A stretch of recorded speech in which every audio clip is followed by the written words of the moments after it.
ทดสอบทดสอบเจสวัสดีครับทดสอบ1 2 3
4graciously bestowed its name by His Majesty King Pumipol Adunadej the Great as Regiment Energy campuses to transform their infrastructures and ecosystems across all dimensions. These transformations are intended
ทดสอบเสียงในห้องได้ยินปกติครับทดสอบเสียงครับ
Good morning, everyone. Welcome to Business Administration Faculty, Rajamangala University of Technology, Isan Nakhon Ratchasima, Thailand. Before we start the official moment, I would like to inform you a little bit about the schedule that will be held for the competition event today. So the first one, we will start around 9 o'clock in this morning for welcoming all of participants to our university and to join the competition today. So this is our honor to welcome all participants from ห้องนี้ไม่ได้ international partner from Indonesia and also from Taiwan as the speaker, the guest speaker today. So the special lecture for today, we have 3 honorable speakers for today's event. So we will start first the first speaker, Professor Richard Bryden from PDI. And also we have Kun Marisa. Sorry. Okay. We also have Kun Marisa Panyashiwa from United Nations Resident Coordinator in Thailand, and also Professor Huang here with us today for his presentation, a special lecture for all of us today. And after the guest speakers present their lecture, we will start the competitions. We will have 11 teams joining us today for the Business Plans Competition 2026. This is the third time Business Administration Faculty, Rajamangala University of Technology, Isan, Thailand 2026.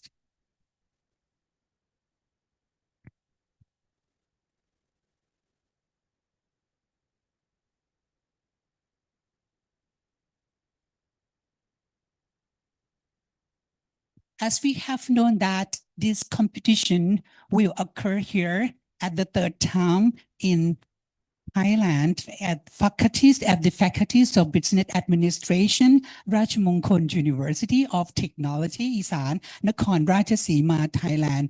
We bring together the talented university students from international partner to present innovative business ideas that create positive social impact while contributing to sustainable development.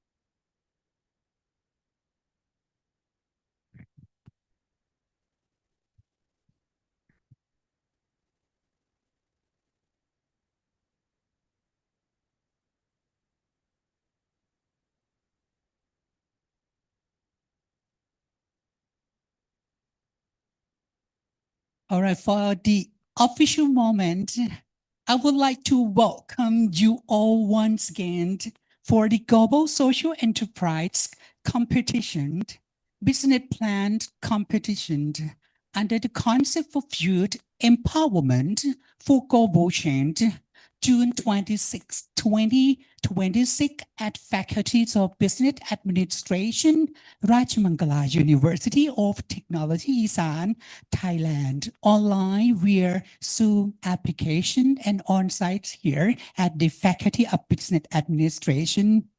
Good morning, distinguished guests, honorable justice, respected speakers, faculty members, dear participants, ladies and gentlemen. My name is Dr. Thirawat Atparu from the Faculties of Science and Liberal Art, Rajamangala University of Technology, Isan, and it is my great honor and privilege to serve you as your Master of Ceremony for the competition event today.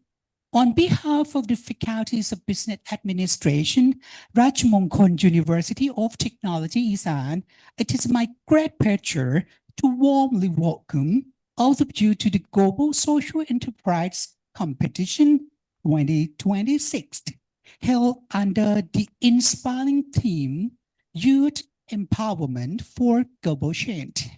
The today competition brings together talented university students from Thailand, Indonesia, an international partner to present innovative business idea that create positive social impact while contributing to sustainable development. We are delighted to welcome everyone joining us here on site and those participating to virtual through Zoom application. Thank you very much for being part of remarkable international event. Before the official begin, the opening ceremony, may I invite everyone to enjoy short video presentation, the introduction to Rajamangala University of Technology Isan. Please direct your attention to the scene.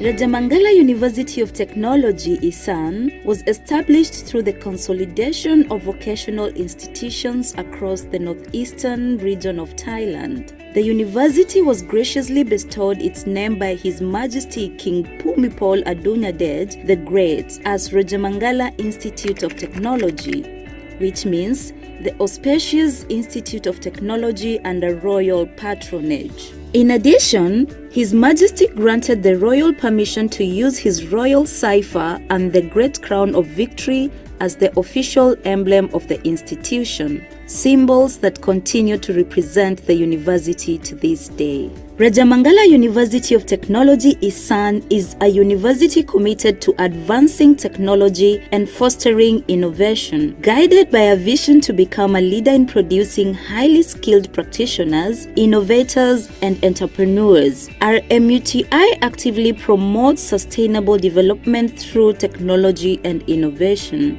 As a leading higher education institution in Thailand's northeastern region, RMUTI operates across multiple campuses and offers both vocational and higher education programs. The university comprises 15 faculties and 1 institute, distributed as follows.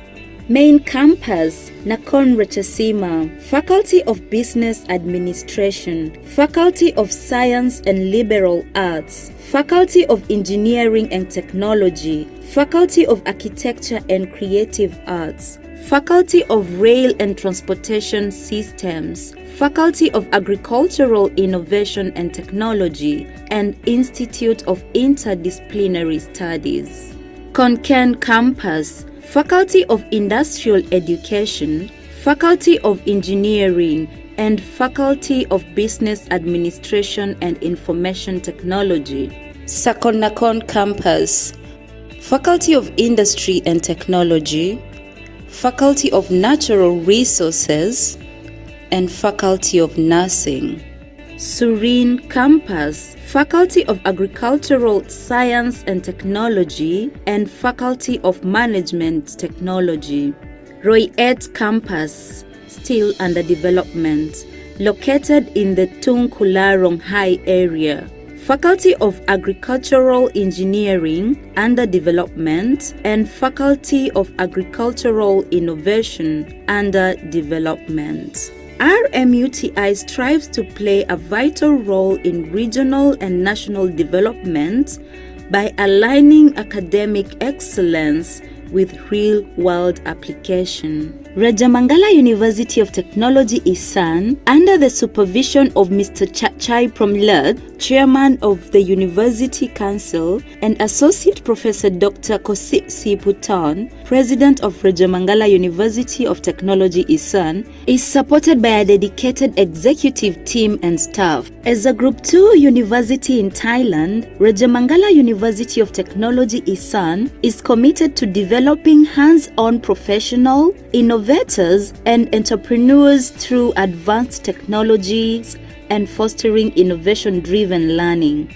The university offers over 180 integrated programs delivered through a modular system complemented by various short-term programs designed for upskilling, reskilling, and new skilling. These programs aim to produce a high-performance workforce with professional competencies that meet both national and international standards, such as Meister, COSEN, BTEC, and CDIO frameworks. Moreover, the curriculum allows for credit transfer and accumulation through a credit bank system, allowing learners to earn academic degrees progressively. This flexible structure promotes lifelong learning by making education more accessible and adaptable to learners at all stages of life.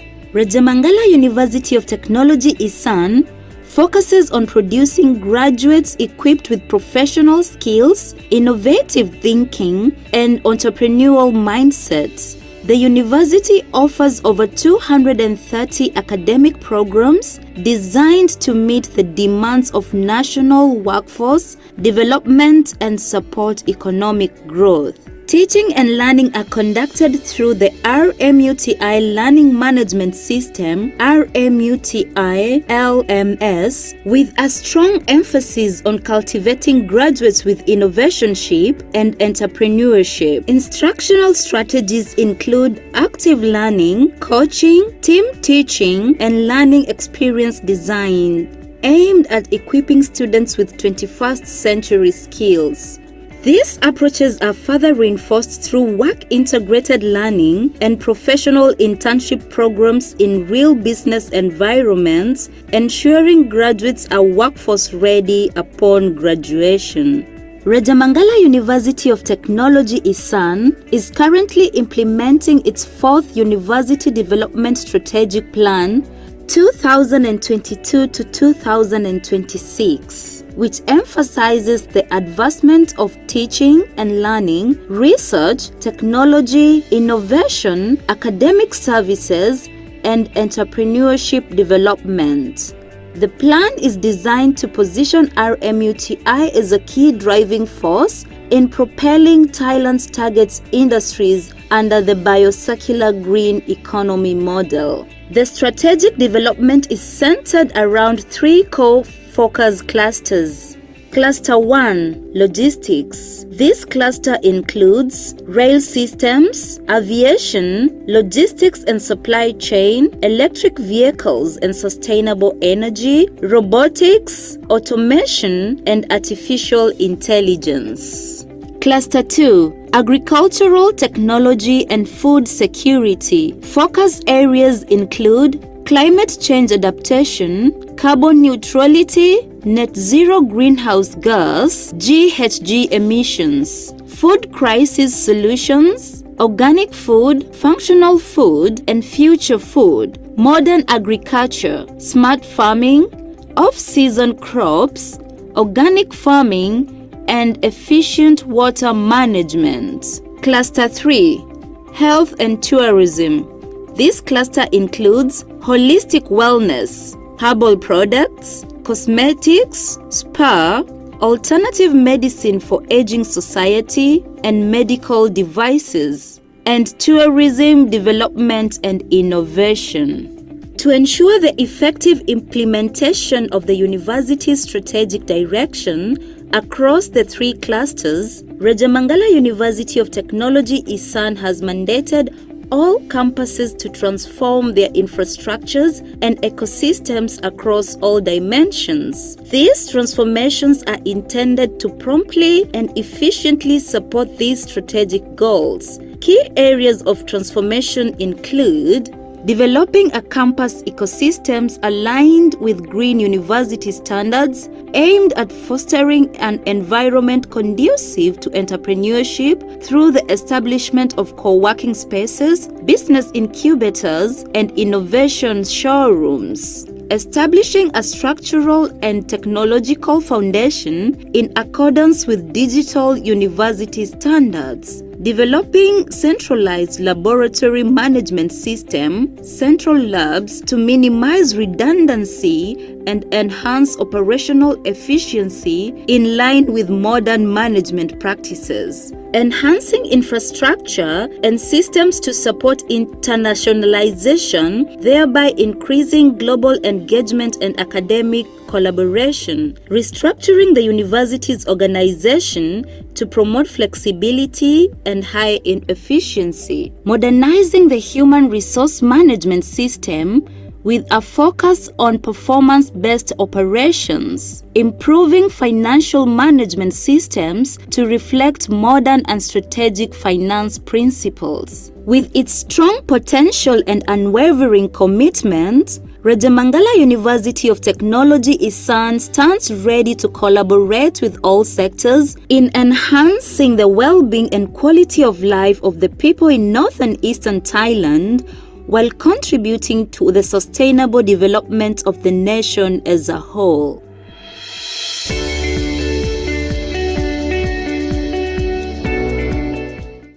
Thank you very much. This is just the information background of our university for the DP cooperation among international partner university and Rajamongkol University of Technology Isan. And next, we are proud to present our video of the historical of this competition on the topic of the journey of the global social enterprise competition and the introduction to the competition trophy and awards. Please direct your attention to the scene.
Thank you very much. And this is what the exciting moment that we are waiting for the Global Social Enterprise Competition 2026 this year. All right. Okay. Before we start the competition, I would like to officially begin today's ceremony. It is my great honor to invite Ms. Jintana Kimprasert, Vice Dean of Academic Affairs and Research, Faculty of Business Administration, to deliver the project and explain the objectives of the Global Social Enterprise Competition. Ladies and gentlemen, please welcome Ms. Jintana Kimprasert. Good morning, Dean of the Faculty of Business Administration, distinguished executive, honor committee members, respected faculty member, and dear student. On behalf of the organizing committee, I would like to express my sincere gratitude to our Dean for honoring with your presence and graciously presiding over today's opening ceremony. The Global Social Enterprise Competition aims to inspire students to develop innovative social enterprise business ideas that create positive impact on business and society. To promote academic exchange and international collaboration. This year, we are delighted to welcome 11 teams and 50 participants competing in both on-site and online platform. It's now my great honor to invite Dr. Anirudh Pipatpapa, Dean of the Faculty of Business Administration, to deliver the opening remarks and officially declare the competition open. Thank you. Thank you very much, Ms. Jintana Kimprasert, Vice Dean of Academic Affairs and Research. So right now, it's now of my great honor to invite Dr. Anirudh Pipatpapa, Dean of the Faculties of Business Administration, Ratchamongkol University of Technology, Isan, to officially declare the opening of the Global Social Enterprise Competition 2026. Ladies and gentlemen, please join me in welcoming Dr. Anirudh Pipatpapa, Dean of the Faculty of Business Administration. Please. Good morning to the distinguished guests, the committees, and the executive honorary faculty members and the students. Ladies and gentlemen, my name is Dr. Anirudh Pipatpapa.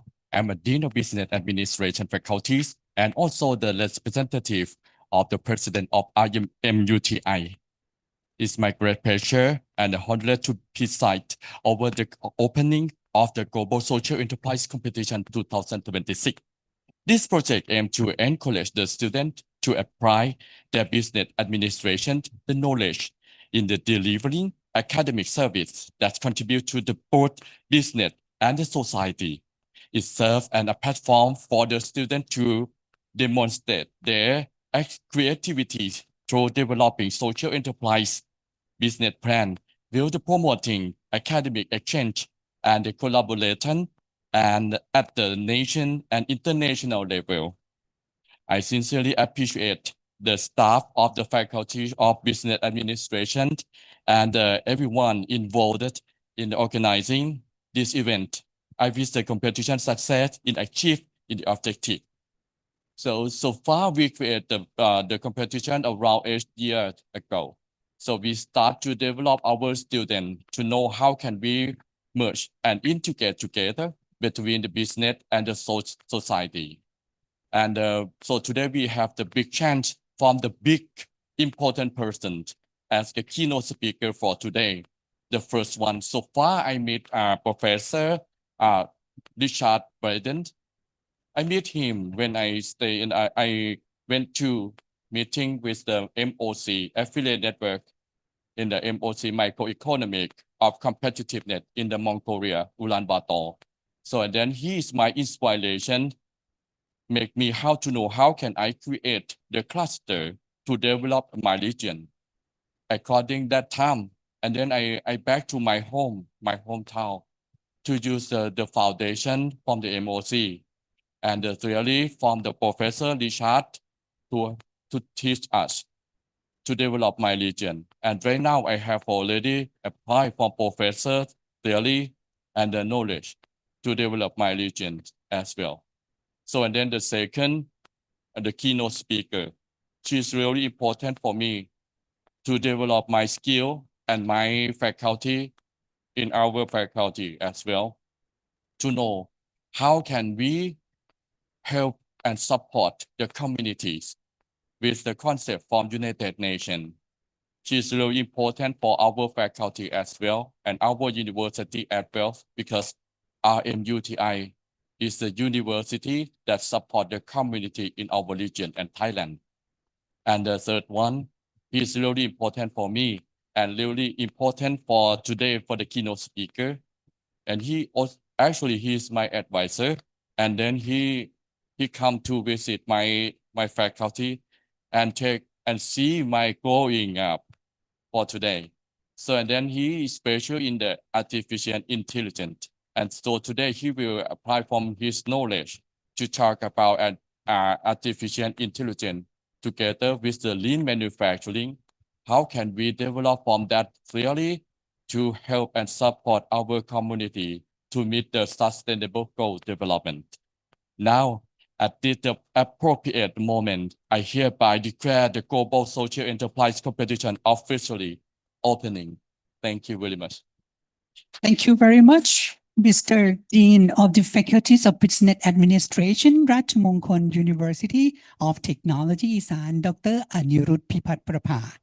All right, now this is what the time that we are waiting for our special lecture from our special guest for today, ladies and gentlemen. This is for the first speaker. It is now my great pleasure to introduce our first distinguished keynote speaker. Our speaker today is Mr. Richard Biden, Director for Economic Assessment and Strategies at the Porter Development Initiative. Before joining PDI, Mr. Biden worked alongside the renowned Professor Michael Porter at Harvard University Institute for Strategies and Competitiveness for over 20 years. During his tenure, he directed to the U.S. Cluster Mapping Project and served as the lead data scientist on numerous international research initiatives, including the Global Competitiveness Index and study on international trade competitiveness. Today, Mr. Biden continues to cooperate with universities around the world through the Microeconomics of Competitiveness Network, helping governments, industries, and educational institutions strengthen regional and global competitiveness. This morning, he will share his expertise in the keynote presentation entitled Enhancing Regional Competitiveness through Social Enterprise and Market Perspective. Please join me in giving a warm welcome, Mr. Richard. Thank you very much. Thank you for the honor to participate in your event. It's my pleasure to be here, and thank you. As you've mentioned, the question I've been asked to address is enhancing regional competitiveness through social enterprise, an MOC perspective.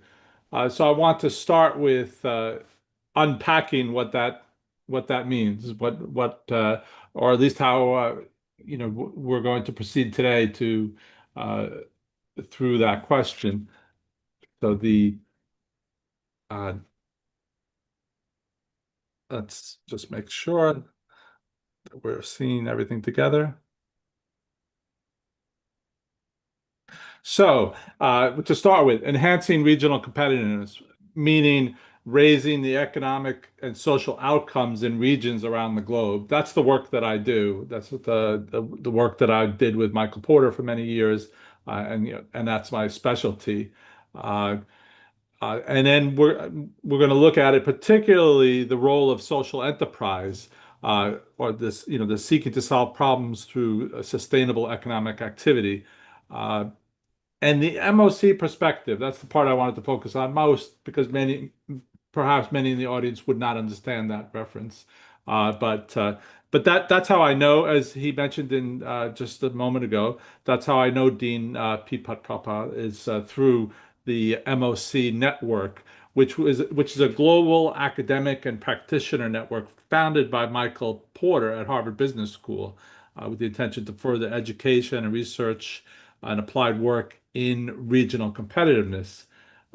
So if we're going to talk about enhancing regional competitiveness through social enterprise in an MOC perspective, to a large extent, we're talking about it through a Michael Porter perspective. So I'm going to divide the presentation here. I'll just start with a little bit about Michael Porter for those who may not be familiar with the breadth of his work, and then pull several examples from of social enterprise initiatives from his work, and then return to this focus on social enterprise in regional competitiveness, which I see every day, which is a big part of my work day to day. So first, with Michael Porter, I expect many of you know him from the perspective of as the father of modern business strategy, and he was and I think that adds a lot of value to what we're discussing today. That he's had a strong faith in the role that business can play in society. He was a big proponent of creating shared value as a appropriate role for businesses in society. But what you may not know as much, and what I'm going to pull out today, is that he was quite the serial social entrepreneur himself. So I think for him, he was, please keep that in mind as we think about his activities, that it was, for him, it was about the impact and choosing the right way to achieve that impact, whether through a business operating under an umbrella of creating shared value, or whether through a purely social entrepreneur, social organization activity. So again, father of modern business strategy, you likely know, but let's think about his thoughts on creating shared value. He saw the role of business necessarily evolving in society toward a role of creating shared value, where societal issues were not just tacked onto the business, but integrated into the model of the business itself, that generated economic value creation through solving the social problems in the business model. Conversely, he also wanted to bring some discipline to the concept of social enterprises, and creating shared value also applied there, that we should think about the benefit created divided by the cost, how efficient and sustainable the activities would make a better activity than a purely philanthropic initiative. It would have longer sustainability in society. So that's the background, and then Michael Porter's legacy in this area of launching social enterprise, or that he would, he always talked about taking on big issues, and sometimes even frustrated when colleagues in academia would be focusing on very narrow issues, when there are big societal issues out there that could use the resources of great institutions to focus on solving. And continuing the previous thought, he was a big proponent of thinking broadly in business beyond the traditional bottom line to that creating shared value, and driving impact through social enterprise where appropriate. And for him, it was in many cases appropriate. So let's talk now. Let's really go in some interesting examples, I hope you'll find, about, he was a researcher and academic, but he drove greater impact out of his research through social enterprise. And I want to set up three cases where we'll address a problem that he saw and how he found the solution in social enterprise. So first, many years after he developed Porter's five forces and the value chain analysis that are key pieces of business strategy approach to this day.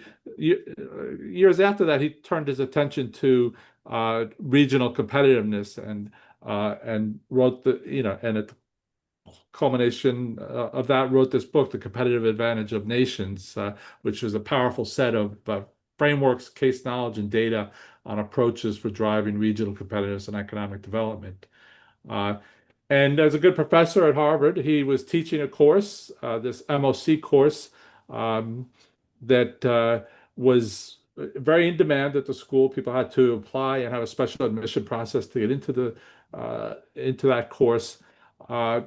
And he was doing projects, as he could, with a small team around the world on competitiveness and regional economic development. But his frustration was that he wanted these ideas to spread more globally and more rapidly, and to have more people as soon as possible using these ideas and adopting them to affect change in the world. So again, remember, he's a professor at the university, quite successful in publishing a book and creating a course, but he wanted greater impact. And the route to that, to solving this problem of having greater impact, was to launch an organization. And that's the MOC network. That's the theme of this talk. He decided to create a network of schools teaching the course, rather than just teach it in one place at Harvard, to build a network, to invite faculty members in from around the world and collaborate on teaching this course. So this network has grown to 140 plus universities and 700 faculty members, and as of a few years ago, had taught 55,000 students in a semester-long course on the principles of the microeconomics of competitiveness. And even more importantly, or in impact, those faculty members and students had generated by 2021, a cumulative 791 cluster initiatives and 730 competitiveness initiatives in regions and countries around the world. So it's taking his key ideas and research and building a network that lives to this day. You just heard about our annual our last summer conference was in Mongolia last year, and it's quite a continuing active network with many students and faculty members participating. So from an academic perspective, quite a successful social entrepreneurial activity. Here's another. Let me frame up another problem, and then we'll imagine what would anyone think was possible to do to address such a problem. This was specific to the United States in this case. That the backdrop is that there were decades of decline in the U.S. inner cities, especially through the late 1980s and 1990s. There had been decades of inner city decline, deindustrialization, white and middle class flight to suburbs, collapsing economies in cities like, most notably Detroit, Cleveland, Newark, South Central LA. And there were concentrated poverty and unemployment in these areas. There was a growing acknowledgement to traditional government programs and philanthropy had failed. And then it came to a critical flashpoint that this is in living memory of many of us on here, is that there were these major riots in 1992 in Los Angeles following the Rodney King verdict. So that certainly felt like a moment of crisis in the United States. And Michael Porter, turned his research toward addressing this problem, but he also built an enterprise behind it to affect change in this area. So the solution was he created the Initiative for a Competitive Inner City in 1994. So within 2 years after that riot in LA, he had founded and created a nonprofit research and advisory organization that took his ideas that had been applied in countries around the world and focused them onto the inner city, centered on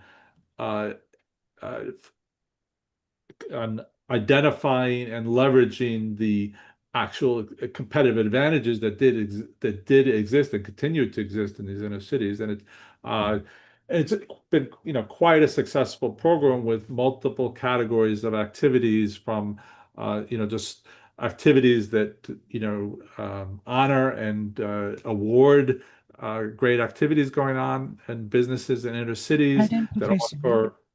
I'm sorry. May I please disrupt you for a while? Would you please Sure. change the PowerPoint for us, please? Oh, are you? We Oh, haven't goodness. seen the change of the presentation. I'm so Oh, sorry thank you. to disturb Thank you. you. Oh my goodness. I'm so sorry that I have been problem. saying. That's quite sad. Let me try that again. I did Yeah, not realize. I have seen already. Thank you very Oh. much. Okay. I think it comes across much better with the slides. So let me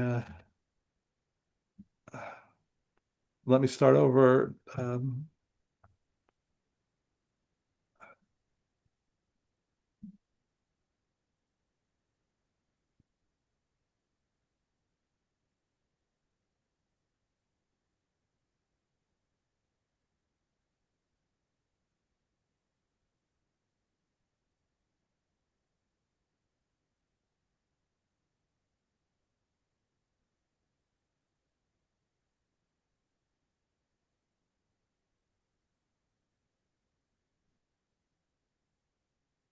Are you seeing the slides now?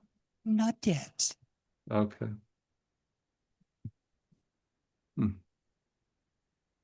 All right. I will.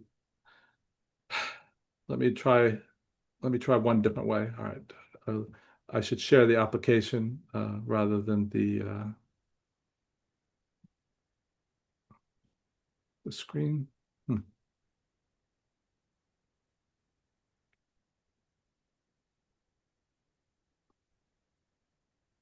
Okay.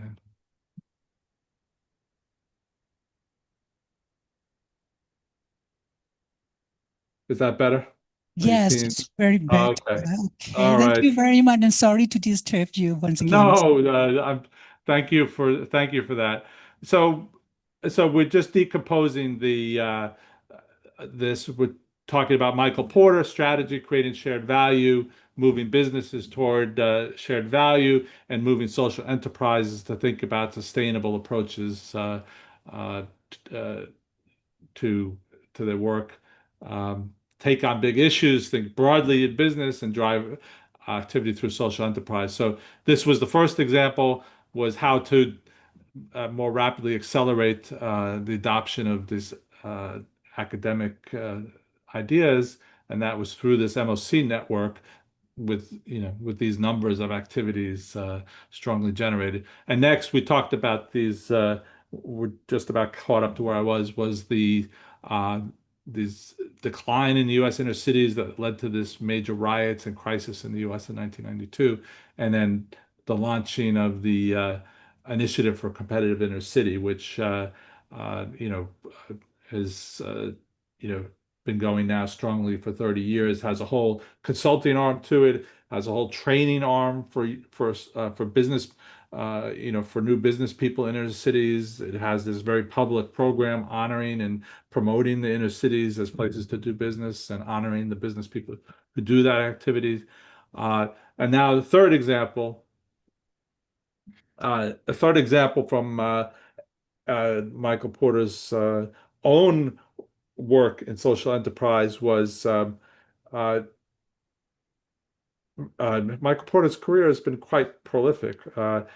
And one of the other major social issues that he turned his attention to was the healthcare industry. He found uneven outcomes and quality, errors, high costs in the healthcare industry, and he turned his approach, his business approach, and his industry analysis to the healthcare industry, and found that it didn't operate like most other industries do. That in any other industry, would be fighting to provide higher quality products at lower cost, right? And most products that you go to consume, like even if you're buying a car, you have a sense of the different qualities and features of that car versus the cost that you might pay for that particular model. There's some relationship there. But to summarize this approach in a nutshell is very briefly is that that same mechanism wasn't working in healthcare. That people were paid for procedures, not for outcomes. That the compensation for healthcare organizations was if you do an X-ray, you get paid for the X-ray, rather than what matters to patients, which is the whole category of care and the success and quality of that care. So this has become it's becoming quite well adopted, this sense of measuring value in healthcare and doing value-based costing, which is on the bottom of this category. Is don't price out individual pieces of the care, but the whole care. Like for somebody with a particular condition, price out the whole range of care that somebody might have for treating a kidney disease, rather than each individual piece. So there's a lot of work that's been done to take apart and put together the costs associated with that, which is the denominator here, the bottom of the equation. The challenge and the problem here was about measuring outcomes. There were only a handful of medical procedures or care categories that had very good health outcome measures associated with them, and that was presenting a challenge to adoption of this approach to healthcare. So that in the bottom here, lack of data on benchmarked healthcare outcomes. And to think about why that's a very complicated problem is it's not just you can't compare two organizations just purely on the success rate of a certain procedure. Some hospitals might be taking on more difficult cases, and we want to encourage that.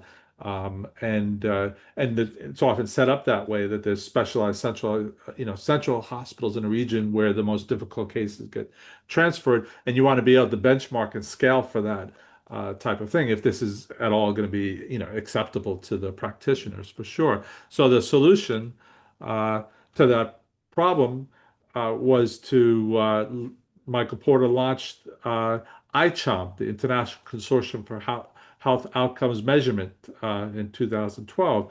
And its mission is to accelerate the global transition to value-based healthcare by addressing this gap we were talking about, which is this lack of standardized patient-centered measures of outcomes.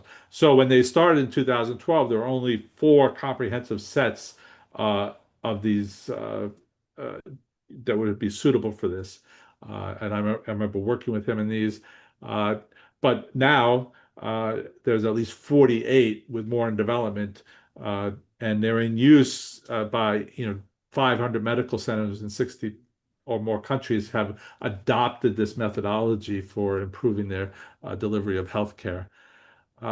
So just to pause for a moment here, just to think about this level of impact driven by creating social enterprise institutions. Michael Porter is certainly a big believer in this, and has expended a lot of energy on doing these. And these are just 3 of the ones that he's launched. There are at least several more, but I'm just presenting three here for the sake of example. And now I'm going to turn to the third and last part of what I want to discuss is bring it back a little bit more to the work I do in regional competitiveness underneath that MOC framework and social enterprise. So I've just begun recently teaching again Economics 101 at a local college here in Boston. And I was reminded in The Wealth of Nations, Adam Smith explains the workings of the free markets as seemingly guided by an invisible hand.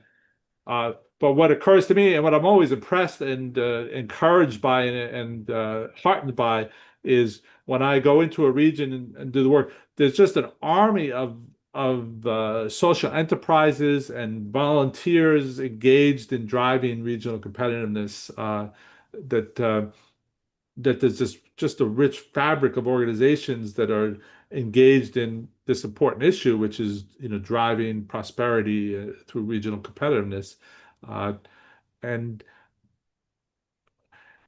I want to introduce this concept of a cluster. It was one of our observations when we look around the world at the most prosperous regions that they're driven by not just single businesses or diffuse, just on average a little bit better businesses everywhere. The strongest regions, the most prosperous regions in the world are driven by clusters of activities, clusters of related industries and specialized supporting services, educational institutions related to that cluster. Yeah, here is an example in Massachusetts of the life sciences cluster. It's got both biological products and biopharmaceutical products. They benefit definitely from the large number of teaching and specialized hospitals in the region. But around it has developed all these specialized services, specialized banking, accounting, and legal, specialized venture capital firms that know just about these industries, specialized service providers. So there's companies that just do clinical testing for products that come out of these core industries. There's the research organizations here, but I want to focus for a moment on this piece up here, the cluster organizations. What we find is that these well-developed clusters around the world, this is just one example, have embedded in them these cluster organizations, which are a type of social enterprise that are dedicated to the overall improvement of the cluster. Let's think a little bit about what these are. These institutions for collaboration. Excuse me.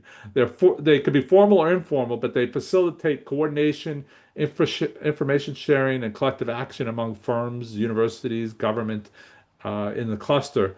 And the reason they're there is that there's many sources of competitiveness dependent on activities that no single company can undertake alone, that it needs collective action, and these organizations affect that collective action. So industry associations, cluster organizations, chambers of commerce, etc. There's all these organizations playing specific roles. So, workforce development, coordinating training programs, innovation support organizations, linking firms with universities.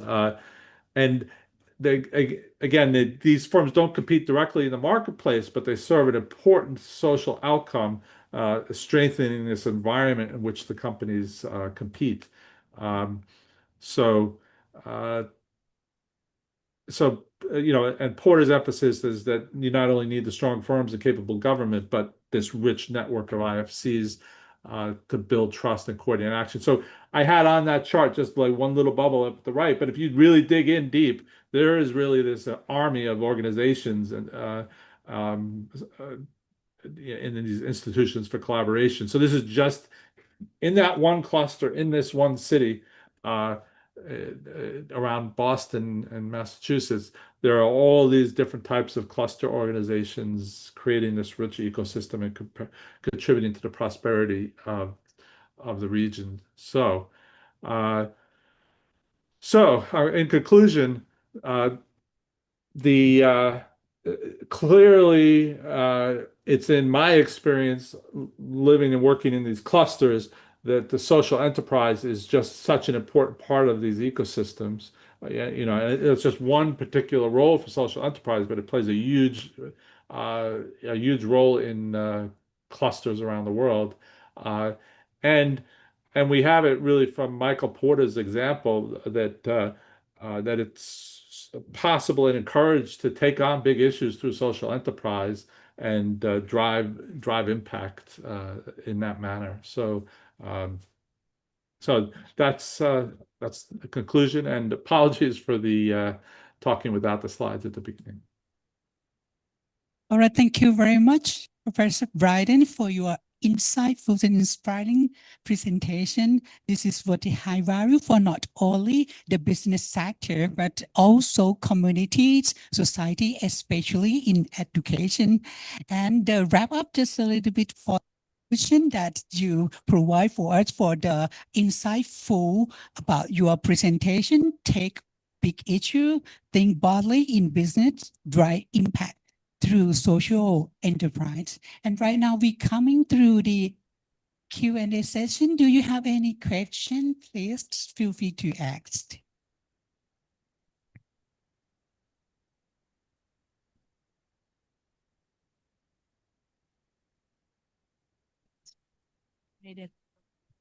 Hello, Professor.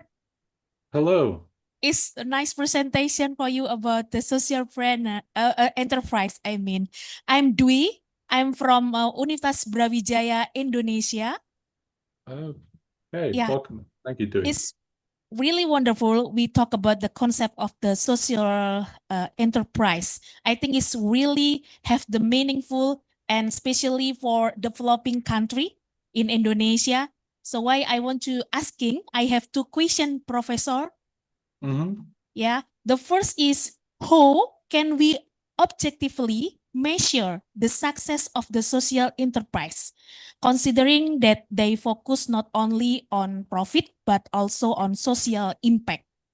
Are there any standard indicator used in this area? I mean, we can talk that the social enterprise is success in one's country or maybe in USA.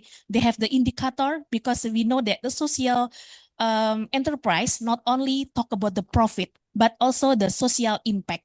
So, what is the indicator objective to measure the social enterprise is success? And you catch my question, Professor? I do, yes. The Yes, question is okay. about objectively measuring social impact, yes. Okay, and then my second question is about the social enterprise often become dependent on grant or subsidized from the government. What is the most realistic strategy for this business to become financially independent while they maintaining their social mission? Because we know that we just focus on profit, but actually the social enterprise, they also to have the mission in the social. So how the strategy to this business, they not just focus in profit, but also they really realize about their mission in social. Yeah, thank you, Professor. Oh, thank you, Dewey. Yes, great pairing of questions because they're very related, right? I believe the answer to the second is quite dependent on the answer to the first. It's interesting. One of the I mentioned there were several other organizations founded by Michael Porter, several other social enterprise organizations founded by him that I didn't discuss, but you've given me the opportunity to discuss one other. There's FSG.org. I could share the let's see. I'll just share briefly the screen, but the URL here is very simple. It's fsg.org. many years ago, it stood for Foundation Strategy Group, but it's FSG now. They are an organization that specifically one of their most important objectives is measuring objectively measuring social impact and providing that information to organizations and to donors to these organizations. So that's not my specialty, but I encourage you to look at the work of FSG, and keeping in mind that this is also another organization founded by Michael Porter. And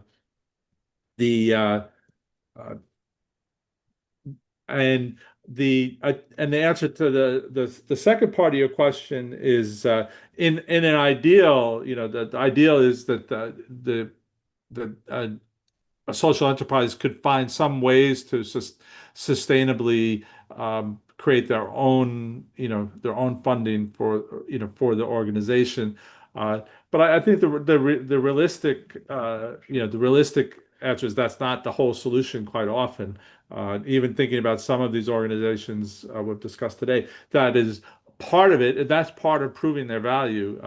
In each of these organizations that I discussed today, those first three organizations, they have revenue generating activities, whether that's consulting or providing training, partnering with other organizations that want to sponsor training. That's one way to demonstrate value, but the other would be through these more formal impact measures that groups like FSG could help with in that case. So each of those organizations that I mentioned so far have some of their own revenue generated business. The example I gave was from ICIC, but also the healthcare measurement one.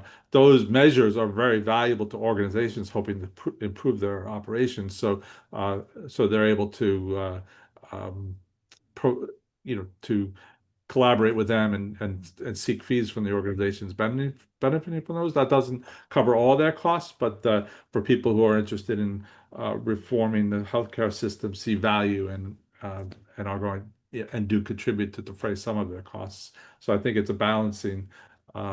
Realistically, it's a balancing of those two capabilities. It's generating their own income stream, but also rigorously and objectively measuring outcome, and using an outside, an objective outside source is probably the most rigorous way to do that. Thank you very much, Professor Bryden. Any other question, please?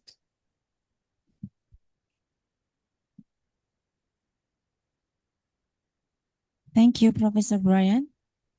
My name is Tati. I'm from Brawijaya University. There are several questions from me. The first, social enterprise. That's interesting, but are they exist, Professor? And what the difference between CSR, corporate social programs, and social enterprise? I'm not really clear about that. And the third, do social enterprise need to have social capital? Is social capital become a prerequisite for the success of social enterprise? And the last question for me, how we can estimate the cost of delivering social value share? Thank you, Professor. I'm sorry, could you repeat the last part of the question? Okay. Can we estimate and how we can estimate the cost of delivery social value we must share in social enterprise? Thank you. Okay. Yeah, I think there's I think we're seeing a move from both sides, right? That the business, there was an idea that was quite popular for a time that but not really productive to society, that businesses should only be concerned about their profit, right? So I think we're seeing a realization that the businesses need to move to recognizing, their contribution through shared value and solving societal problems to, really on the simplest level to maintain their role in society is to be, good partners in society that we expect that from them. But at the same time, from the other direction, rather than a traditional philanthropic organizations which just are making grants or, something without a cycle to it of just one-time benefits, of the philanthropic gifts, that we're hoping to expand the idea of what social enterprise can be, to have this self-sustaining and results measurable versus the inputs that have gone into them, hopefully, creating very efficient delivery and positive value from the work. So moving together, but there's I don't know the exact distinction of when something is better solved through a for-profit company or versus through a nonprofit social enterprise. But I think the main objective is the goal, and then judging which type of organization best will drive impact against that goal. Social capital, I think that's part of that, right? Is businesses will lose social capital if they don't behave in this, if they don't behave in this manner and demonstrate to society that they're making a contribution to shared value throughout society. That I think we expect more from businesses than merely seeking their own profit. We want them to be profitable. Profit's just a sign of good, sustainable solution to a need in society. And if that is oriented toward a positive social outcome, then that's an ideal, right? To be able to run a sustainable organization that's profitable, with that objective in mind. And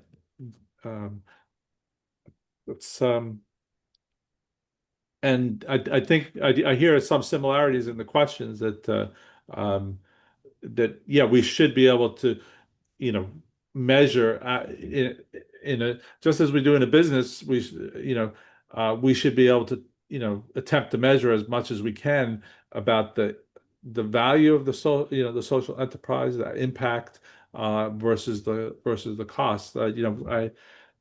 This slide may have not been shown, but there's a very simple formula for judging what's the impact over what the costs are in it, and to drive that how much impact can you generate versus the costs of the costs that are going in. And donors should be looking at that as that should be a objective criteria that they're looking at. What is the contribution to society, even if it can't be measured in terms of profit, but what are the contributions to society versus the funding that's gone in. So we do need, I think that rigor is important to social enterprise. It's enforced in businesses, in terms of profit and loss, but for social enterprises, we should have a similar parallel thinking about what the outcome is versus what the expenditures going into the organization are. All right, thank you very much. We are coming to the end of the first keynote speech. All right, I would like to thank Professor Bryden once again. Thank you very much. Thank you. All right, we are now coming for the second keynote speaker, Ms. Marisa Panya Shiva. She joined the Office of the United Nations Resident Coordinator in Thailand in January 2021 as a Partnership and Development Finance Officer. She graduated with honors from Chulalongkorn University Faculty of Law in Thailand and went to study in Europe and US. She received a master's degree of law on international economics and business law from University of Groningen in the Netherlands, and a master's of laws on banking and security law from Georgetown University in Washington, D.C. She supports the resident coordinator and the UN country team by providing substantive support for strategic planning and coordination of partnership. And she also facilitates dialogue with partners, including with government, the private sector, civil society, and other relevant stakeholders to improve development assistance policy and practice. She will present on social enterprise and sustainable development. Ladies and gentlemen, please welcome Ms. Marisa Panyashiva. Good morning. Thank you so much for the lovely introduction. And a special thank you to Professor Anirudh for inviting me to join today. I hope you can hear me clearly. If I can just double check that the sound is okay and that you can see my screen. Yes, clearly. Thank you very much. Great. Thank you very much, distinguished guests, professors, judges, students, innovators, and change makers. It's really a pleasure to be here today. And I know that some of you have traveled from far, so welcome. And I had the honor to visit RMUTI, the Sakonnakhon campus, not too long ago, and I'm happy to join you here virtually. Again, my name is Marisa, and I lead the partnerships work for the United Nations in Thailand. And I think the theme that unites us today is youth empowerment for global change, and our focus on social enterprise and sustainable development. It really lies at the heart of that mission.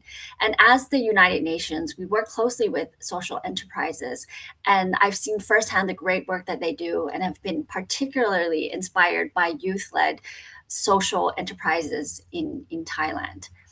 Let me outline for you what I will talk about today. I think we have about a half an hour together this morning.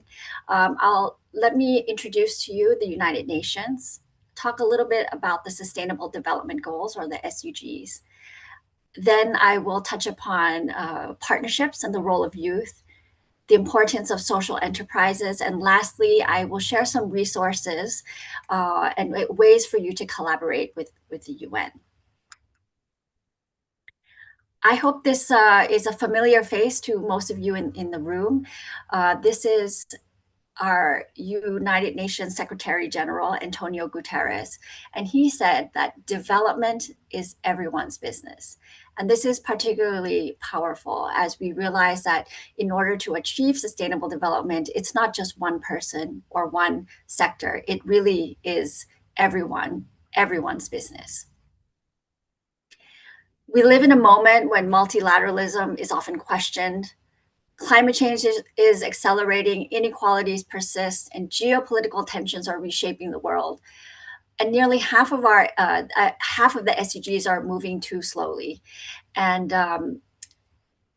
in many cases, we're even moving backwards. So I think it is fair to ask, what's the point of multilateralism, and why do we need institutions like the UN? The truth is the UN is present all around us, even when we don't notice it. So the food safety standards that ensure the breakfast you ate this morning is safe, those come from UN-led agreements. The red sign you see on the street, that sign means stop in countries across the world because nations came together to harmonize the traffic norms. And then when you dial a country code to reach your home, in Thailand, that would be +66. It shows that there's a global telecommunications system that works and is coordinated. And that was done by the UN as well. So when you imagine if we didn't have multilateralism, we would have no shared rules, no forums to resolve disputes, no common standards to guide our safety, our health, or our environment. And that world would be more chaotic, less safe, and far less fair. And what you see on screen here, and if I can just double check that what you see on screen is the symbol of the United Nations with the blue background, that really is the symbol of the emblem of the UN, representing the whole world, and with the olive branches signifying peace. And that really shows what the UN stands for. The UN was founded by 51 countries on October 24th, 1945. That was just over 80 years ago. And the charter was signed in San Francisco. So after World War II, countries wanted to maintain international peace and prevent future wars. Countries wanted to promote cooperation between countries on global issues and to protect human rights and fundamental freedoms. And they also wanted to support economic and social development worldwide. Today, does anyone know how many member states there are? I can't see the audience, but I'll tell you, it's 193 member states now, and we have offices in nearly every country. And it's true that when the UN was founded just over 80 years ago, multilateralism looked very different. But our world has changed, and so must the way we cooperate. And that's why countries came together to shape the Pact for the Future, a commitment to renew the value of multilateralism in ways that respond to today's realities and tomorrow's challenges. And the Pact for the Future was adopted by all 193 member states and has 5 chapters. First on sustainable development and financing for development. Second one on international peace and security. Third, science, technology, and innovation and digital cooperation. 4, youth and future generations. And 5th, transforming global governance. Human rights, gender equality, and the 2030 agenda are cross-cutting. And the pact also has 2 annexes, which were negotiated separately. That's the Global Digital Compact and the Declaration on Future Generations. And the pact gives direction and tools to the multilateralism to modernize and effectively support member states' efforts to accelerate the SDGs. But and at the heart of the pact is youth. But what does the UN actually do? I think some people, you may have heard of the UN, but what does the UN actually do? So we provide cutting edge policy support and technical assistance to member states. We also help advance the normative agenda of human rights, gender equality, principles of leaving no one behind. We also harness science-based solutions to tackle pressing development challenges. We also have what's called convening power. That's convening and coordinating strategic platforms. That's bringing together, whether it's member states or different partners, to come and help solve solutions, help consult one another to find shared solutions. We also leverage what's called South-South and triangular cooperation, and that's working between countries to share best practices. And we also help respond to issues that are regional in nature, like migration or trade, trafficking, air pollution. These kind of issues, one country can't solve alone, right? We need to work together with our neighboring countries. And the UN works primarily at 3 levels. At the global level, I think you've heard of course, the Sustainable Development Goals was agreed at the global level. We also work at the regional level, which in Asia Pacific, I think all the participants, is that correct, Atan and Anirudh? All the participants are from Asia Pacific. I see. I think I heard some participants from Indonesia earlier as well. So in the Asia Pacific region, we have the United Nations Economic and Social Commission for Asia and the Pacific. That's the part of the UN that works at the regional level, connecting countries across Asia Pacific. But the UN also works at the country level. And this is where my role is. I'm working in Thailand at the country level. So everything that the UN does in Thailand. Let me explain a little bit more about the country level. I see some people in the room on my screen. Does anyone know of any UN agency? Can raise your hand if you want. Have you heard of any of the UN agencies at all? Yes, I see someone going like this.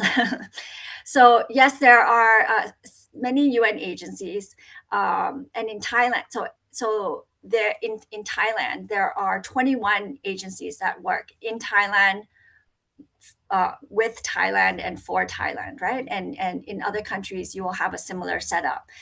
In depending on the needs of each country, you have a different composition of the UN country team. And so in Thailand, you might have you'll hear of agencies like UNICEF, for example. I think you've heard of UNICEF. Maybe you can show hands. I can see a bit of the screen, the audience. But so UNICEF works on children's rights, right? We have ILO that works on labor issues. We also have UNESCO on education, science, and culture. So there are different UN agencies, and each has their own mandates and different focuses. But if I ask you, which UN agency works on environment, what would you say? You might say the obvious is UN Environment, which is correct. UN Environment works on environment, but actually so do the others. UNICEF that I mentioned. UNICEF works on environmental issues, but they work on it from the perspective of how does it affect children, right? UNESCO will look at it from the perspective of how can we include environmental studies into education? How do we embed that into education? WHO, the World Health Organization, will look at it from the perspective of how do these environmental issues affect people's health? So here you can see that all of the UN agencies, they may have different focuses, but they all work towards the same SDGs, looking at it from different angles. And this is where my office comes in to help support this work. My office is called the Resident Coordinator's Office, and we support the resident coordinator, who's kind of like the ambassador of the United Nations, so representative of the Secretary General in Thailand. And we help coordinate all of the work that the UN does in the country. We're kind of like a one-stop shop where you can see us as an entry point to the UN system, and then we can further connect to the relevant agency and the relevant work. Because, of course, as you see, this SDGs are so broad, and there are different UN agencies working on different aspects of it. And Ms. Michaela Freeberg-Story is currently the resident coordinator to Thailand. And in every country, we have what's called the United Nations Sustainable Development Cooperation Framework. It's a little long, but the name of it, but it's basically a framework that helps guide what the UN can do together with the government in a country. And in Thailand, we're focused on 3 priority areas. The first one is on an inclusive green economy. The second one is on building human capital. And the third one is about reducing inequalities or leaving no one behind. And of course, we work across the entire country, across the 3 different priority areas. But what are the Sustainable Development Goals? We asked this question through a poll that we did. And the result, this was just done in Thailand, and the result that we found was that about 1 in 4 people actually have heard of the SDGs. That might not seem like a very high number, but it is an improvement, because a few years ago, that percentage was much lower.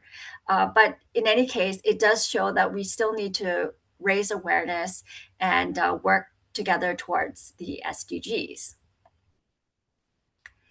And if I can see a quick show of hands, is everyone familiar with the Sustainable Development Goals? You must have heard of it before. I see some people nodding. So the Sustainable Development Goals were adopted by all the United Nations member states in 2015.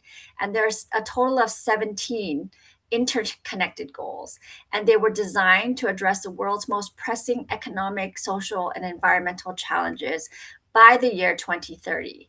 And these goals encompass a wide range of priorities.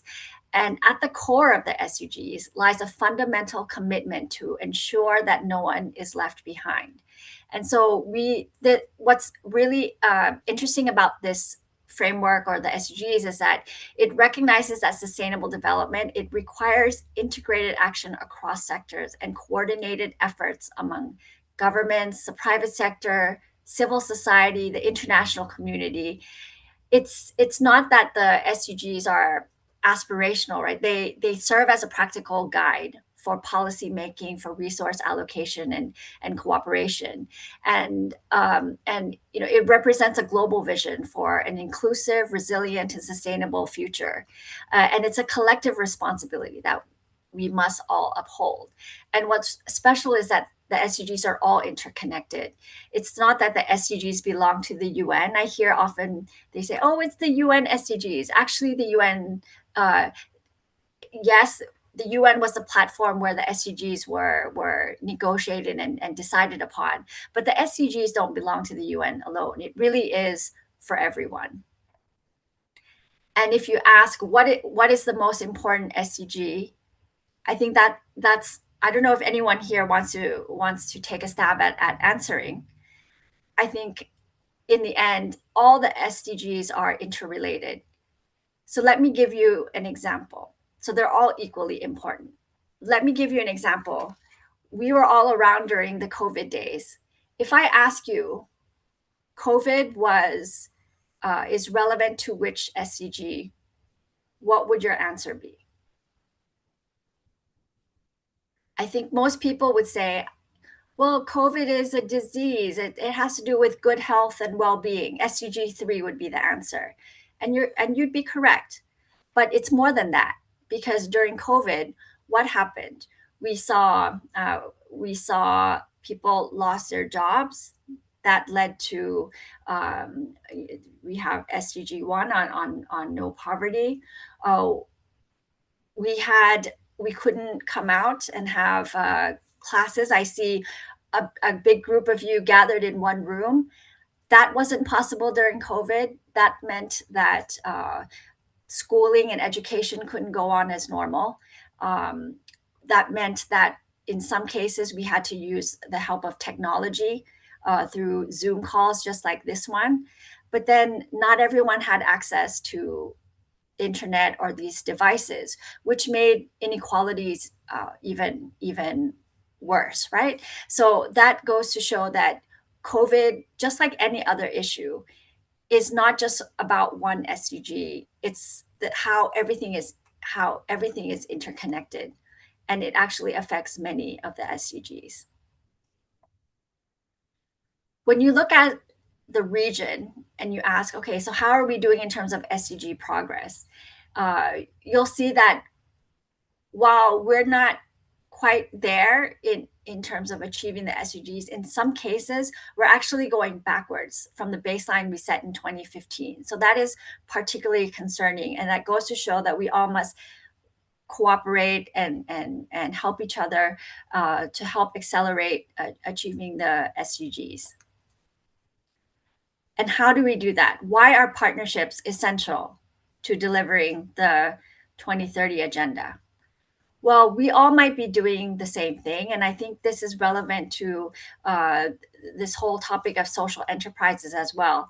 I think many of us, like most of us, we all mean well and we want to achieve something. And we are looking towards a positive impact, right?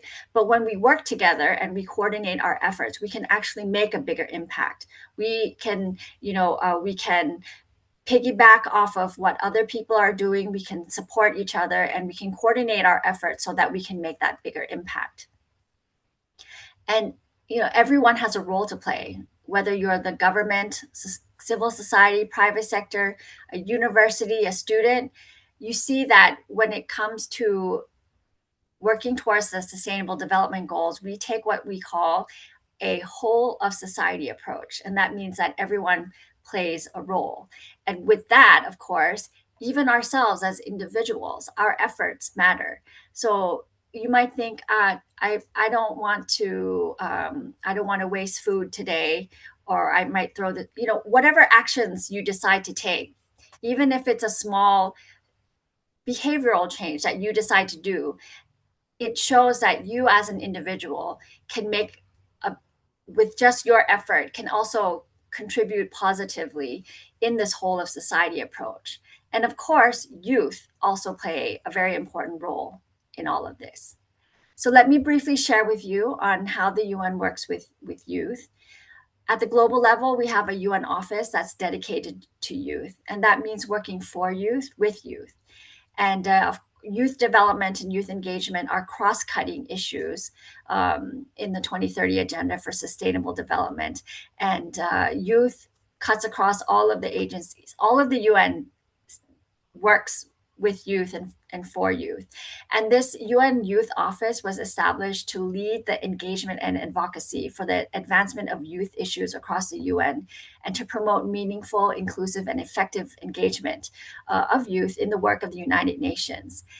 And at the global level, the 193 member states came together and agreed on the Pact for the Future, which I mentioned earlier. And this pact provides a commitment on how we deliver a better present and safeguard the future, and youth are really at the center of this. That was at the global level, right? In the country, in Thailand, the UN works with universities to empower youth through partnerships that promote SDG awareness, practical learning, and social innovation. And in November of 2024, we signed a commitment with the Sustainable University Network to drive SDGs and to empower students. And by collaborating with these with universities and youth, the UN supports youth engagement. We do several things. Some of it is through SDG polling, for example. We also have guest lectures, and we contribute to global citizenship programs. And this reaches many of the 600,000 students. And these initiatives connect young people to the UN, and we help provide some access to some resources like the SDG microprimer, which I will explain a little bit later. And we also help create platforms for youth to contribute to sustainable development, social cohesion, and innovative solutions. The Sustainable University Network is just one example, but we also engage directly with universities like RMUTI, which I had really the honor to visit, and I hope to visit your campus, Ajahn Anirudh, soon as well. And we can help provide these guest lectures and different resources, and really provide opportunities for students to engage with the UN. And it's through these partnerships that I think young people are positioned their young people are, of course, positioned at the heart of building sustainable, inclusive change. And this is our opportunity to work together between the UN and universities and youth as well. I do want to share with you something that we did earlier this week. Actually, it was just on Monday, so it was just a few days ago. The UN, together with the Ministry of Foreign Affairs, we held an event called the 80 Years of Thailand and the UN Country Level Engagement on Pact for the Future Implementation.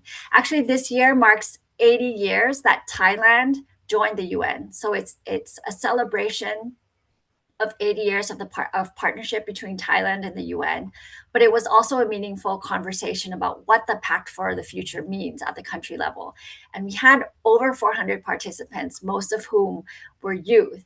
And at the center of this, it was all about youth participation. We had a youth roundtable, which demonstrated the strong appetite among young people to contribute to shaping Thailand's future, and where they discussed opportunities for participation, for young people to participate, while highlighting barriers that continue to limit meaningful engagement, particularly for marginalized groups, ethnic minorities, persons with disabilities, and young people from remote communities. We also showcased what it could be like to work in the Ministry of Foreign Affairs and the UN, and I think that was a great way of engaging with youth.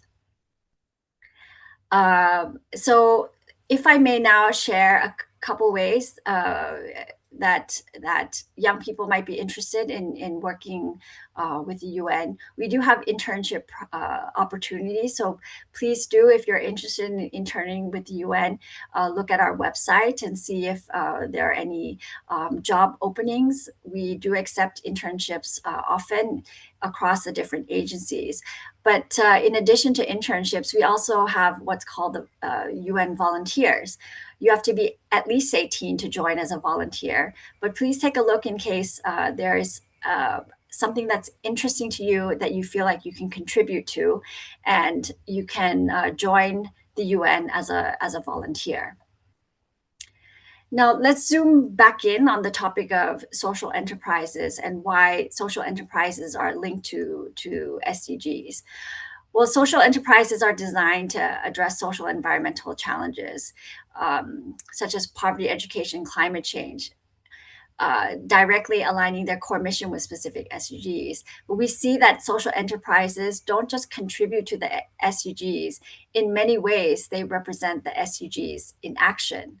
But how does the UN engage with or support social enterprises?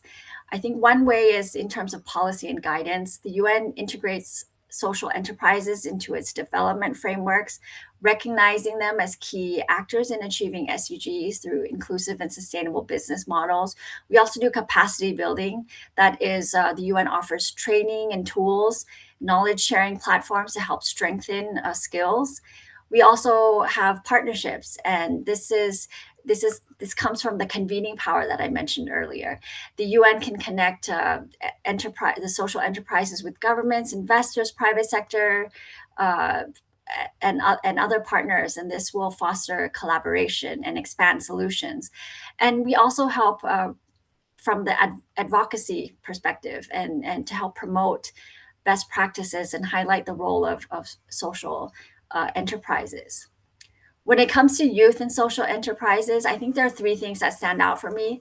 The first one is about the energy and fresh perspectives that young people bring in terms of new ideas, creativity, and a willingness to challenge traditional approaches to social and environmental problems. The second one is about skills, because I think youth bring unique skills that are, and because of the way that youth have a perspective that's different, then there are also skills that are different. And then I think the third thing is that it's really important that we can make a difference, and youth can contribute to improving their communities while supporting SDGs. And it doesn't matter who we are, we can contribute positively in making the world a better place. And I think this is particularly interesting because I think there are some older people in the room as well. I think as older people, like myself included, we have to be reminded of this, But as young people, I think my message to you is that you have to not underestimate your own ideas and skills. And I think that's where we see the ideas that will come out as you go through the event today with the different ideas that each group has. So I want to invite you, in case you're interested in knowing more about the UN, please take a look at our annual report. This cuts across the 21 UN country team entities, and it covers what we've achieved last year. It covers all the SDGs. But before I end, I also want to share with you this tool as a resource if you want to learn more about SDGs. This is called the Thai SDG Micro Primer. And what we realized was that it's important to raise awareness on SDGs. And as the UN, there are a lot of resources, but it's not just most of it's in English or in the other official languages. But this is available in Thai and English, and it uses examples from Thailand. So if you look at the slide here, and I invite you to take a picture, and I just have a few slides left. So I invite you to take a picture of this slide, and you can save it for later. You can also scan the QR code. It's a tool that talks about three main issues: oceans, plastic, air pollution, inequalities, and education. And it's done in an interactive way. You can access it on your phone. And with that, once you complete the SUG microprimer, you can actually get a certificate. It only takes about 30 minutes, but you get a certificate from the UN to show that you've completed this, and it's a free resource for everyone. So as I conclude, this is my last slide. I just want to share with you some of the key takeaways. The first one, I think, is youth are central to driving sustainable solutions. Of course, as mentioned, we talked about how young people bring in the ideas, the energy, and the insight that are needed to tackle global challenges. But the second takeaway is also about partnerships and how partnerships amplify impact, and we can achieve far greater results when we work together.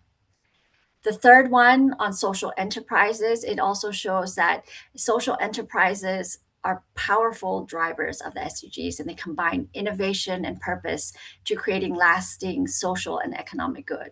And lastly, the UN facilitates entry points for collaboration.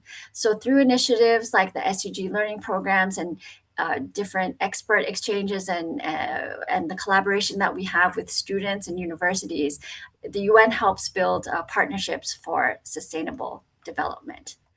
So with that, I want to thank you for your time this morning. And I know that we don't have too much time, so I don't think we will have an opportunity for Q&A, but please feel free to follow us on social media. I want to say good luck to all the teams that are competing today. And on behalf of the United Nations, thank you for your partnership in advancing the SDGs. Thank you very much. สวัสดีค่ะ All right, thank you once again, Ms. Marisa Panyashiwa, for insightful presentation. Your perspective on SDG provides with many ideas to reflect upon and apply our own communities. So for the Q&A session, do you have any question?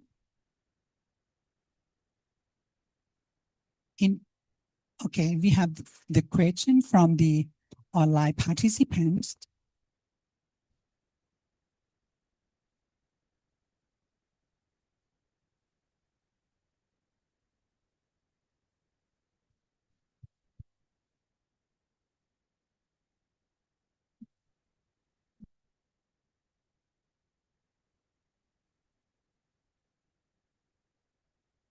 Okay, we have not the question so far. So I would like to thank you once again, Ms. Marisa Panyashiwa. Ladies and gentlemen, please welcome, please sharing our warm, thank you. Round of applause for Ms. Marisa Panyashiwa, please.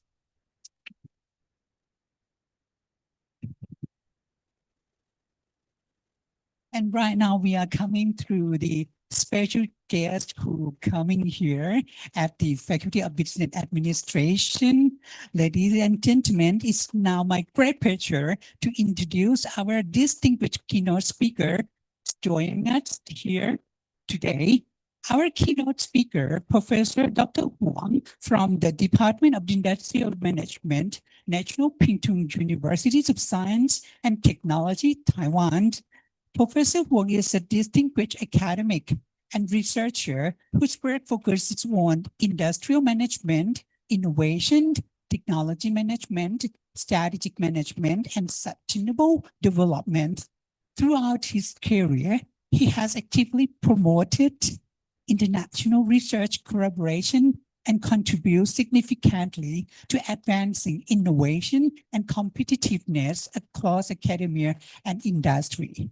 Today, Professor Huang will deliver a keynote address entitled Leveraging Innovation and Technology for Global Social Enterprise Competitiveness, Integrating Sustainability and Strategic Management Perspective. In this presentation, Professor Huang will share valuable insight into how innovation, technology, sustainability, and strategic management can work together to strengthen the global competitiveness of social enterprise. Ladies and gentlemen, please join me in welcome Professor Dr. Huang on the stage, please.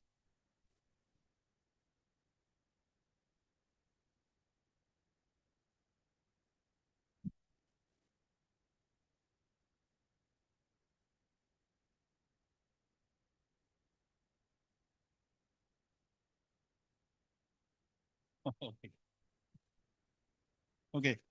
Good morning, everybody.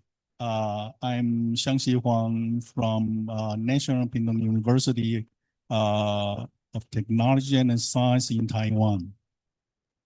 And Dean Pipa Papa and every distinguished guest and faculties and all the participant students. Actually, I really, it's great for me to see you face to face here in this great form here. And actually, as you can see, that the topics here was I was appointed by Dr. Anilu Pipaprapa, and actually these topics I want to echo for the previous two speakers, because before I just talking about my topics, I want to remind everyone that, including myself, that we are living in systems. We are living in different systems with different aspects or angles.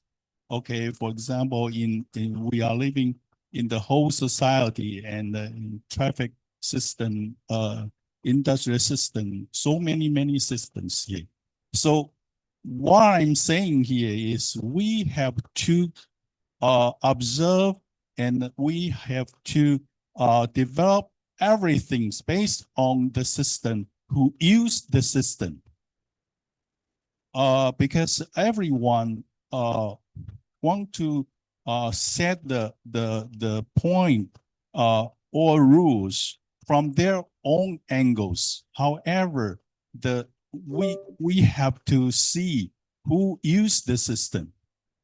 Okay, so from the user in the systems, we can see different angles for reactions.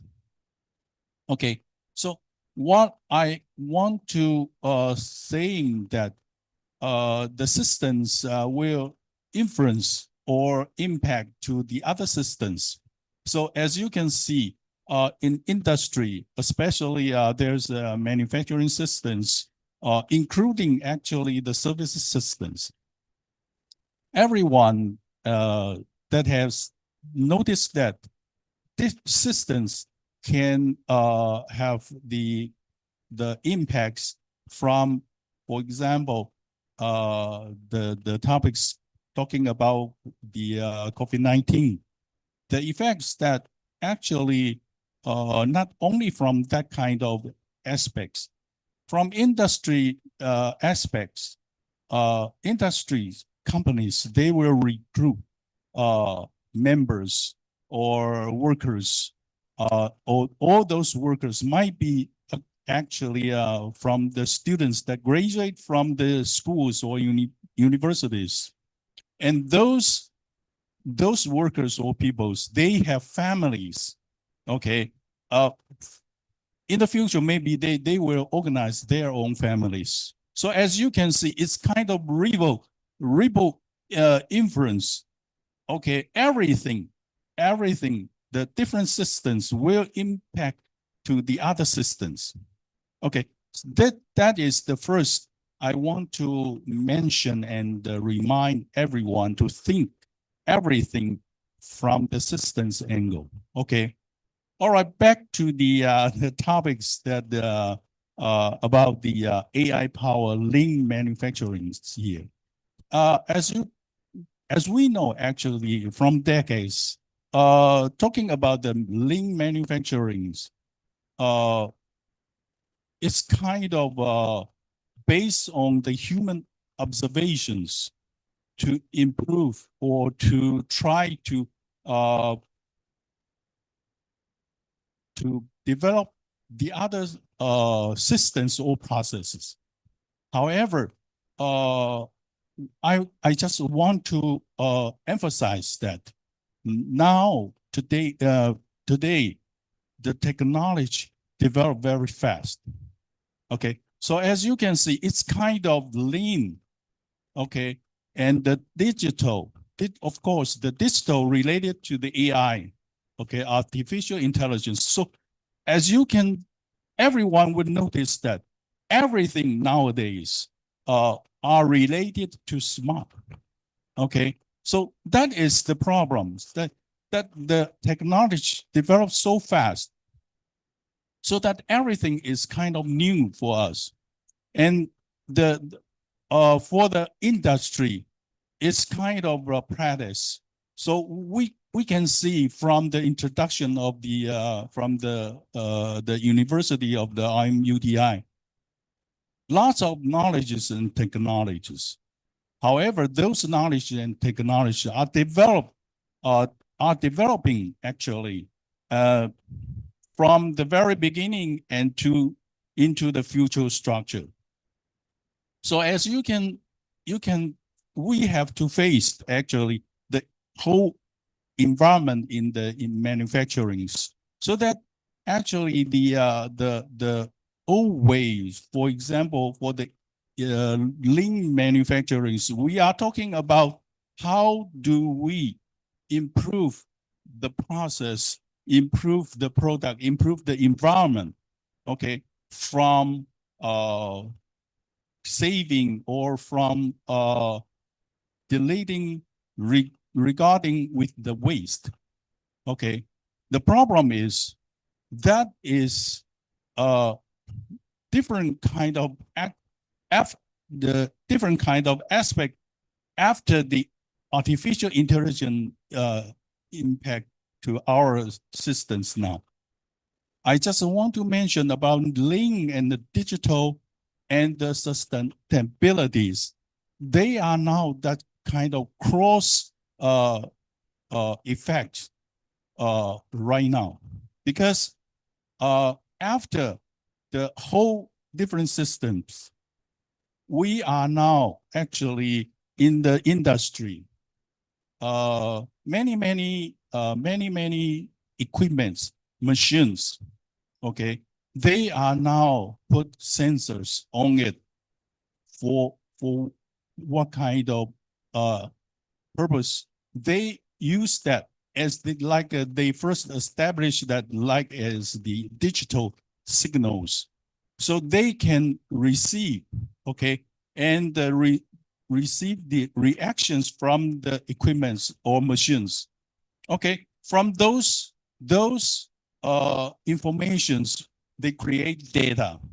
That is the continuous data we can receive. So that's related to the information technology, so-called the Internet of the Things. Okay, so the IoT is kind of digital related.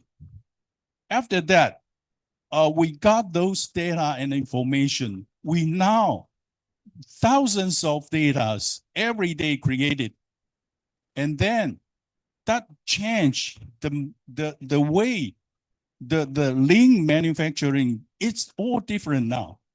Okay, so actually that is right now we use all the information and data gathered from the different sensors. Okay, so we can get a lot of data, and from those data we do the analysis.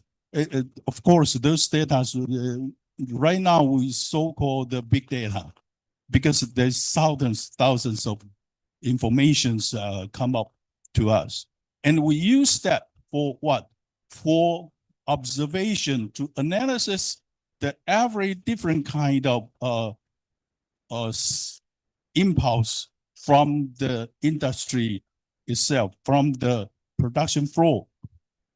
Okay, so different kind of, for example, we can analysis to find the quality problems, to find the maintenance problems from machines, from products, from process, okay, directly from those informations. So it's kind of because based on the traditional human observations, we of course can observe from the shop floor. However, somehow right now, you can see that the change is very fast, even that touch to the threshold of the human ability. So as you can see that is not right now, it's the human abilities can really touch very deep now. So that's why the AI, the artificial intelligence, will come up to do the analysis for all the different kind of, for example, they detecting the different signals to find is there any kind of problems with the process. Okay, directly right now, real-time impact, real-time maintenance, okay, long distance maintenance, okay, a lot of things that the artificial intelligence, the so-called smart manufacturing systems here. So I think this is a very good way today that I exchange the idea, okay, to share the idea face to face to you all, that all these things is telling us that we are facing now the different world, okay? So the world is changing very quickly. It's so fast that we cannot check within the limits of for the human abilities. So that we have to count on part of the machines, okay, part of the artificial intelligence, okay, for them, for those machines, for artificial intelligence, we've developed the algorithms to do the analysis for us, okay? So we can use this, okay? We can use this kind of power or abilities to do the lean manufacturings, of course. And then the second topics related to the religion, okay? Resilience, this terminologies is kind of, there are different kind of strategies or if the phenomena will occur, because we will face on impacts of risk or changes in the environment. For example, the tariff, okay? The tariff recent years from President Donald Trump, this one impacts all over the world, okay? And the war occurred in Ukraine, in Iran, okay? So that is all, obviously it's only very clear that's a war. However, the influence is for the environment, for the transportations, for economies, okay? So everything is influenced, that's all for the supply chain, okay? So as you can see, any kind of system occurs, especially what I said was, it's kind of regional political situations, including, for example, the Taiwan and mainland China, okay? That's now is kind of a little bit unstable situations within that region. So within that region, many influence will impact to the industries. For example, a lot of companies in Taiwan, they establish the branches in Thailand, in Vietnam, okay? So that is a lot of different kind of impacts will influence the countries, influence to the industries. So as you can see, there are different kind of the risk and the environmental structures. So that's why industry or manufacturing systems has to build the ability to against the resilience.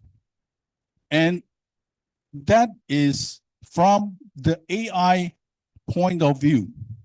AI, as I just mentioned, all the data and information that created continuously.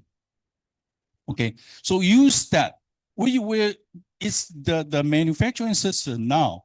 It's kind of starting from the reactive system, okay, into the predictive systems now. So we can use all the data analysis and the algorithms. So we try to doing or develop previously, okay, before everything or every impacts occurs, before it happens.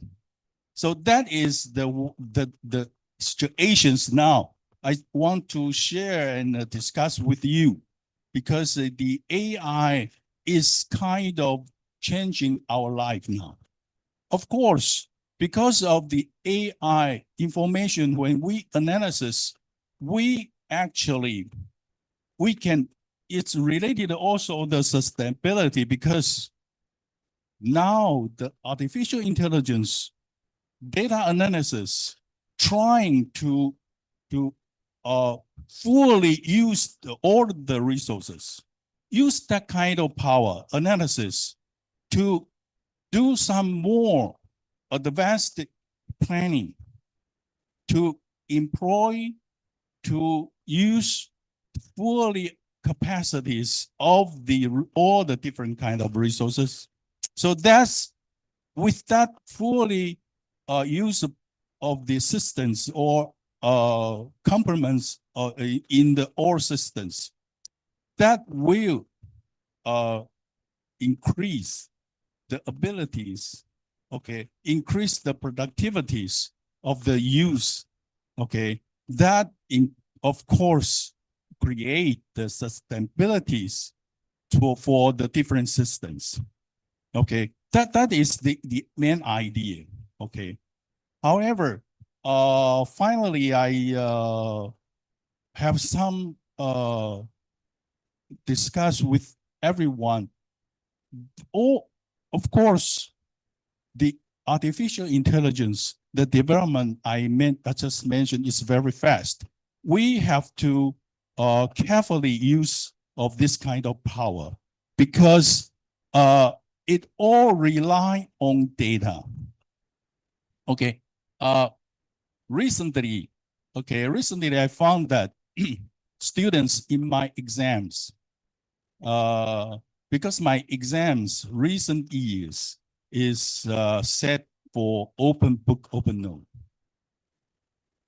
Recently, I found that students use the mobile phone and the iPad, okay, or the tablet to use the AI to find the question answers. Okay, so as you can see, this will influence different kind of structures. Okay, of course, their scores is not that high as I expected. Even they use the AI to find the answer. Okay. However, we can see that is already impact to the life, including the educations. However, I always tell students that there is one thing to be careful, because I want to say it again, because the artificial intelligence, or even including the algorithm, they are based on the data. Okay. In the information systems, it was a saying that garbage in, garbage out. So of course, the artificial intelligence, they need data. Secondly, they need the computational ability. So as you can see, the TSMC and the NVIDIA, why those companies are so famous? Because they are touching about the chips and the computational abilities. That's related to the future artificial intelligence. Okay. However, that would be, we have to think about that, because the power system or the or when we want to use the power of the calculations, we have to put more energies and resources. Is that variable or not? I have no idea, but okay, that is the main idea, that we have to carefully use the AI technologies. Even it seems like that it would be make us everything smart or everything more easier than before. And we are now in the road of applying the artificial intelligence. Okay, so we have to carefully walking on the road. Okay, that is the final things I want to share with everybody. Thank you. Thank you very much, Professor Dr. Huang Qiangxi, for your valuable, inspiring, and also insightful address for today. So please remain on the stage. Please, do you have any questions? Yeah. Thank you very much, sir. May I ask some questions? Yes. As you are in the manufacturing area and you talk about the AI. What is your perspective about if we located a data center in Thailand? In your opinion, what is the negative, positive idea or negative idea? Positive impact and negative impact if we locate a data center in the country? I think both of them, we have to think about the data centers. Actually, in Taiwan, they develop different universities, different organizations. They build a lot of different data centers. Okay. However, we have to think about one thing is for those data centers, they have to first build a lot of infrastructures. Okay. And you have to use, okay, who will use those equipment? What those equipment can help to industry or can help the society? If there's no request, okay, or you cannot support or help the others, and then eventually I saw many data centers vague and nobody care about it because the information technology, they change very fast. So when the technology change, those equipment has to be changed. For example, the computers. Okay, the computers within 5 years, you have to change it. Otherwise, okay, you cannot run because every different versions of the computer softwares, you cannot run at that time after 3 or 4 years later. Okay, so as you can see, the cost back on that data centers is very high. Okay, nobody noticed that. So I just want to remind that when you want to build the data centers, that's fine because we can meet the requirements for current request. However, we have to think about how do we maintain this system, this center? Okay, it's kind of it's very good when we're talking about the first and the second speakers.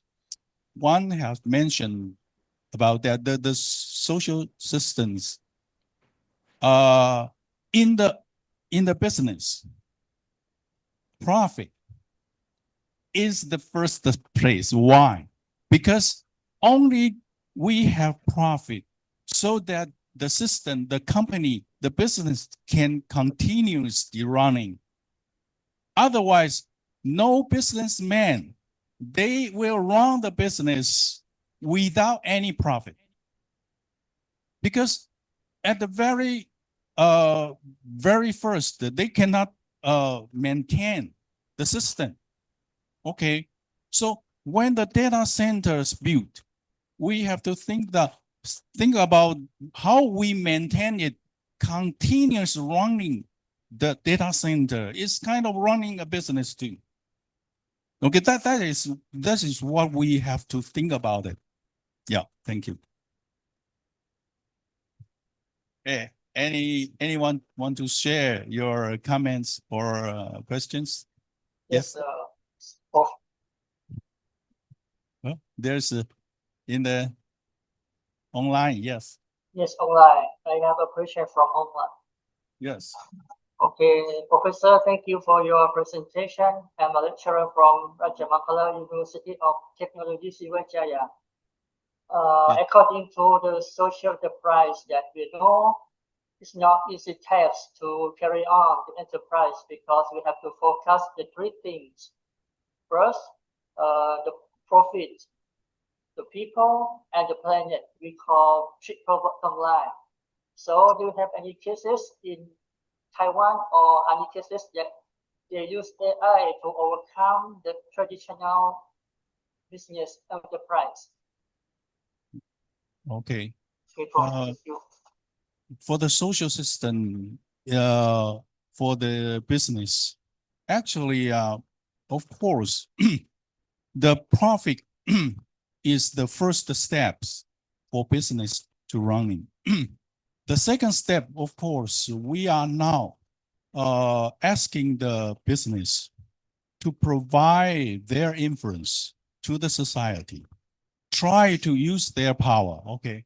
Try to use their resources to help the society. That's why, okay, the bigger, more larger companies, they have more capabilities, okay, to develop the more different ways of helping the society, okay, that the concepts are embedded now into the different companies.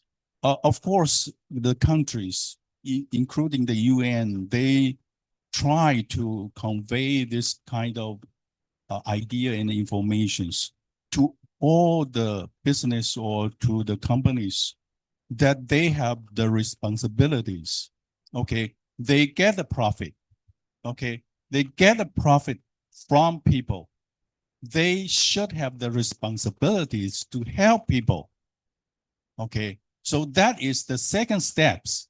After you have the profit, okay, then you have to think about the profit is coming from where. Okay, so it's kind of trying to build the ecosystem, okay, so that for the earth can run, okay, for a better life in the future. Okay, so that's what I am trying to meet your questions, that the companies or business, the profit, of course, is the basic idea. However, the profit is not only created because of you have the products. The products can be shared because of it is needed. Okay, because the people, okay, who buy your products. So this is kind of two ways. Okay, so companies, after it grows into a stable situations, it has to think about how to feedback to the society and the communities. That's my recommendations here. Okay, all right. Is that fine to you? Okay, thank you, Prof. Okay, all right. So Next question, please. Thank you, Professor Fong. Maybe 90% of the world's company are small and medium enterprises. Right. And can they become AI-powered lean enterprises? And if they can, how the best strategy to initiate small medium enterprises empowerment? Thank you. Thank you.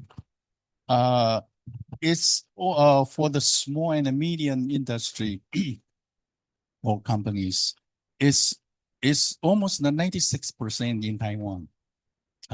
It's a very big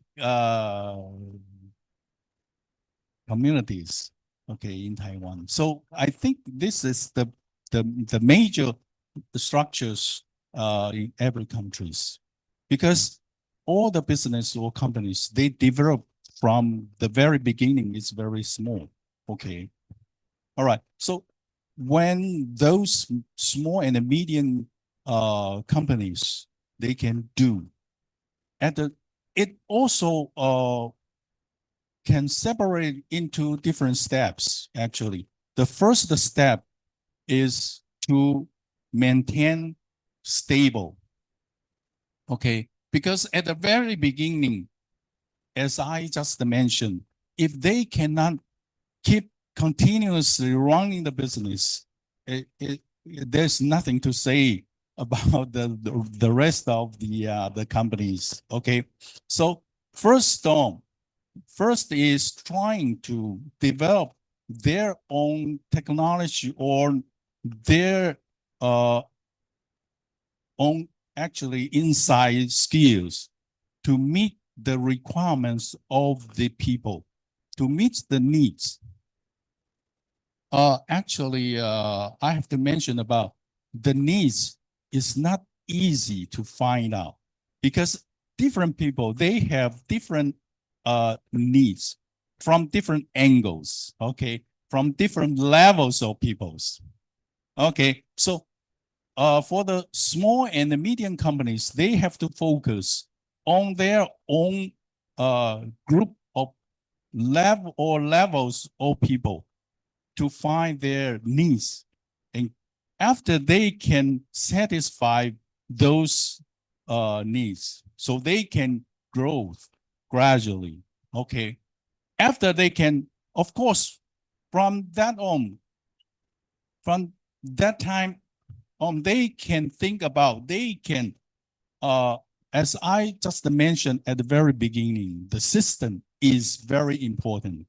So to build a system, okay, to build the feedback system within the company at the very beginning, okay, if you want to feedback, okay, sharing, after you got the profit, for example, of course, at the very beginning, you can set a very small percentage of profit to feedback to the society. That's fine. Okay. No matter the amount is small or large, that is the action. Okay. So gradually, the behavior, okay, will embedded to the company, embedded into the system. So after all, okay, people's workers, okay, the bosses, they will work on this without any thinking, because the system is running. That's my recommendations. So let the system work. Okay, not let the company work. Okay, gradually, because when company is getting larger and large, okay, it will be more complicated than the beginning. So if they don't build a system into the organizations, no matter what kind of organization, not only for the company, okay? So if we can build a system, so the system can run by itself, okay? Don't have to be pushed by the government, by the people, okay? Every time, every day telling you that you have to do some good things. No, okay, it's not easy, okay? We have to build in the system. That's my recommendations. Okay. Thank you. Thank you very much once again, Professor Dr. Huang Qiangzi. We sincerely appreciate your time, your expertise, and valuable contribution for today's competition. Ladies and gentlemen, please join me once again for give a thankful for Professor Dr. Huang Qiangzi. All right, we are now moving on to one of the most exciting part of today's competition. So may I now announce the presentation sequence. We will start with the Greenie Winnie from Rajmongkol University of Technology, Isan. The second, local STL from Rajmongkol University of Technology, Sivichai. The third one, Terlect from Universities Bovijaya. Sorry for the misannounced. Okay, the fourth one, ขอบคุณ team from Gajah Mada University, followed by Circulava from the same university. And number 6 will be Agropod from the University Balvilaya, and Supernova will follow from the Technology, Rajmongkol University of Technology, Isan. To that, the Shinatara from University of Balvijaya and Farmworks from the same university, and also BioBrio, sorry for announced the misannouncement from the University of Balvijaya, and the last one, Nova Call from Rajmongkol University of Technology, Isan. All right, I think everyone ready for the competition. Before beginning the competition, it is my great pleasure to introduce our distinguished judges. First, Professor Dr. Huang Chengzi, Department of Industrial Management, National Pintung University of Science and Technology. Please give a round of applause for our judges. Second, we are online, Mr. Ching Hung Lind, researcher, Industrial Technology Research Institute from Taiwan. And the last one, Mr. Nattakorn Asuni Na Ayutthaya, General Manager, Social Enterprise, Thailand. And thank you very much to our honorable judges for joining us today competitions.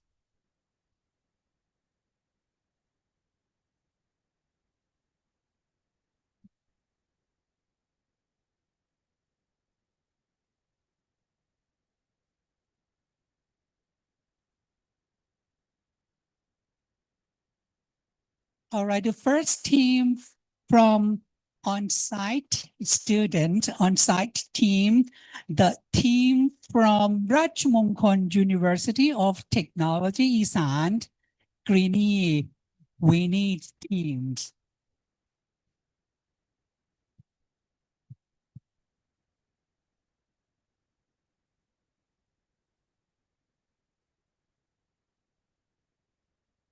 Each team will have to present their business proposal 10 minutes and followed by 5 minutes for questions and answers from the distinguished panel of judges.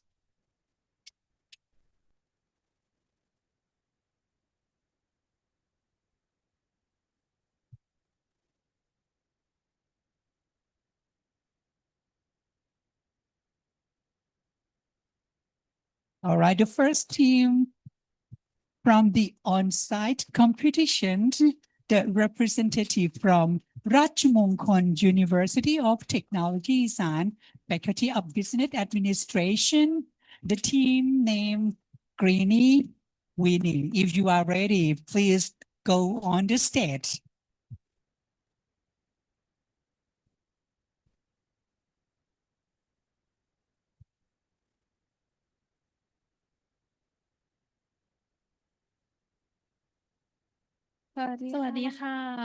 We are Team Greenies.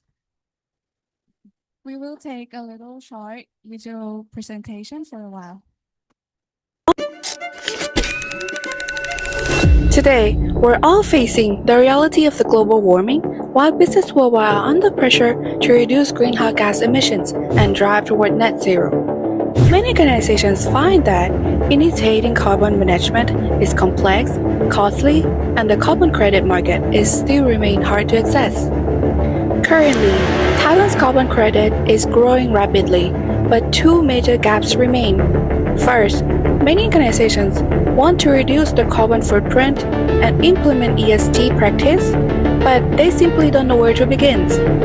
Second, the communities and farmers who have the potentials to generate the carbon credits cannot directly access to the markets or the buyers. And this is the starting point of the carbon metrics. We serve as a carbon reduction consultants, carbon footprint calculation assistants, and intermediaries for the carbon credit ratings, which is our core revenue streams. Our goal isn't just about to help the organizations, but we also aim to generate the income for the local communities and the sustainable propel Thailand toward its net zero goal. Our target market consists of the medium to large B2B enterprise, especially companies listed on the stock exchange of Thailand. We focus on three main sectors: the export industry, the energy sector, and the service industry. What sets Carbon Metric apart is we don't just focus on the profitabilities. We create the three value dimensions. The organizations receive the tool they need to reduce the carbon and evaluate their ESG profile. Local and communities also earn the additional incomes from the carbon credits. Finally, society benefits from the expanded green space and mitigation of the global warming impacts. We believe that solving climate crisis shouldn't be burdened on any single party, but rather the economic opportunities where all the sectors are mutually benefits. Therefore, the carbon metric isn't just about the carbon business. We are the bridge of the connecting business, the communities, and also the environment that allowing us to growing sustainabilities together. And if we succeed here today, we won't just be a building companies. We will build the ecosystem that allowing us to drive toward Thailand's net zero futures.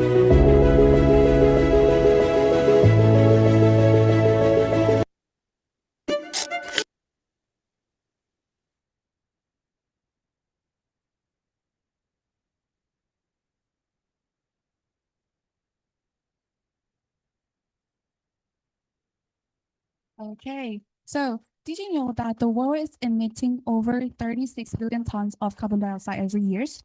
Yet, most companies still struggle to measure and monitor their carbon footprint. Sorry. These are the four.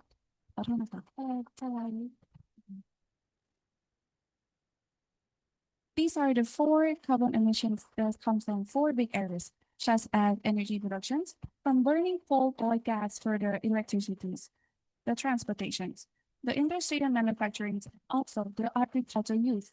They cut down the trees every year. These are the main cause of the climate change. And we see the potentials to turning the carbons into a value for more sustainable futures. Through the consulting, we will guide them how to cut the emissions and also measure their company impact so they know where to improve. And also, we will be facing the seller and the buyers so they are access the market easily.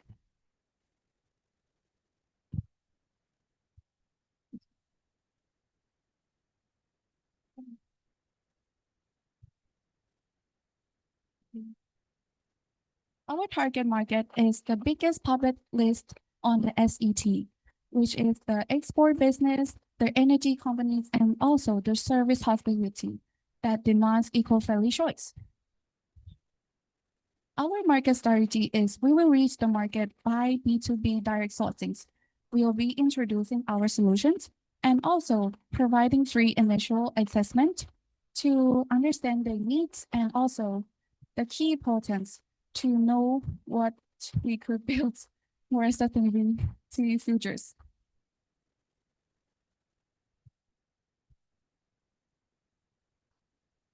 And next, let me move on to our financial plan. So our budget is 1.5 million baht, and we separate in three parts. First is green loan 40%, investor capital 30%, and advance cash flow 30%. And if you can see, I break down the revenues. The biggest revenue is B2B consulting service, 1.1 million baht. So all after expense, you get the net profit margin 370,000 baht. 3-year growth projection. In the first year, we estimate the revenue 1.8 million baht, and in the third year, you get 2.9 million baht.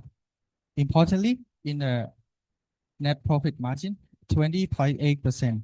In the second year, it will maintain, but in the third year, it will 24.4%. 3-year ROI report. All over the margin that we will get in 3 years is 1,555 baht. So the total year ROI is 103.7%. And average annual ROI per year is 34.57%. Break even point our company is 3 years.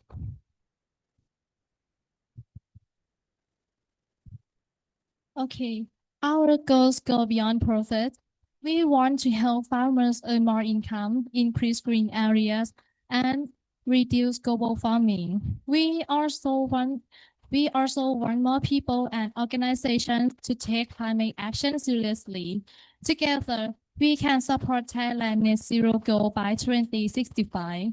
In conclusion, Carbon-Matic and aligns environmental responsibility with economic opportunity.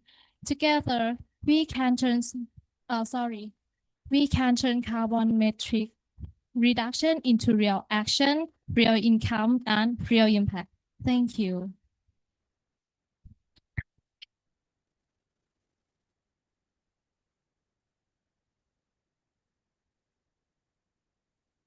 Okay, thank you very much. And right now we're coming through the Q&A session. According to the limited time, I would like to invite the representative of the judge to ask the questions.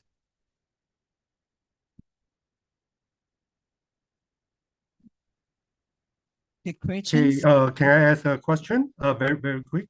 And thank you for the great presentation. And I think that's really wonderful. And I really like your presentation. And I also agree that the green transition, carbon reduction is very important. But I have a question. So what's your incentive? You know, the incentive to tell other companies to do that? Because of course, I know everyone knows that green transition is very important, but that's one thing. And ask them to pay that, that's another thing. You know, because I'm also running the consultancy business, and it's really hard for us to, you know, convince people to pay for that. So I want to know that what's your, you know, incentive? How could you, you know, attract those companies to do what you want them to do? Yeah, that's my question. Thank you.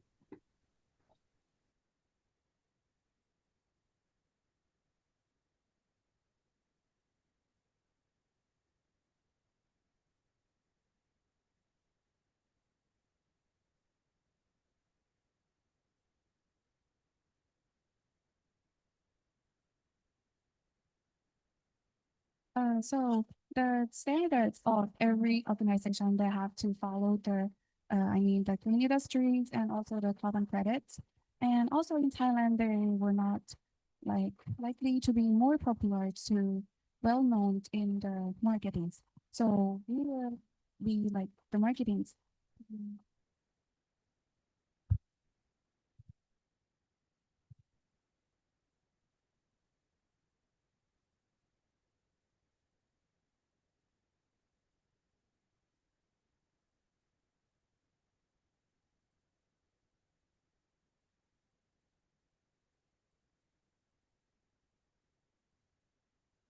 So we offer to be your assistant to helping easy way to access the market, because in doing this kind of activity is complicated and more steps. So we will be like consulting to your business to helping the credits that creating the real activities that can be reduce the carbons.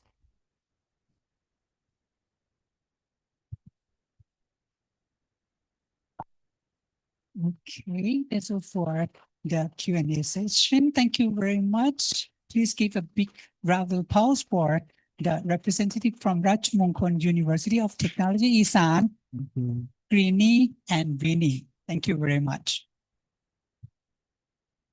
All right, and the second team will be available for you all online. So I think they are very ready for present day business presentation today. So the representative from Rajmongkol University of Technology, Sivichai, the team is local STL.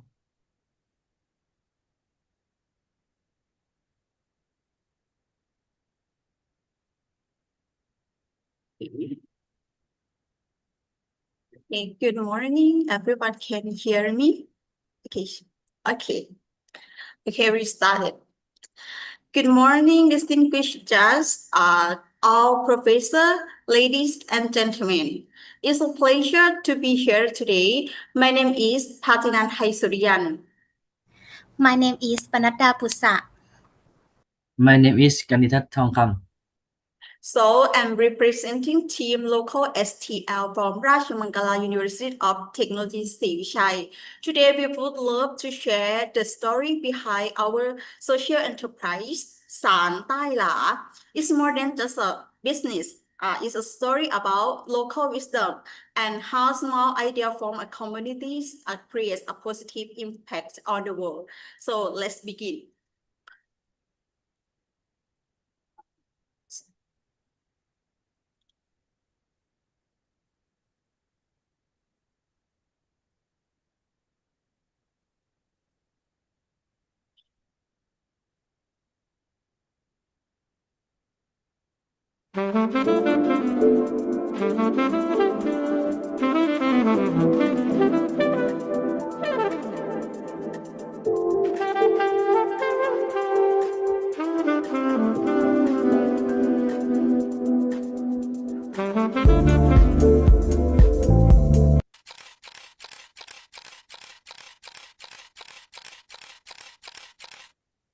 Basket weaving is a valuable local wisdom that has been passed down through generations.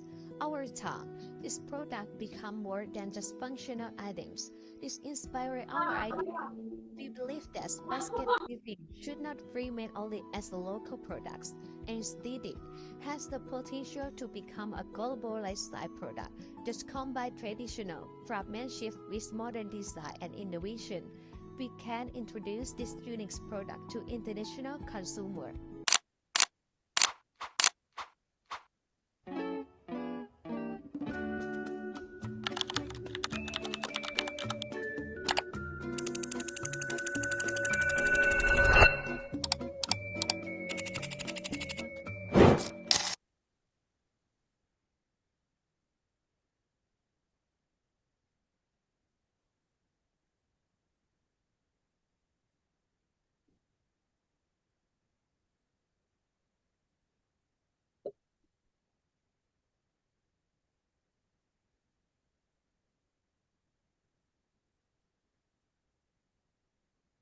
Okay, everyone can see my slide or not yet.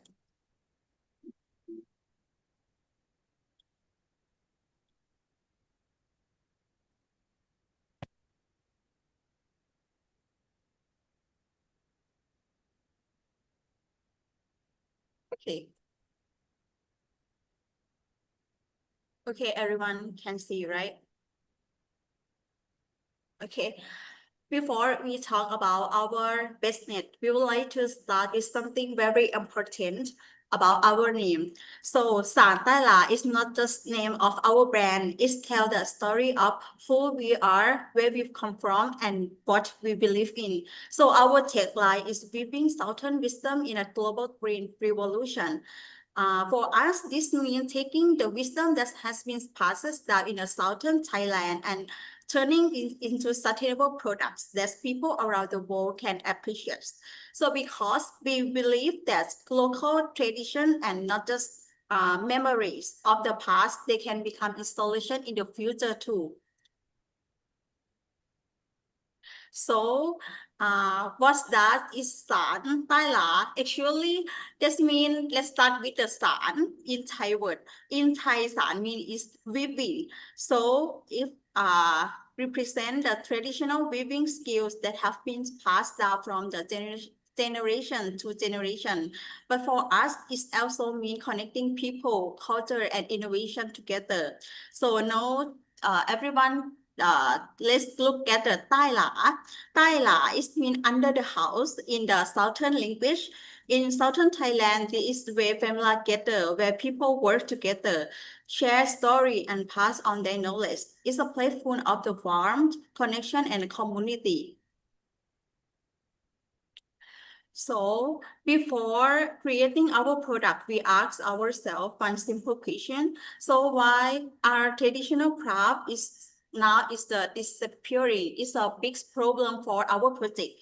Even though people today care more about sustainability than ever before, so we found that's about 3 important challenges. In the first, about the plastic products continue to harm our environmental, right? So second, many local artisans have incredible skills, but their product often don't match today's markets, making it difficult for them to earn stable income. So, and finally, our team is looking for sustainable products, but they also want to something modern, stylish, and meaningful, right? So we saw this not a problem. Is this is an opportunity for our project. So in the next, this question lets to us to generation green or simply D2. So our idea not just to make another woven bags. Our goal is to reimagine traditional craftsmanship for a new generation. We look together with local artisans and transform their traditional weaving skill into the contemporary design that fits today's lifestyle. Every bag is handcrafted from natural reeds, making it biodegradable and environmentally friendly. So more importantly, every design adds value to traditional craftsmanship. Instead of changing the artisans, we redesign the product. This allows local wisdom to remain authentic while becoming relevant to today's markets. So with G2 or Generation Greens, we are not only creating eco-friendly handbags, but we are creating a new opportunity for artisans in country, preserving cultural heritage and making the traditional craftsmanship that our generation is proud to carry. So today, the consumer are not only buying the product, they are buying the story, value, and impact. So now is an example of product is the Ban Dao Ryang, located in Thung Song, Nakhon Si Thammarat, is our province. So I want to show everyone to look is that this is why we should collaborate is Ban Dao Ryang, because for generation, basket weaving has been part of the southern people way of life, but many traditional products still face challenge in the reaching modern consumer, right? As a young generation, we see this as an opportunity. Our role is to become a digital bridge between local artisans and global customers by supporting marketing, branding, design, and business to development. We believe that sustainability is not only about protecting the environment, but also preserving the culture and creating fair income for local communities too. Okay, next slide.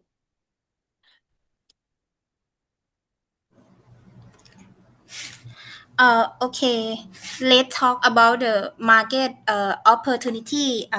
The global fashion industry is worth $1.7 trillion and is expected to grow by 63% by 2030. At the same time, Generation C is driving the demand for sustainable products over 73%. Often see consumers are willing to pay more for eco-friendly products. T2 is ready to meet this demand by offering stylish, sustainable handbags for environmentally concerned customers around the world. Okay, Ji, next slide. Thank you. Next, our business model canvas. Long-term sustainability, we sell directly to customer to digital channel, reduce cost and ensuring more income go back to our local artisan. Okay, next slide. Finally, our operation are managed using per critical path analysis, allowing us to complete the entire production process in just 39 days.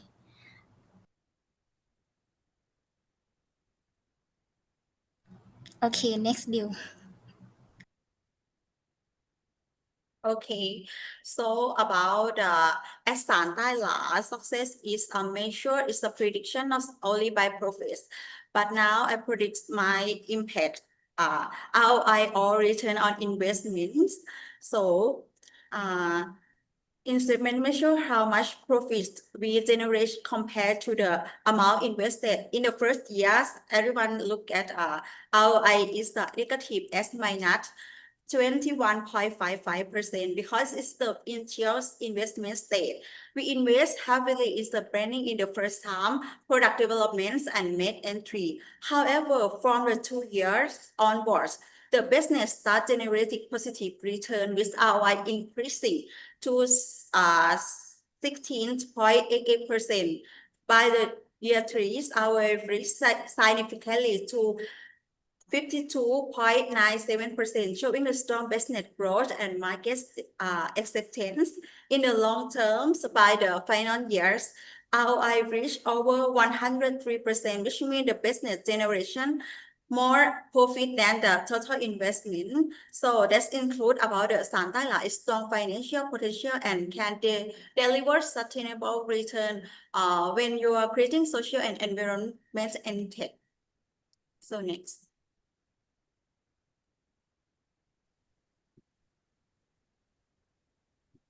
Thumbs up already.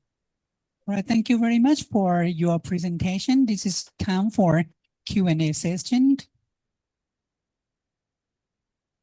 Please, the representative of the judge. Okay, Mr. Nattakon Asunina Ayutthaya, General Manager from Social Enterprise Thailand, please. So thank you for your presentation.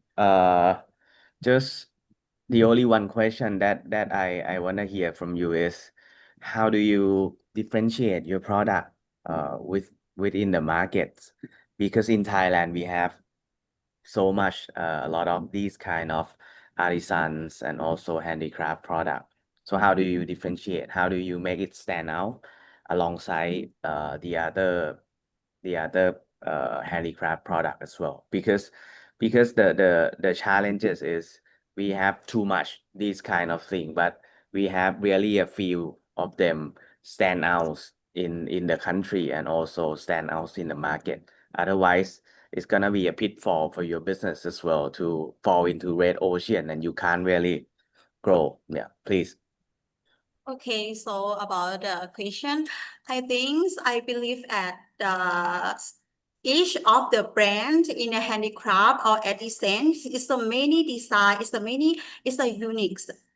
So in about the Santala is from the southern Thailand for the community, and we gonna into the development about marketing, branding. So I think it's a fast fashion in Korea. It's many fast fashion, and then in the design, style, and value.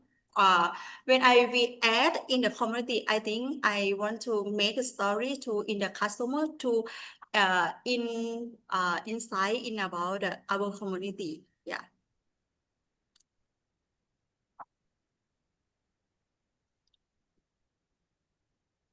All right. Okay. Thank you very much for the question and our judges. And also thank you very much for the delightful presentation from representative of Ratchamangala University of Technology, Singvichai local STL. All right. And the last presentation for the morning session will be on-site Universitas Bawijaya. The team is interact. If you are ready, please feel free to prepare yourself on the stage.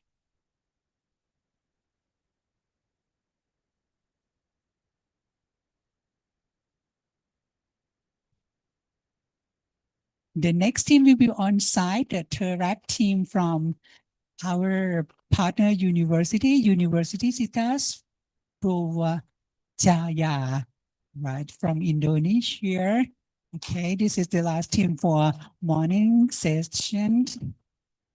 While waiting for them to prepare themselves on the stage, this is for the last team for the morning session. And if you are ready, please come on the stage. And please give a warm welcome to the representative from Universitas Brawijaya Interact team.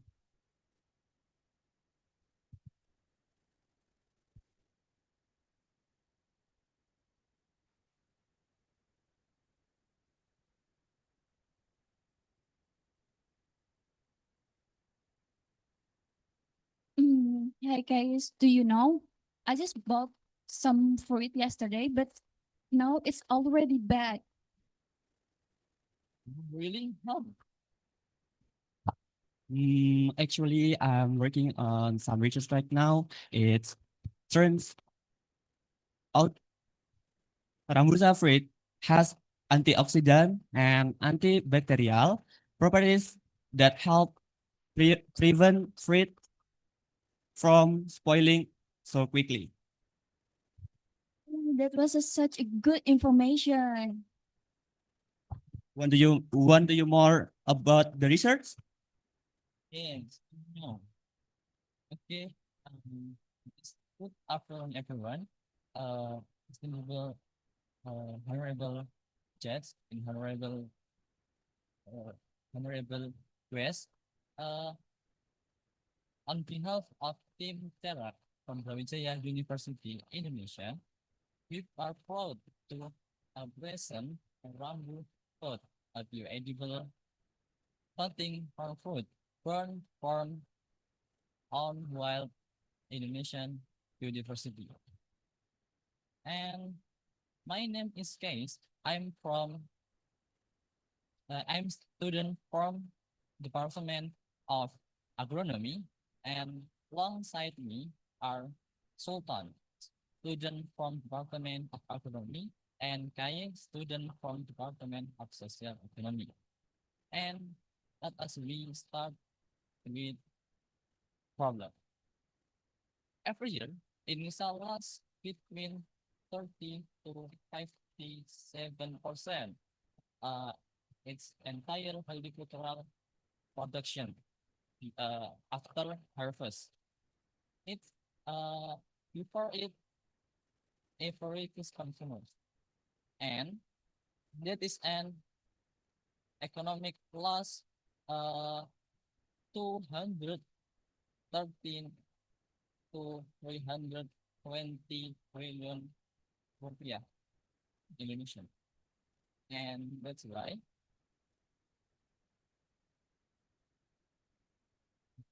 trillion rupiah. And this is a not very good for farmers in Indonesia, you know. And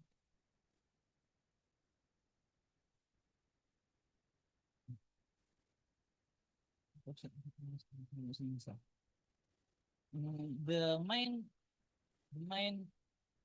main aspect is pathogenic fungi the cause of anthracnose and combined with food respiration during storage and transport.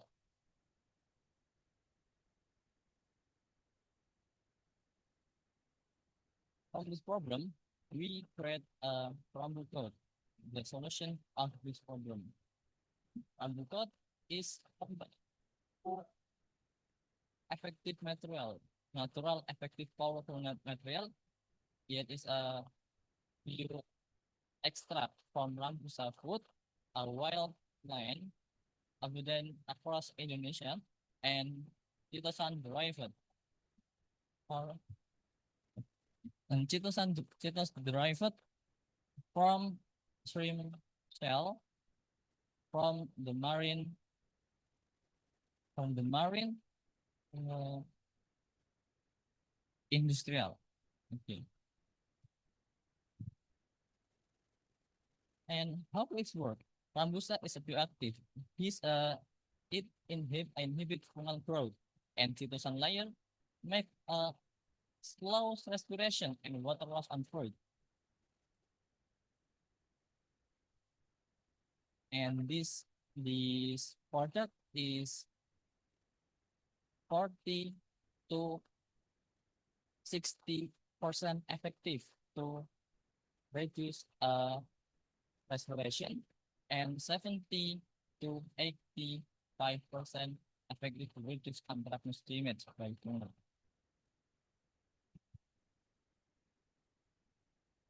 If you asking about the raw material, the Indonesian have a lot of this material. The chitosan we have from the marine, and the one every year Indonesia has 30 to 70 wells from shell, 1.09 million ton a year. This a lot of raw material, and chitosan is a common weed we can get anytime, anywhere in Indonesia, especially in palm oil plantation area. And this we make a rambutan. Okay, our main innovation is the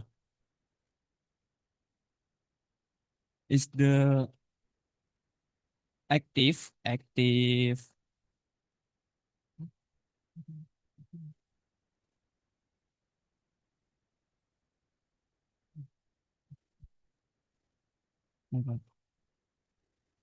the active material combustion. The rambusa helps stop fungi from growing, and the chitosan from a thin perspective.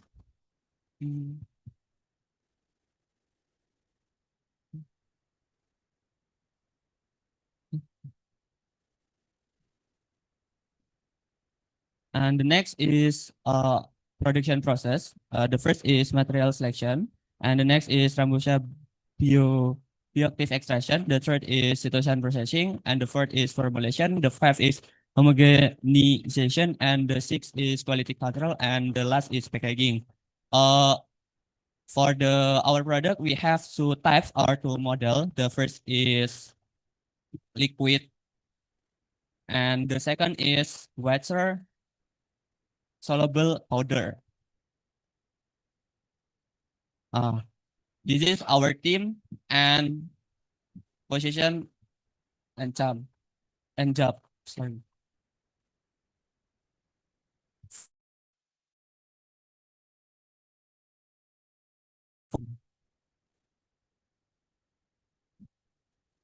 This is analytic for 1.4 trillion per year for market organic edible coating product in Indonesia. For 2021 billion by year. This is initial obtainable marketing during years 1 until 3 years.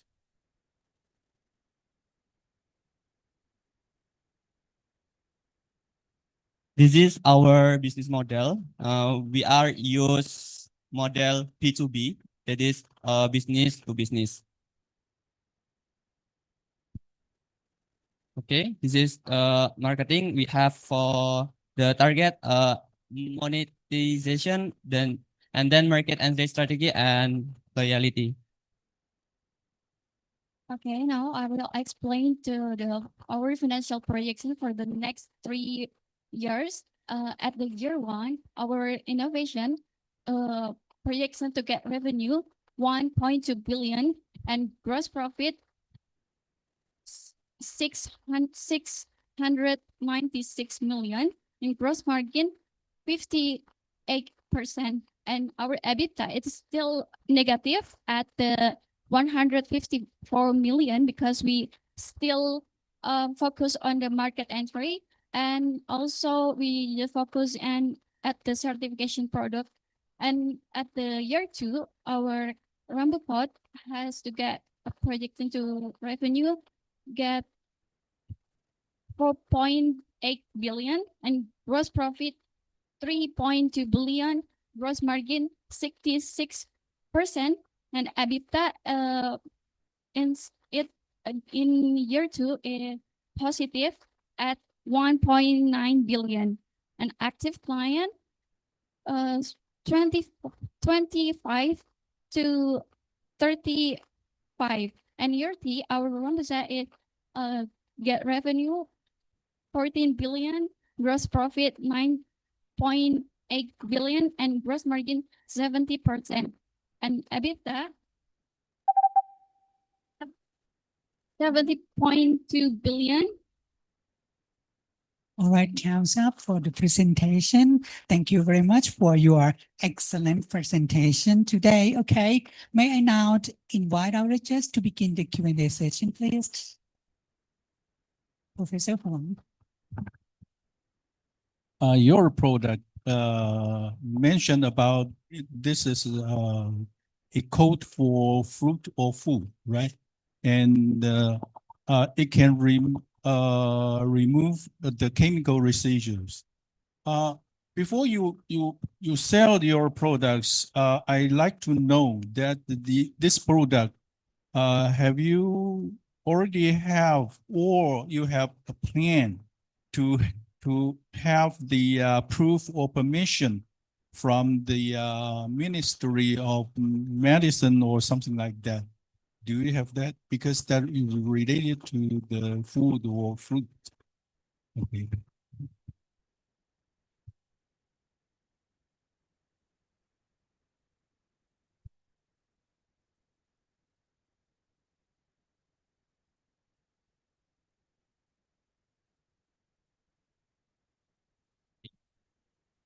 Professor, plan by sell the product is first we want to contact with 3 to 5 producers of fruit on the locals, especially Malang City. Yeah. Because that place is area production for many fruit. Example apple, strawberry, and orange, and many fruit. Because that we want to we plan is we want to contract with any farmers on there. Because we and the opinion, the first side we need very need this product is little farmer, because this product is most cheaper from really product, any product, example fungicide, chemical fungicide, or paraffin wax. This product is very cheap, and then this help to little farmers to make their product is stay good on transport and storage. Yes, I understand. But what I mean is before you sell your products, you because this is applied on the food or fruit, so you need get the permission or proof from the government. Yes. Okay. So you should have received, or you have a plan to apply for the permission. The plan it's third year of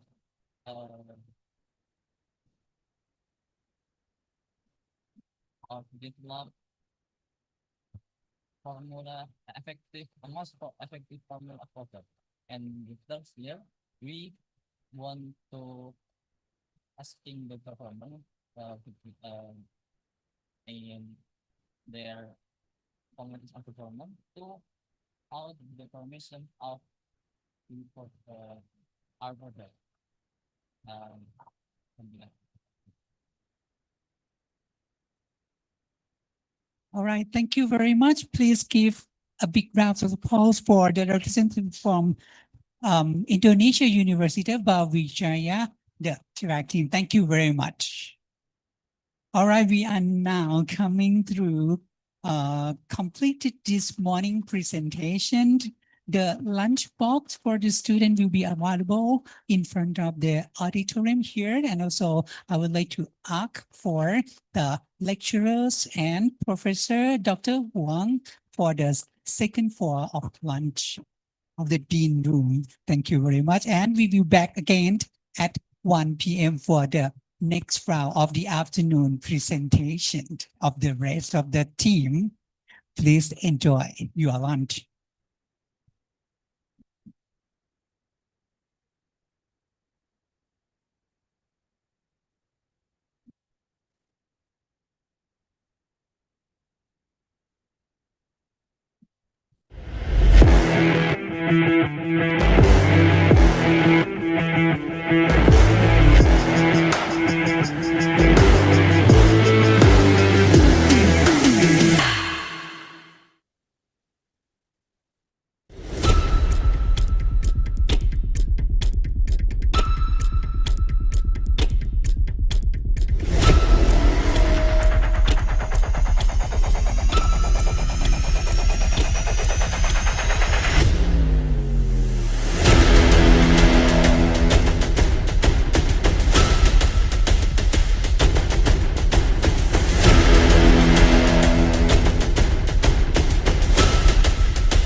อยู่ไม่ไหวอยู่ไม่ไหว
มั่ว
Okay, then welcome back again for the afternoon sessions.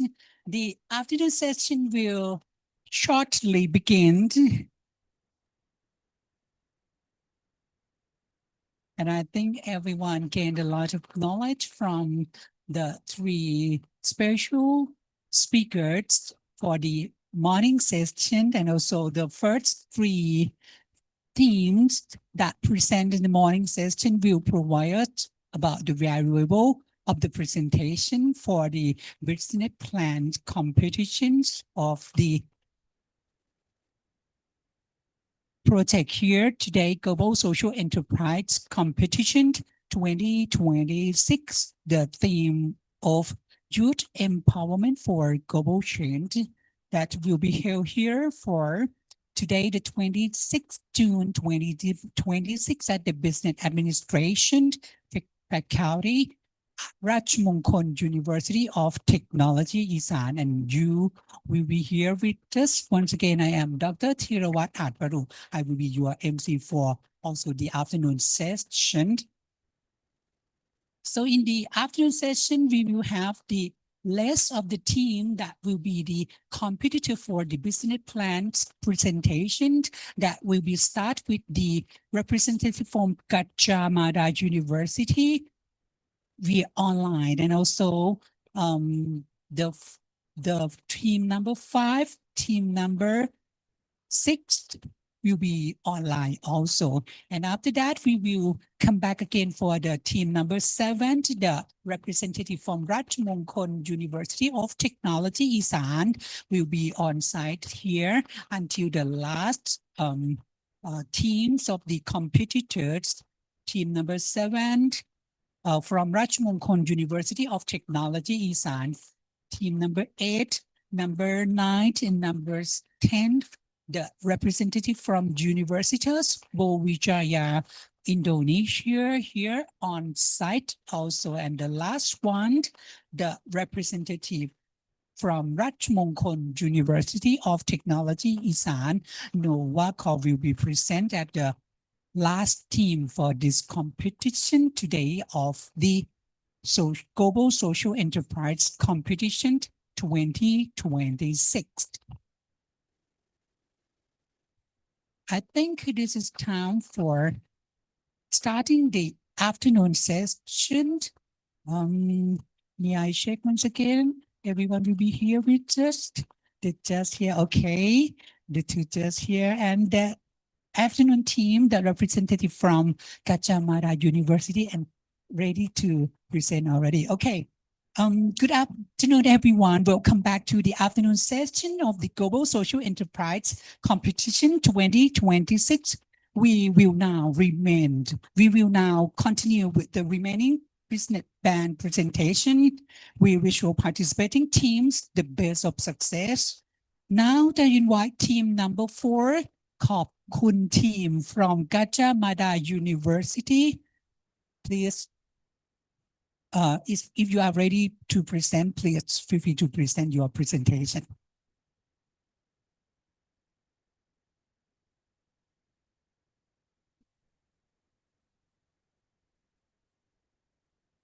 Can you hear me? The representative from Gajah Mada University, Khop Kun team. Can you hear? Yes, loud and clear. Okay. Can If you are ready, please start. Okay, wait.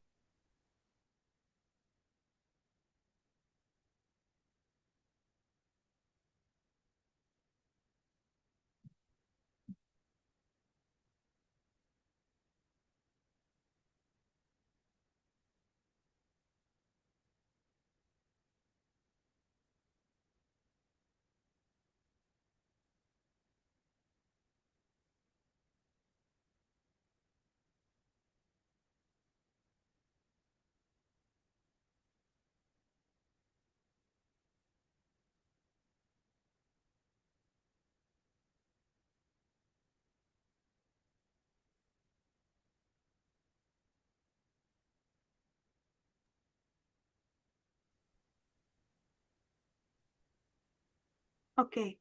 Did you know that for every cup of coffee we enjoy, more than half of the coffee series is simply discarded as waste? Good afternoon, judges, committee members, and fellow innovators. We are Team Khop Kun from Universitas Gajah Mada. My name is Salma, and together with Theo, Nisha, Zahda, and Miss Rina, we are here to present a youth power zero waste solution. Welcome Java V Brewing Value from Coffee Waste. Today, we will show you how we transform a massive environmental problem into a premium sustainability business with a real measurable social impact. Indonesia is a world's fourth largest coffee producer. To tackle the massive waste generated by this industry, Java V upcycle coffee hacks into 2 premium high-value products. First, our product Ascara Tea, a premium low caffeine herbal beverage made from Temanggung Arabica House. Second is our coffee aromatherapy breakfast. We convert the remaining waste into a clean and renewable biofuel infused with essential oil. But Java V is more than just product.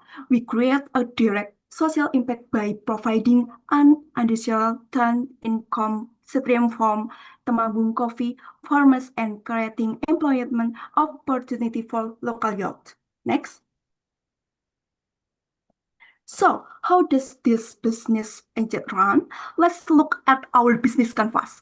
Our core value proposition is delivering premium, zero-waste products that champion both wellness and sustainability. Financial revenue streams are highly diverse. We generate income from D2G retail, B2B wholesale, and looking ahead export channels and export accessories. To excel this profitability, our key activities from on high quality waste processing and continuous product innovation. None of the happens alone. We rely heavily on our key partners, farmers, cooperation, and Temanggung for our supply chain and local intuition from R&D. We have a strong circular business model, but the crucial question is the market ready for it? Next. All right, let's talk about why now and why this is such a massive opportunity. Globally, the coffee industry is booming, but there's a hidden problem. Up to 60% of the coffee cherry ends up as waste. We are talking about 10 million tons of cascara globally that are usually just dumped or burned. At the same time, the global functional beverage market is skyrocketing. The consumers are actively hunting for healthy, natural, and sustainable drinks. This is where we step in. We source our raw materials specifically from Temanggung. Why? Because it's GI certified Arabica with naturally sweet, fruity, and earthy flavor profile. We are taking an undervalued zero-cost waste stream and turning it into a high-demand premium product. Okay, next slide. Okay, now let's look at competitive landscape. Where do we fit in? If you look at the current cascara market in Indonesia, it's polarized. You either find cheap, unbranded husk on e-commerce with zero traceability, or you pay a premium for imported teas in specialty cafe. There's a massive white space here. Javafi fills this gap as a premium, traceable, and impact-driven domestic brand. It's the same story. For our decades, people are still using traditional firewood or generic charcoal, which drives deforestation that we over a circular coffee-based alternative that delivers the heat minus the environmental yield. Next slide, please. So, how do we capture this market? Okay, for our cascara tea, our positioning is clear. It's premium, upcycled wellness beverage that empowers local farmers. We are directly targeting health-conscious millennials, zero-waste retailers, and specialty cafes. Our go-to market funnel is digitally driven, moving from social media awareness down to trial packs with a target of solid 50% repeat purchase rate. Meanwhile, our big cat provides utility and sustainability for outdoor customers, barbecue businesses, and wholesale buyers. In short, we have the right origin, a clear market gap, and a highly targeted target strategy to turn agricultural waste into recurring revenue. Excellent. Okay, next. Now, let's move to the product. Our first product is Javafi Cascara Tea, a premium herbal beverage made from coffee cherry husk that's usually discarded after coffee processing. The production starts with collecting fresh cascara from our partner farmers. It's then sorted, cleaned, and dried, preserved quality before being reduced into smaller pieces. After that, to create a flavor profile that suits Indonesian and South Asian consumers, we blend it with natural ginger kit cinnamon, resulting a fruity and low caffeine beverage with a distinctive Temanggung identity. The product is available in both tea bag and loose leaf format, allowing us to serve retail consumers as well as cafe and specialty beverage business. Next, our second product is coffee aromatherapy briquette, which utilizes lower grade coffee waste that's not suitable for tea production. We combine spent coffee grounds, coffee husk, and coconut shell charcoal. Each material is dried, ground, and sieved before being mixed with a natural tapioca binder. The mixture is then molded into briquettes, dried, cooled, and finally infused with natural essential oils before packaging. Unlike conventional briquettes, our product not only provides renewable heat with low smoke emissions, but also releases a pleasant coffee aroma, which making it suitable for households, cafe, camping activities, and wellness spaces. Next. Together, these two products demonstrate our circular economy approach. Instead of charging coffee by product as waste, we maximize their value by directing high-quality cascara into premium beverages, while the remaining coffee waste is transformed into renewable briquettes. This allows us to utilize a much larger proportion of the waste stream while serving to different market segments. Every purchase contributes to additional income for farmers, employment opportunities for local youth, reduced coffee waste, and a lower environmental footprint. Java V doesn't simply sell products, we transform agricultural waste into shared economic, social, and environmental value. Next. Finally, we're moving on to feasibility. JAFEF demonstrates both financial potential and operational readiness. Our revenue comes from multiple streams, including Cascara tea bags, loose leaf Cascara, cafe partnership, export sales, and educational activities such as workshop and farm tours.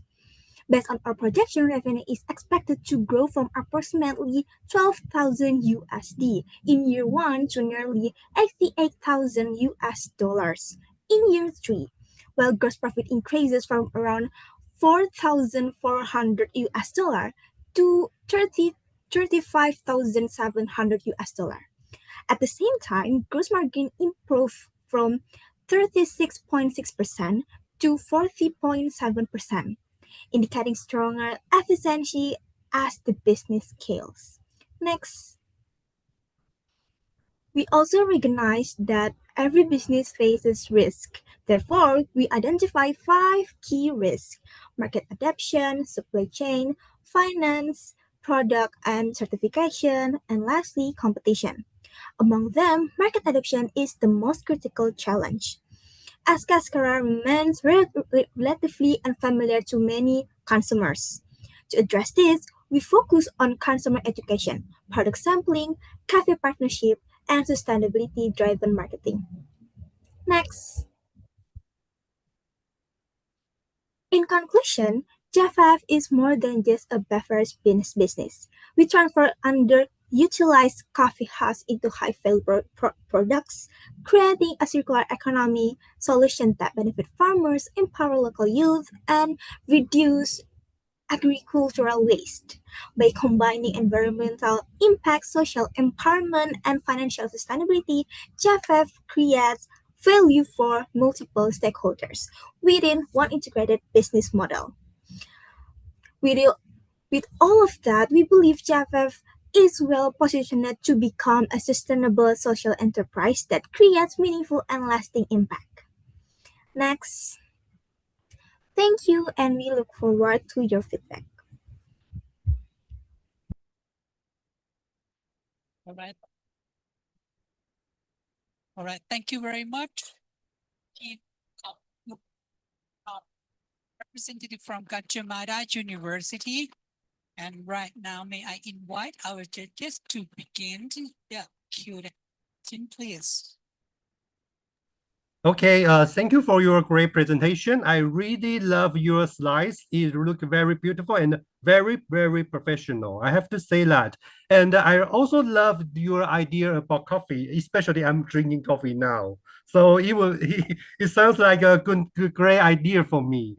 I also like you just showed all the, producing or manufacturing process in your slides. That's very good because it's really hard to see that kind of, that kind of process in a student's project. But right now I have 2 questions or issues. The first one is that I love your idea about Cascara tea, but I think marketing could be an issue because I don't know how how you convince the customer to accept that this tea is from like coffee waste. Yeah, how did you deal with this kind of marketing issue? The second issue is the cost, because you might think the coffee waste is everywhere, it's easy to collect. No, actually build this kind of coffee waste supply chain could be very expensive. So I think you might need to consider the cost of the building the supply chain. Yeah, so that's the 2 issue I need to remind you. Thank you.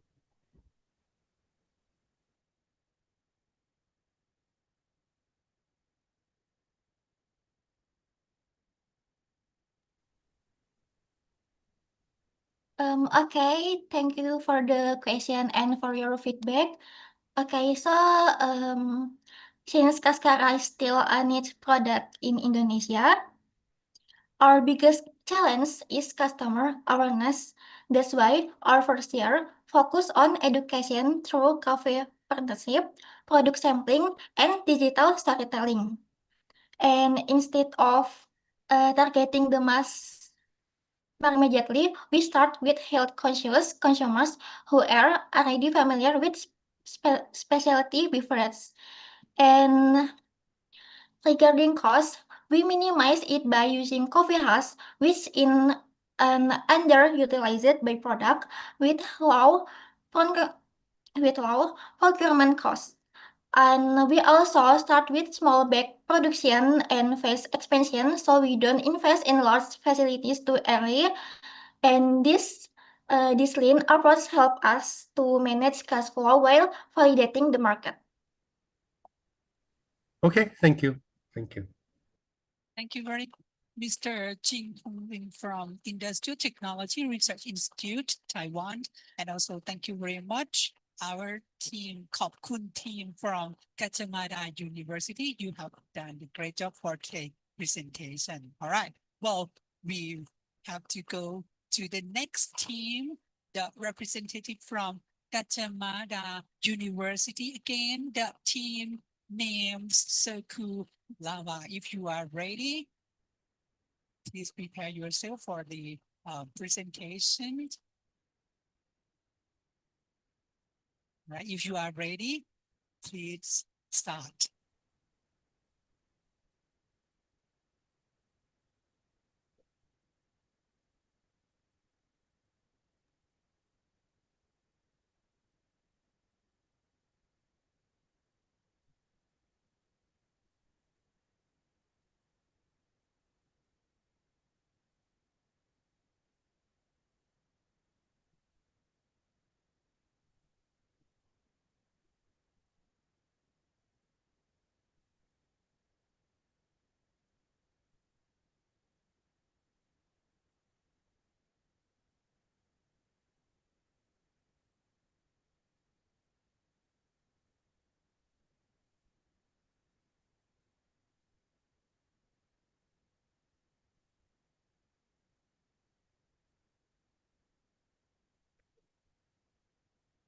Okay, thank you so much.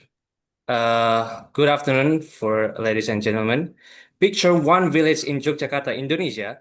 In the orchards, tons of snake fruit lie rotting on the ground. A few kilometers away, fish farmers in that same village are losing money on imported fish food they can barely afford. Same place, same week, two problems that have never met. We are Team Circularva and we found the one thing that connects them, a fly. I am Sitcon and my friend Zorif in the next 10 minutes will show you how a black soldier fly turns a village waste crisis into youth-led income and why this model can travel to 75,000 villages.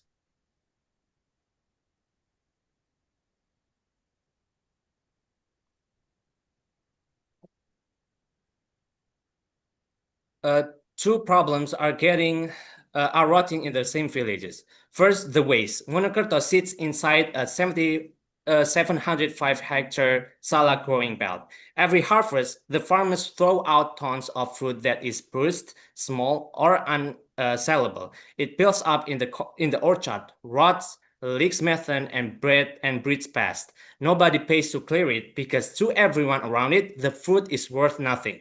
Second, the cost. Some villages run on fish farming. For a small hoarders raising catfish or tilapia, feed is 60 to 70% of total production costs. It is the single biggest lever they have on profit, and it climbs every year as imported fish meal gets pricier. So one neighbor dumps free protein on the ground while the neighbor next door overpays for it. Same youth, same village, and one circular fix. And that fix has 6 legs. Zorif.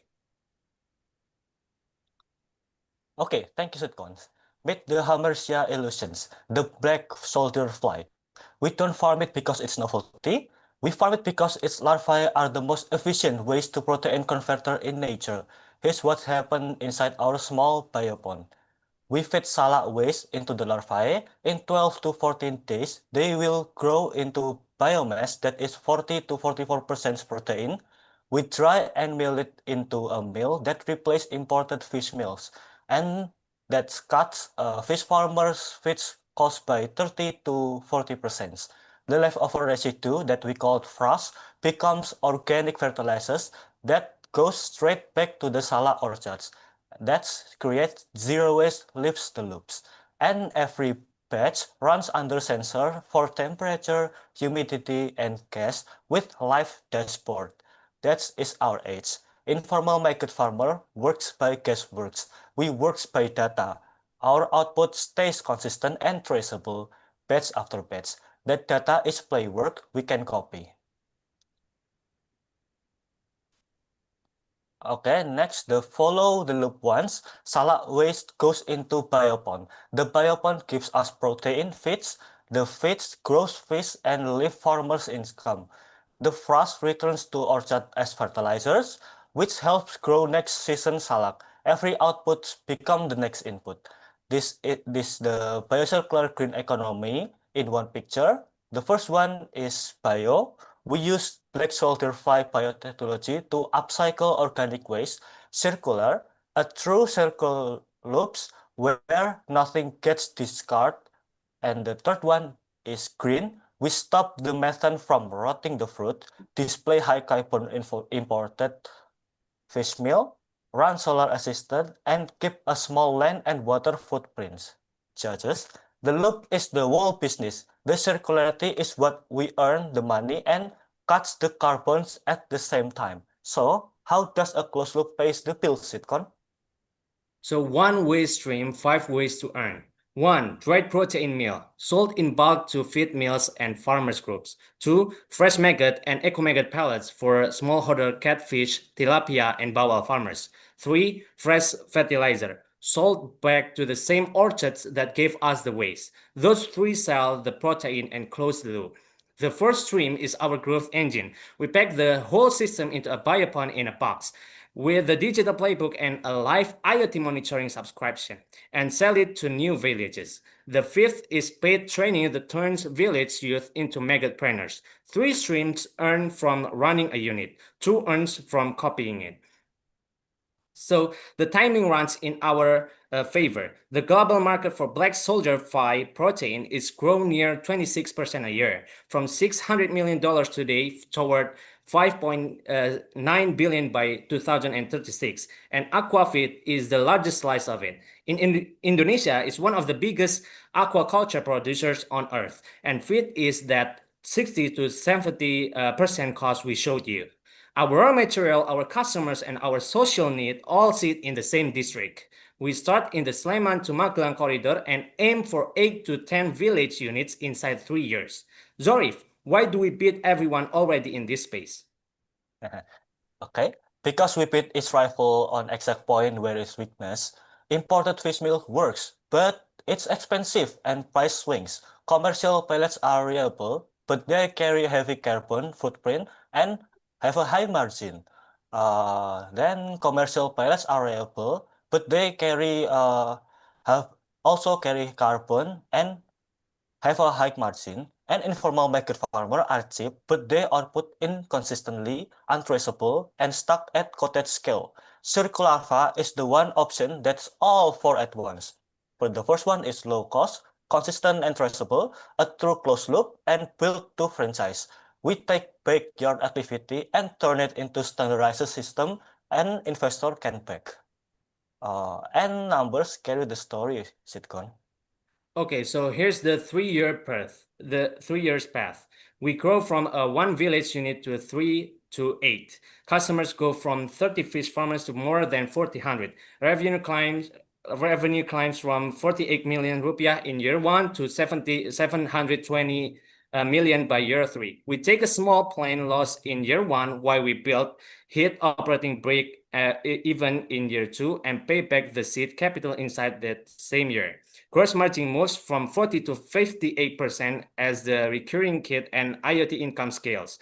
Over 3 years, that's about 2.6 times the money back, roughly 257% returns. So to launch the first flagship unit, we are asking for 125 million rupiah. It's about 70,000 US dollars. Most of it buys the production machines and buy upon an IoT infrastructure.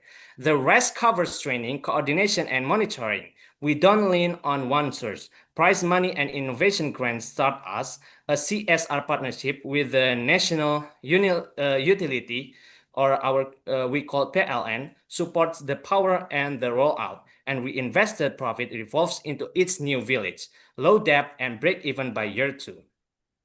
But the return we care about most reaches past the balance sheet. Zorif. Then, for every rupiah invested, we project about 3.5 rupiah back in combined economical, social, and environmental value. On the environment, one unit fires at least 5 tons of waste. The pilot, scaling past 100 tons a year across the network, and avoid more than 15 tons of carbon dioxide a year by tree by keeping that fruit from rotting the open. On people, fish farmers cut feed costs by a third, and we project farmers' income up to 15 to 20% within a year of adoption. We train youth, women, vulnerable households to run these units as an owner, not hired hand, and the whole model lines up with 4 sustainable development goals. That's zero hunger, decent work, responsibility, production, climate action, and this profit that pays the village back. So this is our team, and we are young, and we already have a working pilot on the ground in Wonokerto. Next. This is our documentation.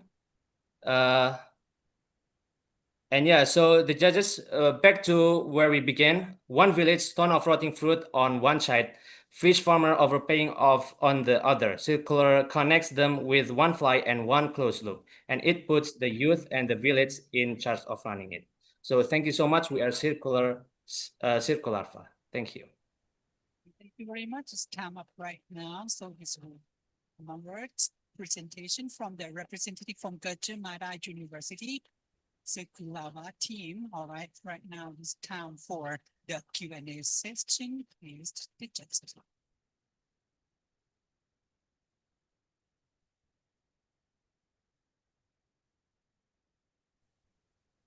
Question, please.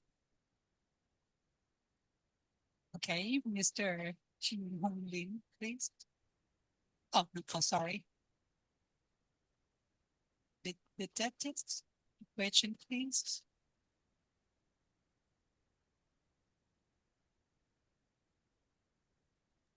Okay, if there is, okay, let me ask one question. First of all, this is a very good presentation, and I also think the slides is very beautiful, very comprehensive, and easy to understand. And I also like you show the model, you know, the circular economy model, the fish can eat what and become some kind of product. Yeah. So and I also like you just show your like financial model, and it's very easy to understand. Yeah, and so based on your introduction, you already start to try that kind of project right now, right? Yes, sir. Okay, we so already started. Oh, you already started. So I just curious, what kind of main challenge or biggest challenge you are facing right now? Yeah. Yeah, one of the biggest challenging that we face right now is the maybe the geographical in that village. So it's nearby the mountain, so it's the access is quite rough, but it's the access is not really good. So this is one of the toughest challenge that we face. And then maybe the electricity that we have to get to the our biopond, our greenhouse. So that is our biggest challenge. Okay, so it's related to like location and the price. Yeah, Yes, great. location. At least you just find these challenges by yourself. Yeah, that's great. That's great to see. Yeah. Okay. All right, thank you very much, Mr. Jin Hong Wen from Industrial Technology Research Institute, Taiwan, and also thank you very much, the representative from Gajah Mada University, Sekulawa team. Thank you very much. Thank you so much. Good job. All right, it's now come through the next team, AgroPot team, the representative from Universitas Brawijaya. It's also online. If you are ready, please prepare your presentation.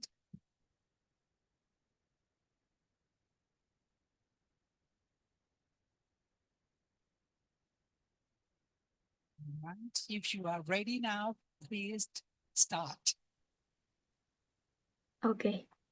I'm sorry, I cannot open camera because my device problem. Okay.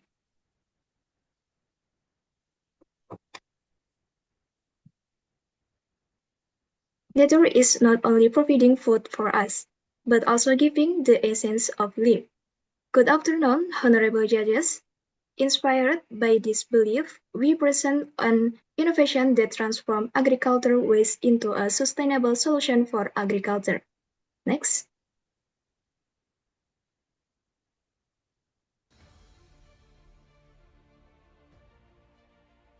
Okay.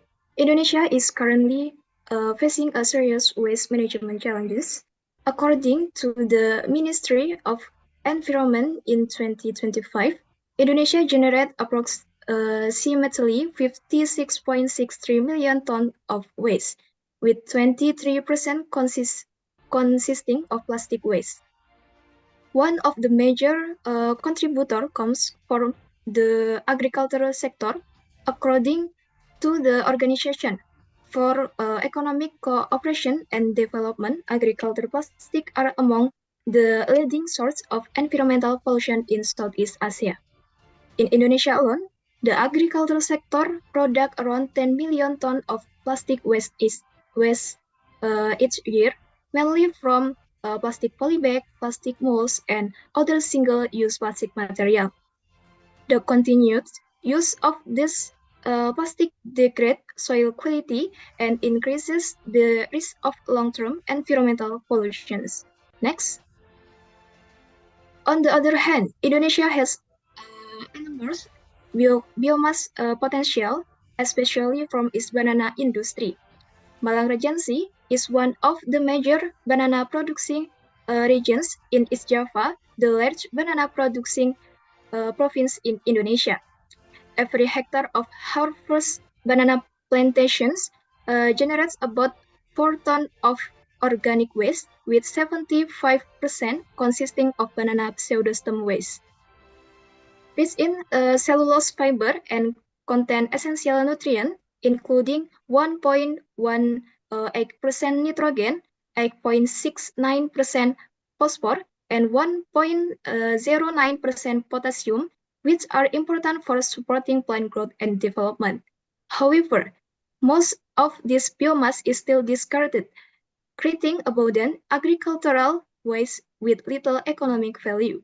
Next.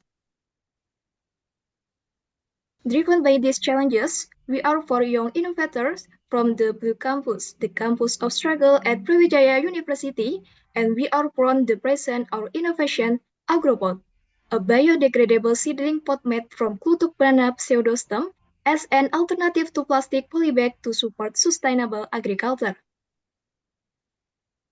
Next. AgroPot is a biodegradable seedling pot made from klutuk banana pseudostem waste as a sustainable alternative to plastic polybag. Seedling can be planted directly into the soil without removing the pot, reducing root damage and transplant shock. Its packets also include plant growth promoting rhizobacteria biofertilizer, which functions as a biofertilizer, a bioprotection, and a biostimulant to support healthy plant growth. After use, agropod naturally decomposes into organic fertilizer within 6 to 9 months, improving soil fertility. Designed to meet farmer needs, agropod offers a practical, affordable, and sustainable solution for modern agriculture. Next. Next is our market analysis. Using the terms scam and some framework, agropod has a potential market of 3.87 million horticultural farmers in Indonesia. We essentially focus on East Java, especially Malang Regency and Malang City, as our primary market. Our survey also saw strong market validation. 97.7% of respondents are willing to try agropod. 100% said biodegradable pots are difficult to find. 94.3% prefer biodegradable pots over plastic polybags, and 91.8% are interested in our bundled PGPR package. The result confirms a strong market demand and a clear business opportunity for agropod. Next.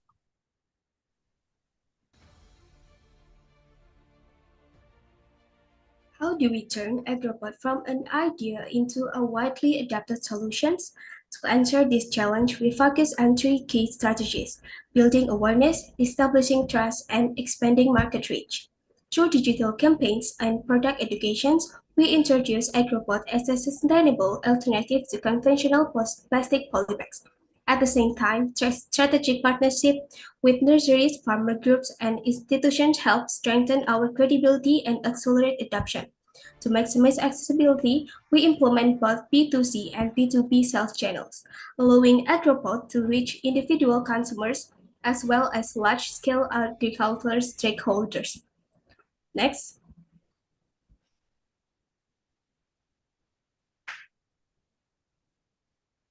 Generating demand is only half of the equations. The other half is having the capacity to scale. Today, agropod operates through a focused production system serving the East Java market, supported by a multidisciplinary team that ensures efficiency and product consistency. As demand grows, our roadmap evolves from capacity strengthening and partnership development to product diversification and national distribution expansions, and ultimately to semi-automated production and long-term B2B procurement agreements. This allows agropod to scale systematically while maintaining both quality and sustainability. Next. To bring agropod into the market, we require an initial investment of 7.84 million Indonesian rupiah, or approximately $481. This funding will primarily support raw material procurement, packaging, production equipment, logistics, and marketing activities. As shown in the pie chart, the largest portion of our budget is allocated to packaging and distribution, followed by raw materials and equipment rental, ensuring both product quality and operational efficiency. Financially, agropod demonstrates strong business potential. Each pot costs 6,604 Indonesian rupiah to produce and is sold at 9,000 Indonesian rupiah, generating a 34% gross margin. In addition, our projected internal rate of return is 30.3%, indicating that agropod is not only environmentally sustainable but also financially attractive for long-term growth and investment. To manage this, we apply a multi-supplier strategy by partnering with more than 3 farmer groups in different districts. We also maintain a 2-week buffer stocks of trade fibers to ensure continuous production. If shortages still occur, we have alternative suppliers in Lumajang and Banyuwangi, while long-term contracts with farmers help secure a stable and sustainable supply chains. Next. Agropod builds partnership across the entire value chains.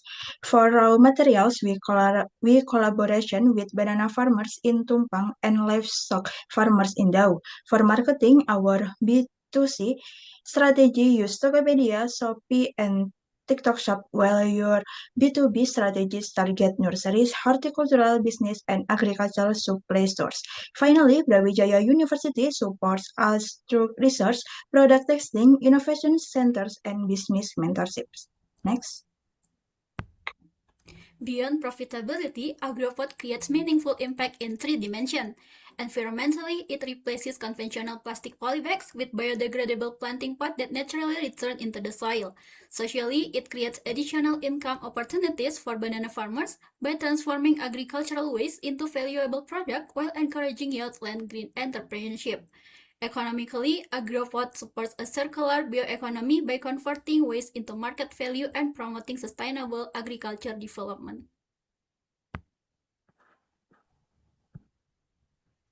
To summarize, AgroPod transforms agricultural waste into a sustainable product through a circular business model. By leveraging strategic partnership, efficient operations, and targeted market channels, we create value for farmers, consumers, and the environment. Next. Future empowering farmers and driving sustainable agriculture. Thank you for your attention.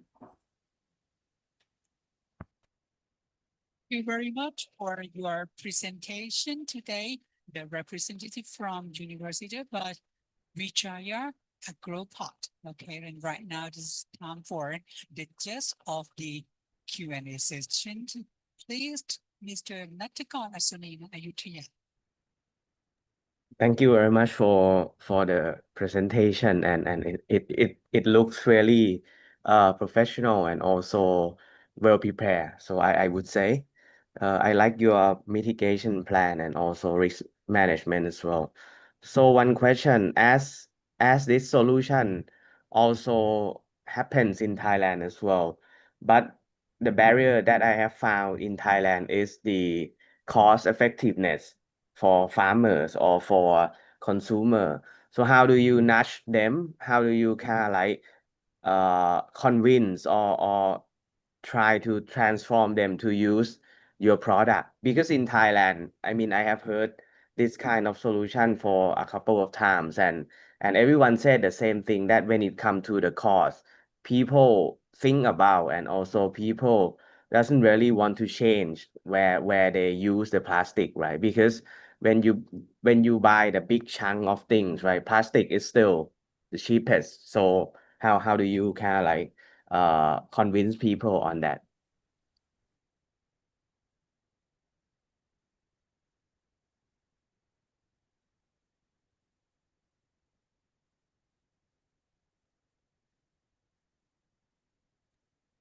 Okay, thank you for this question. As we expressed in this question, we recognize this cost is a key barrier. To address this, we focus on demonstrating long-term value. AgroPod, while priced at 90 million per unit, actually lowers overall farming costs. It reduces transplant costs, labor costs, and decomposes into organic matter, improving soil health. We also plan a pest approach starting in agricultural hubs like Malang to build trust through pilot programs. By showing both environmental benefits and economic renters, we believe we can gradually shift farmers' perception. All right, thank you very much. AgroPod team representative from the University of Brawijaya, Indonesia. All right, thank you very much. You have done the great job today. And thank you very much, Mr. Natakon Asunina Ayutthaya, for the questions. All right, well, right now we coming through the team 7, the Supernova, and we come back again for the stage at the site. Representative from Ratchamakara University of Technology.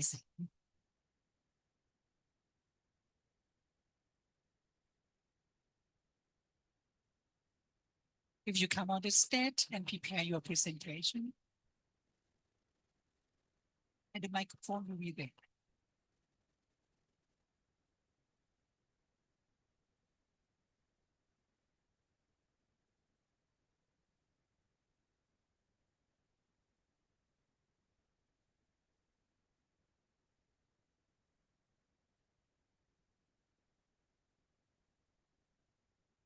ออนุญาตทดสอบใหม่ครับ ขออนุญาตทดสอบไมค์ค่ะ The timer will be start if you are ready.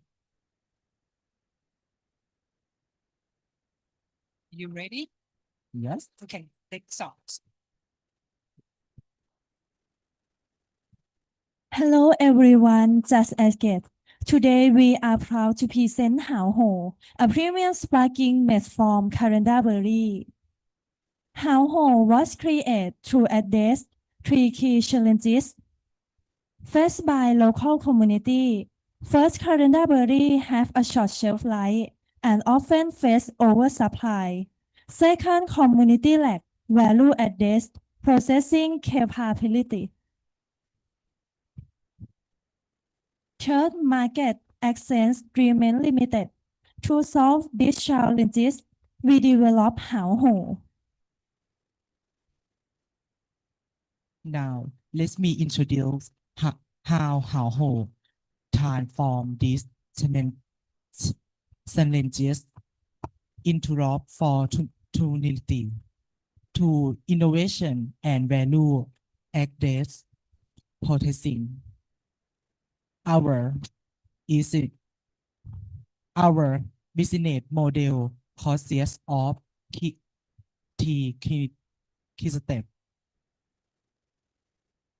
First, we collect and process coriander berry at our community exchange center in Wang Thong, district Pisanu Lok. This help farmer reduce cost, harvest losses, and increase production value. Second, the concentrate exchange insane to our certified OEM partner for efficient and scalable production. Third, we create Hao Ho, a premium ready-to-drink sparkling beverage designed for health-conscious consumer. Hao Ho is made from authentic coriander berry sourced from local farmer and develop it a clean label formula.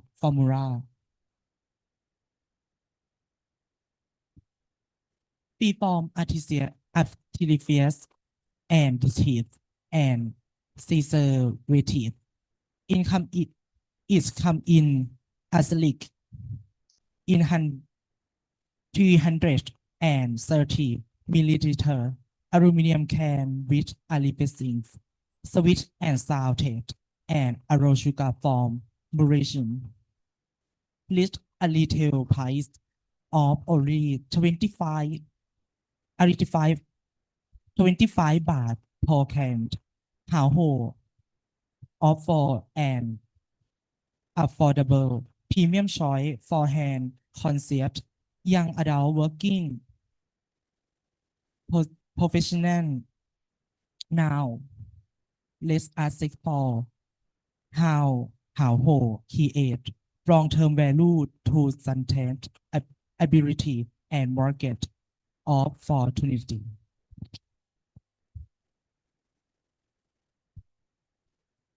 Sustainability is at the core of everything we do.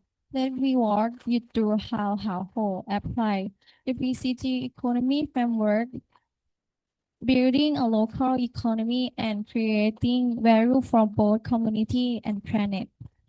In the bioeconomy, we drive transforming highly seasonal fruit into long shelf-life premium functional beverage.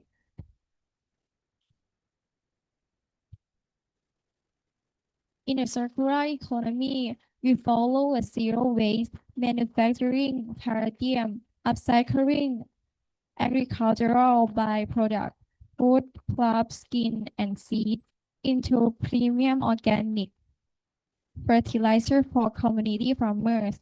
And in the green economy, our eco-efficient logistic model extract the food locally to long-distance OEM factory transport, reducing carbon emission and shipping volume by over 50%.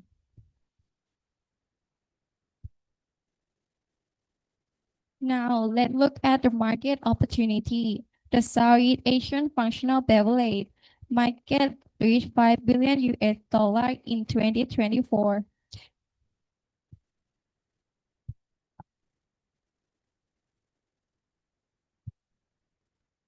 And projected to reach $11.3 billion by 2033, growing at a robust CAGR of 8.56%.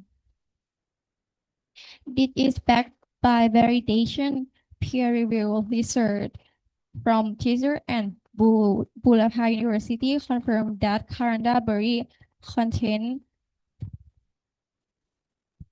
higher level of anthocyanin protein, antioxidant, than certain imported berry and exhibit strong anti-adipogenesis and anti-inflammatory property. Battery consumer chains are on outside the sober curious web seeking non-alcoholic alternative and conscious consumer who willing to pay a premium for product with communities, storytelling, and social impact. Now, the financial highlight. Our initial capital investment is 3 million Thai baht, with a projected payback period of just 3 years and 7 months. In year 1, we target sales volume of 241,920 cans, generating total revenue of 6 million 40,000 baht over 5 years. Our sales revenue is projected to grow at a 15% CAGR, reaching over 10.5 million baht by year 5. Looking at our year 1 income statement plot, revenue is 6 million 48,000 baht with a net profit of 835,165 baht, proving that our community partnership model delivery viable positive cash flow from the very first year. In closing, household is more than a premium functional beverage. It is a community-driven innovation platform that transforms highly perishable cranberry into high-value products, creating sustainable income for local farmers. Our vision is to go from Ban Gangula to the global market. We are not simply creating a beverage. We are transforming local resources into sustainable opportunity, empowering community, and building a future where innovation and prosperity grow together. Thank you for your attention. Right now, thank you very much for the Supernova team, the representative from Rajmundry University of Technology in Busan. Right now, let's come to the Q&A session. Please digest.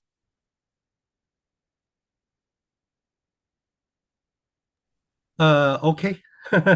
Okay. I really love your presentation. It's very beautiful, and you just show the entire business model is very easy to understand, very comprehensive.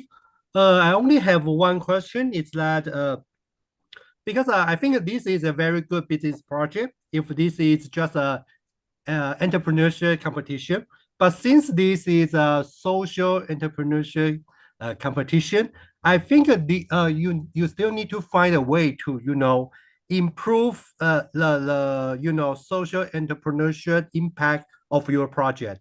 Because right now, based on your project, all I can see is that of course you have a good good raw material, and you want to make a good product. That's very good. If we just consider the business model, that's very good. But since this competition is related to the social impact, social entrepreneurship, maybe you need to find a way to improve that kind of impact, social impact. Yeah. Thank you.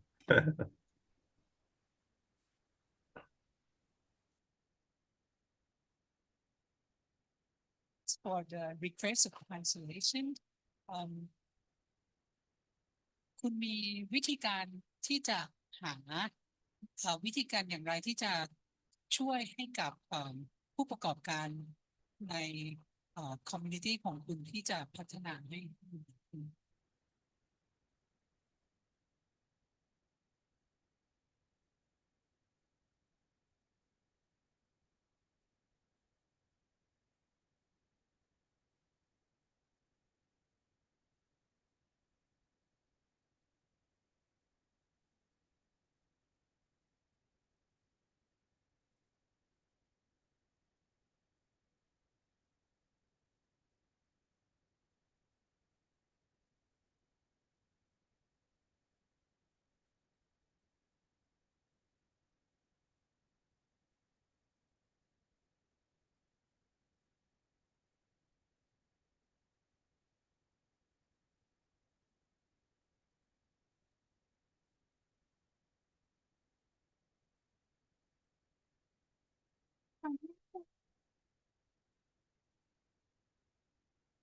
Please review your questions once again.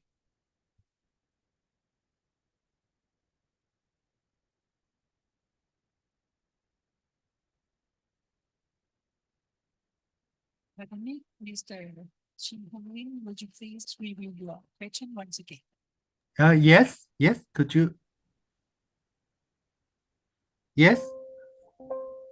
Please review your question once again. Okay. My question is that I think this project is a very good business model, but since this is competition related to the social entrepreneurship, related to the social impact, so I think the team might need to find a way to improve the social impact of this project. Yeah, because of course I think this is a very good business project, but just need to find a way to improve the social impact. Yeah, to find a way to show the circular economy, also to show the any kind of relate to the social impact. Yeah. ของท่านหลินนะครับว่าคุณมีวิธีการอย่างไรที่จะช่วยให้ผู้ประกอบการเพื่อสังคมแล้วก็มีที่จะช่วยเรื่องของการให้ความสำคัญกับผู้ประกอบการทางสังคมแล้วก็ผลกระทบทางสังคม Social impact for social entrepreneur ในส่วนของ social impact ค่ะคือด้านสังคมคือพวกเราทำโมเดลธุรกิจนี้มาเพื่อที่จะช่วยลดปัญหาการว่างงานของคนภายในชุมชนที่เราเลือกมานั่นก็คือชุมชนอำเภอวังทองจังหวัดพิษณุโลกค่ะซึ่งเราได้จัดตั้งศูนย์วิสาหกิจชุมชนของชุมชนนั้นเพื่อที่จะให้ผู้คนในชุมชนมาสร้างรายได้ร่วมกันก็คือว่ามาเป็นพนักงานในที่นี้ค่ะแล้วก็มีการลดการว่างงานแล้วก็มีการสร้างงานในชุมชนนั้นด้วยโดยการที่ชุมชนนี้ค่ะจะเด่นขออภัยค่ะจะเด่นที่ผลมะม่วงหาวมะนาวโหก็คือว่าชุมชนนี้เขาเน้นปลูกก็คือจะให้เกษตรกรที่นี่นำผลผลิตอะค่ะมาขายให้กับศูนย์วิสาหกิจชุมชนนี้แล้วก็พวกเราเป็นการที่ลงไปช่วยเขาแก้ปัญหาในส่วนที่เกิดขึ้นค่ะไม่ว่าจะเป็นแบบว่าเขาโดนกดราคาของผลผลิตหรือว่าผลผลิตเน่าเสียอะไรแบบนี้ค่ะเราก็จะไปช่วยด้านสังคมอันนี้ให้เขาอีกค่ะ As for the team they will help they have the aim to reduce the local Thai communities since the establishment of the community enterprise to reduce the labor problems for the social entrepreneur also. Oh, okay, I see. Oh, thanks. Thank you very much, Mr. Chin Lind of the Institute Technology Research Institute of One, and also Professor Martin. Actually, I have same questions because they should because this is kind of try to promote the product. However, there's no showing the impact of the social society and actually sustainable influence. Okay. Very much, Mr. Chin, and also thank you very much, Professor Wang, and thank you very much for your presentation. You have done a great job today. All right, well, and we are coming to the next teams, the representative from the Shina Terra, the representative from Universitas Brawijaya, and also they are all here on site competition. Okay, so if you are ready, please prepare yourself over there on the stage.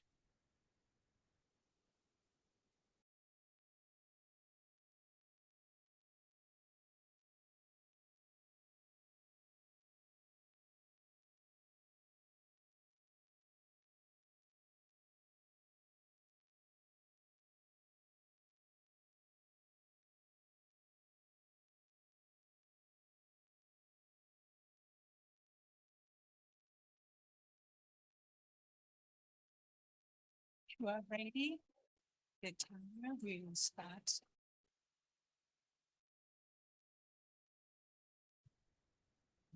Let's start.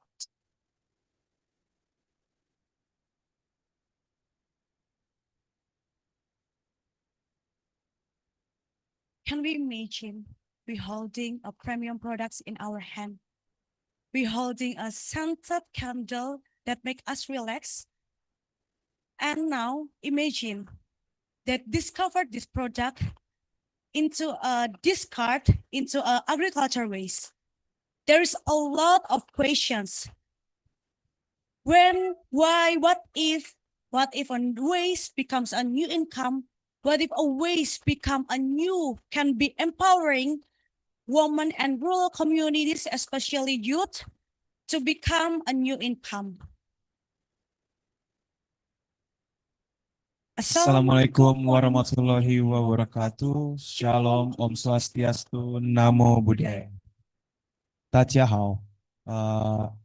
Good morning good afternoon for all judges, for all respected guests, and all beloved participants. My name is Manggala. My name is Elizabeth Gabriela. We proudly present from Brawijaya University, Indonesia. 很高兴今天我们能在这里与大家分享我们的创新项目。I'm really happy to be here. I'm really happy to present about our innovation today.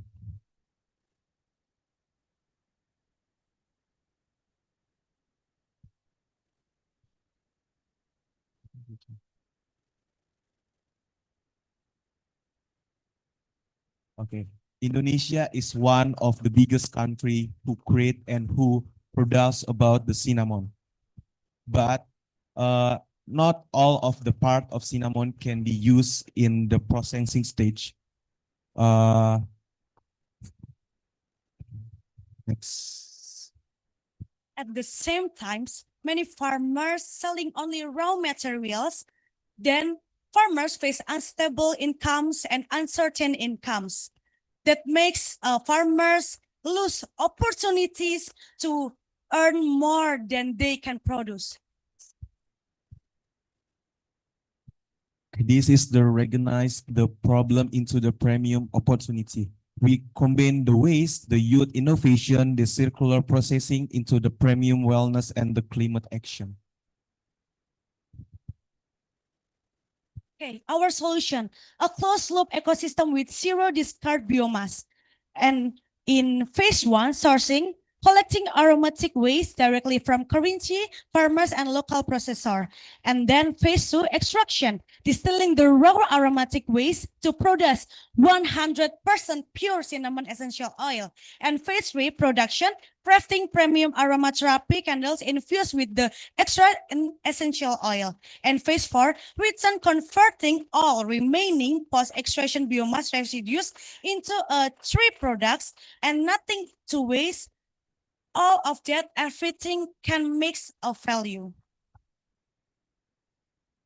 Another people see the cinnamon waste is just a waste, but we see opportunity. We create a tree product from the cinnamon waste to be a cinnamon oil, 100% of the pure essential cinnamon oils. And the second one is cinnamon candle. Aromatherapy candle utilizing cinnamon oil as the primary fragrance. Why we choose this product? We see a global demand about mental health and about self-care products.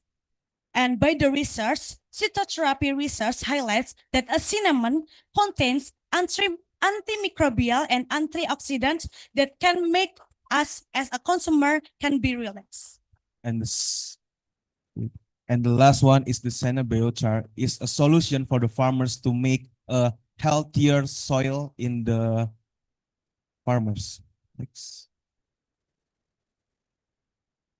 And this is the marketing of our strategy. We use the B2C, business to customer, and we use this 2 B2B. The first one, B2B, is business to business retail and business to business agriculture, because we sell about the biochar is can go to agriculture. Next. Okay, upgrading for a linear commodity or circular ecosystem. We see that traditional linear model discard and or open burn, and he's selling raw material supplier only. But Sinaloop has changed a paradigm. We choose 100 upcycle into the three revenue streams, and we create a product value add partner receiving new income for the farmer, from the youth, and for the woman that we consulted. We have one innovation of the QR code. In here, QR code, when you scan, you can go to 4 big links. The first link is the, you can see about all of our process.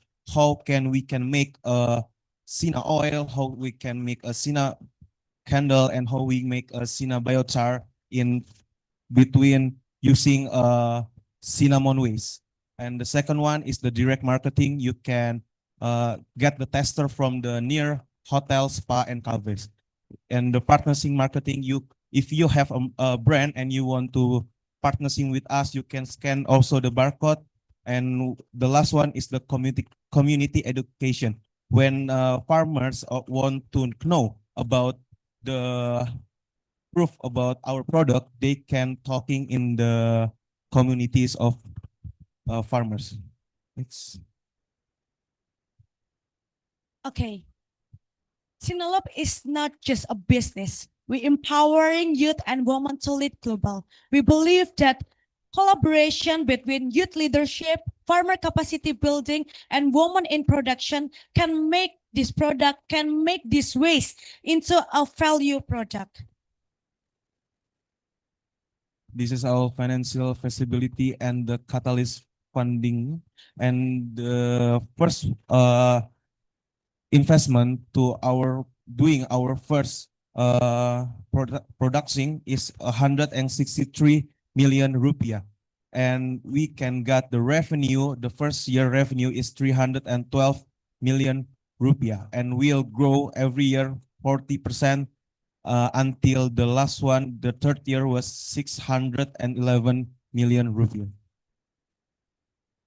Okay, our mission can be measured with 3 dimensions. It's called 3P: planet, people, and profit.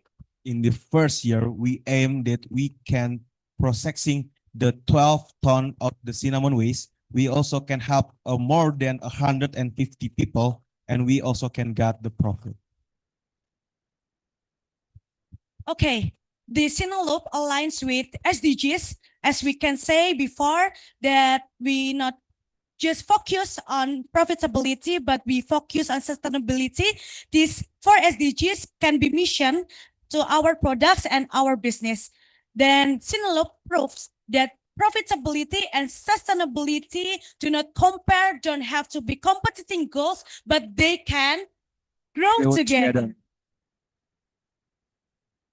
Our big mission in 2030 is not just being a startup, we also can be a role model of the agriculture innovation in the Southeast Asia, or in the world.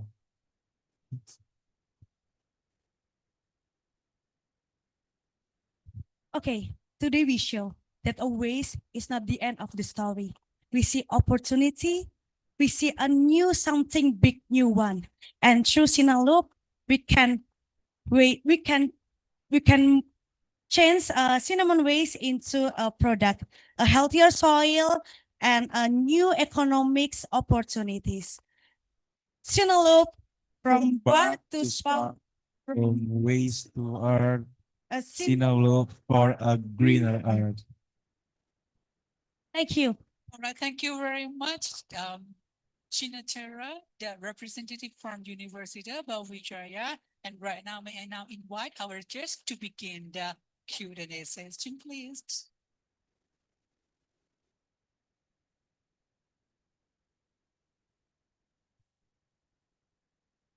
Okay, Professor, who will have the question? I think it is really good for you to we see that you improve the manufacturing process to save the products from the cinnamon farmers.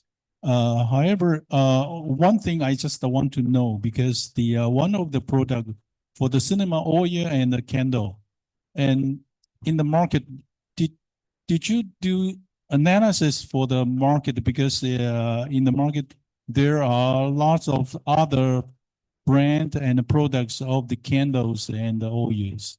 So if you have any analysis of this products, so that your product might be influenced or you cannot be promoted, otherwise how can you help the farmers to do the rest of the product development? Thank you. Okay, thank you for the interesting question. Before, in Indonesia, especially Sinacandle has many brands to create that, but we focus on a cinnamon waste. Many business can make Sinacandle, cinnamon oil from cinnamon, but only us can make this from our cinnamon waste. Why we focus on cinnamon waste? Because in the fact that Indonesia export into Thailand cinnamon, but in Thailand only raw materials. So in Indonesia there is many farmers that selling with raw materials, so they lose opportunities for earn more than they can produce. And we also not just sell, but we make a culture about the healthy lifestyle. When you can get the tester, you can get the tester from the spa, you can get tester from the mall, you can get tester in hotels. That I think that is a good idea for bringing the tester to the real place using that spa, and also I can using that B2B to sell in the, not just to customer, we also sell to the business and retail. Okay, as we can say before, that Sinaloop is not focused on business, but we focus on environmental, we focus on sustainability. All right, thank you very much, Professor Dr. Huang, Department of Industrial Management, National Pingtung University of Science and Technology. And also thank you very much to the representative from University of Vijaya, Chinatera team. Thank you very much. You've done a great job. Well, so the next, once again, come back to the stage for the next team, the representative from the same university, Universitas Vijaya. The team names words. And if you are ready, please prepare yourself for the stage for the next presentation.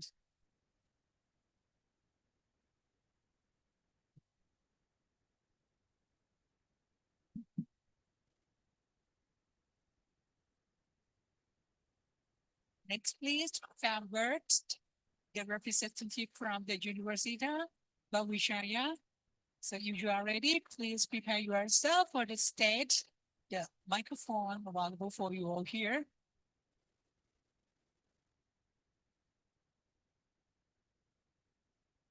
We will come back again for the on-site presentations. Our partner university, international partner university from Indonesia will be here with us for the next presentation. If you are ready, yeah, please start. The timer will begin.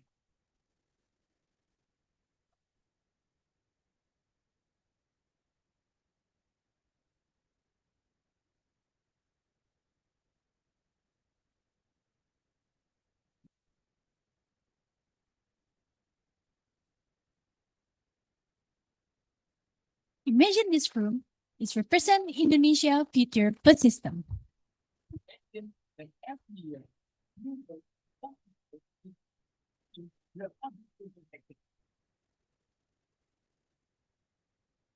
One leaves. And eventually only a few remain. The question is no longer who will grow our food today. The real question is who will grow our food tomorrow. Indonesia is facing food shortage. Indonesia is facing a farmer shortage. That's exactly why we create the Farm Fair. Good afternoon, judges, ladies and gentlemen. Let me introduce our team. We are from the Farm First, and let me introduce myself. My name is Andi Kawi Pratama, as the CEO of the Farm First. And let me introduce my team. This is Farhan as a manager marketing, and this is Asia as the manager operational. Farm First is a social enterprise that will change the regeneration farmer system around the world. We going with the problem and urgency why the Farm First needs to come. The key fact is that the only 21.93% of Indonesia farmers are millennials. But only 70% of farmers are over 45 years old. And do you know that individual agricultural business declined by 7.45% compared to 2030? And do you know that agriculture contributes significantly to national food security, but suffers from declining youth participation? The root causes is 1. Limited access to the land.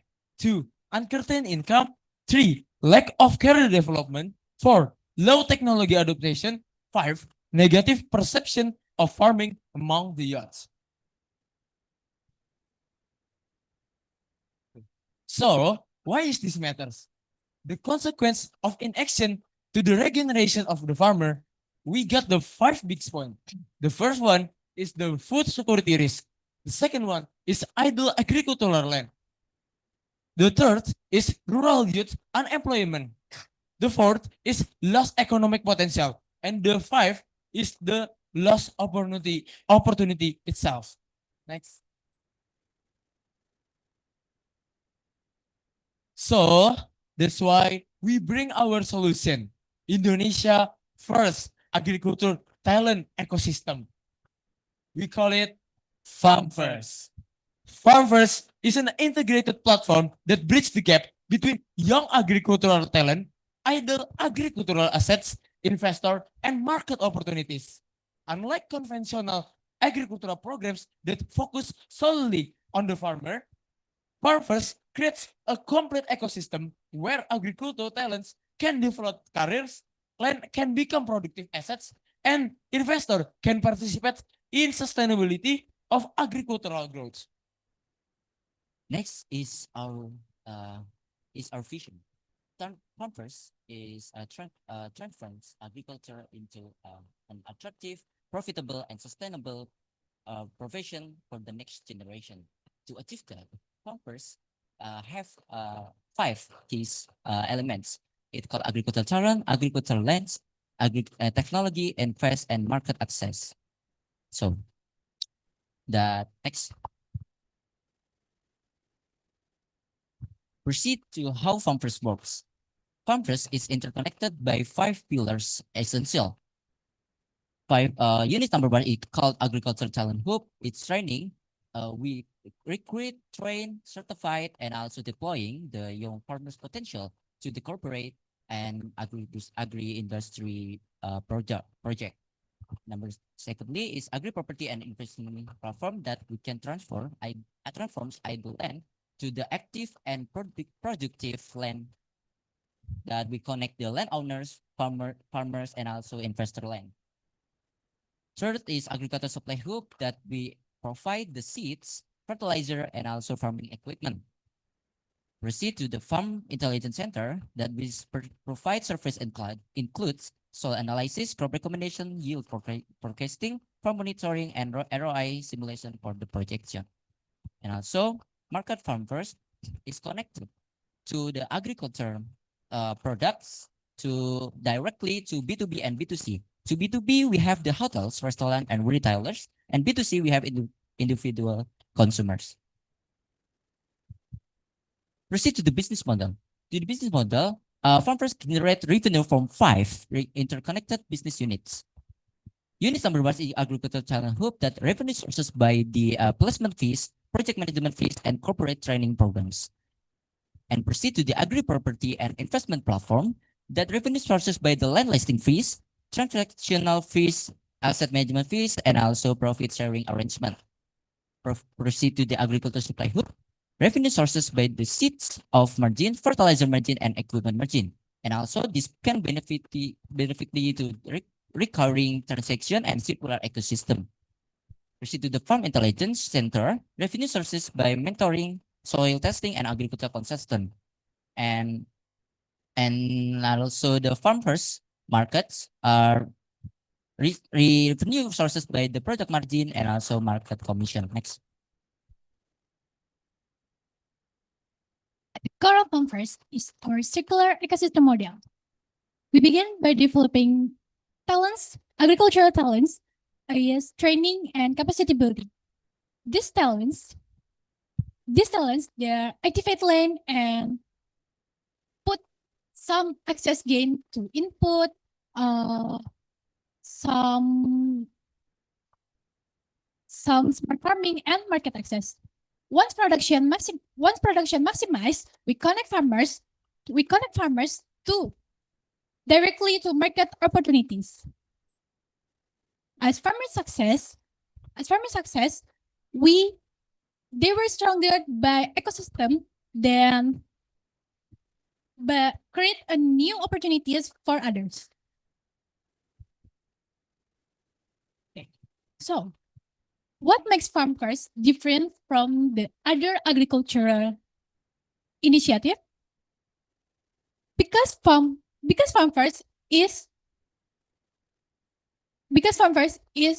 all the one brings all the elements in one integrated ecosystem. FarmFirst builds agriculture career and here's impact and growth project. So we focus only 3 impact. The first one is social, environmental, and economic impact. Socially, we get 150 certified agricultural talents and improve rural employment opportunities. Environmentally, we promote smart farming adoption and sustainable agricultural practice. Economically, we over the 75 hectares of activated land, increase farmer productivity, and new agricultural investment opportunities. Looking ahead to 2030, we over the 500 agricultural talents, 250 activated hectares, and over 100 agricultural projects. Through FarmFirst, we're not just transforming farmers, but we're building sustainability for the next generation. So you might be wondering why this business is unique to the other business or product. This business is unique because that every business units, it supports one and another. It can be create circular ecosystem with increasing why is ecosystem is important, because this one gonna increasing farmer success, and also we're gonna be growth business development.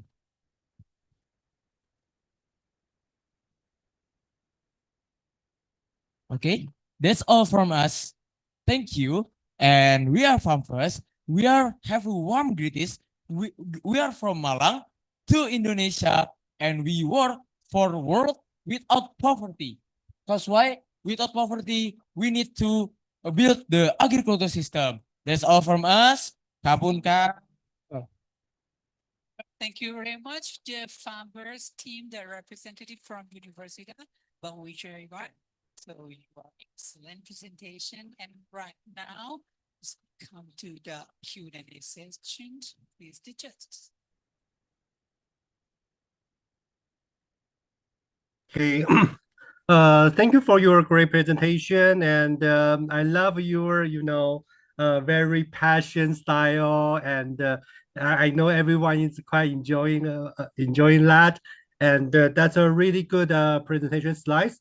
I just want to, mention one issue, because based on your business project, you mentioned you want to operate a kind of information platform or knowledge platform, or at least sell some kind of information to farmers, right? And I have to say that could be very, very complicated and very costly, because in agriculture, different food, different vegetable, different weather, different locations, that could be, the situation could be very complicated, and the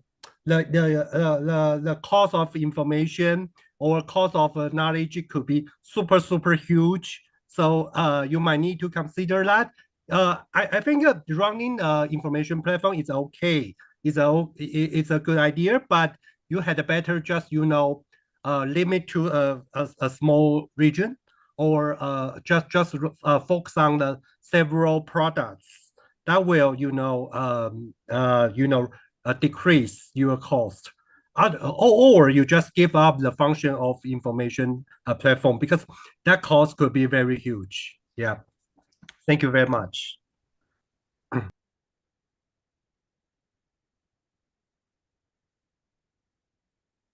Okay, thank you for the feedback.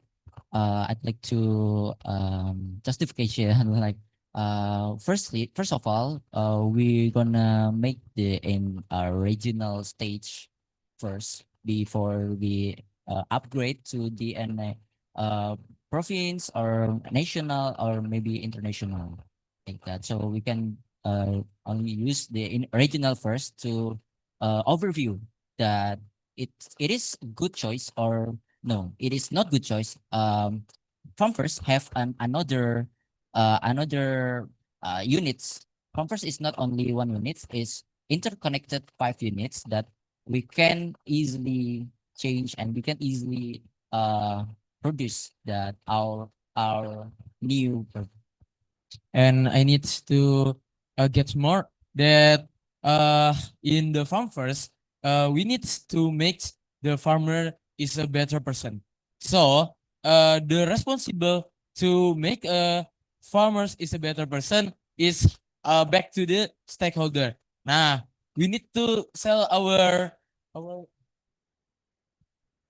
we need to sell our service to the government or the stakeholder, so we can collaborate and we can make the better social with our knowledge to them, and then we gonna share the profit, and we get the profit, and we get the better farmers too. All right, thank you very much, Mr. Ching Honglin, and also thank you very much the team from University of Bawijaya Farmers team. Thank you very much. You have done the great job also. Okay, and the next. Thank you very much Thank you. for all the judges. Thank you. So we come back to the next team from the Universitas Bawijaya Biobrick. Okay, so and Right, now this team will be here on site. If you are ready, please prepare yourself on the stage. Yes, please. So you can prepare yourself and your presentation on the stage microphone over there.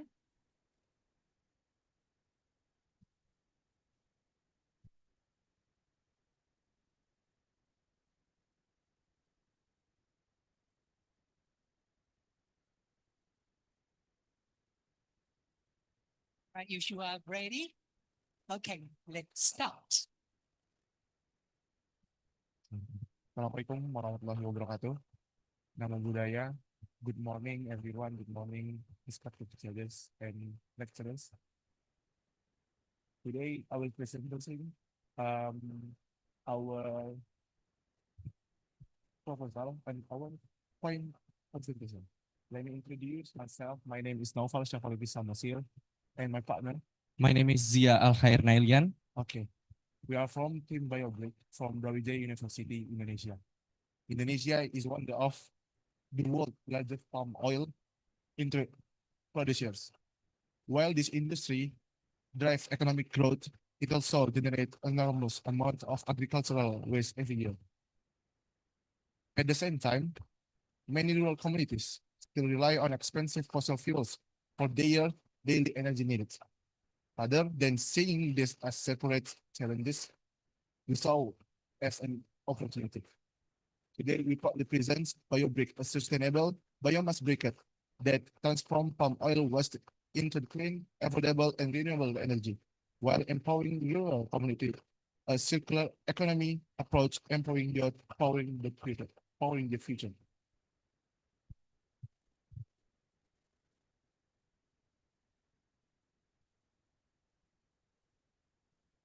And the next slide, the second slide, the dual crisis.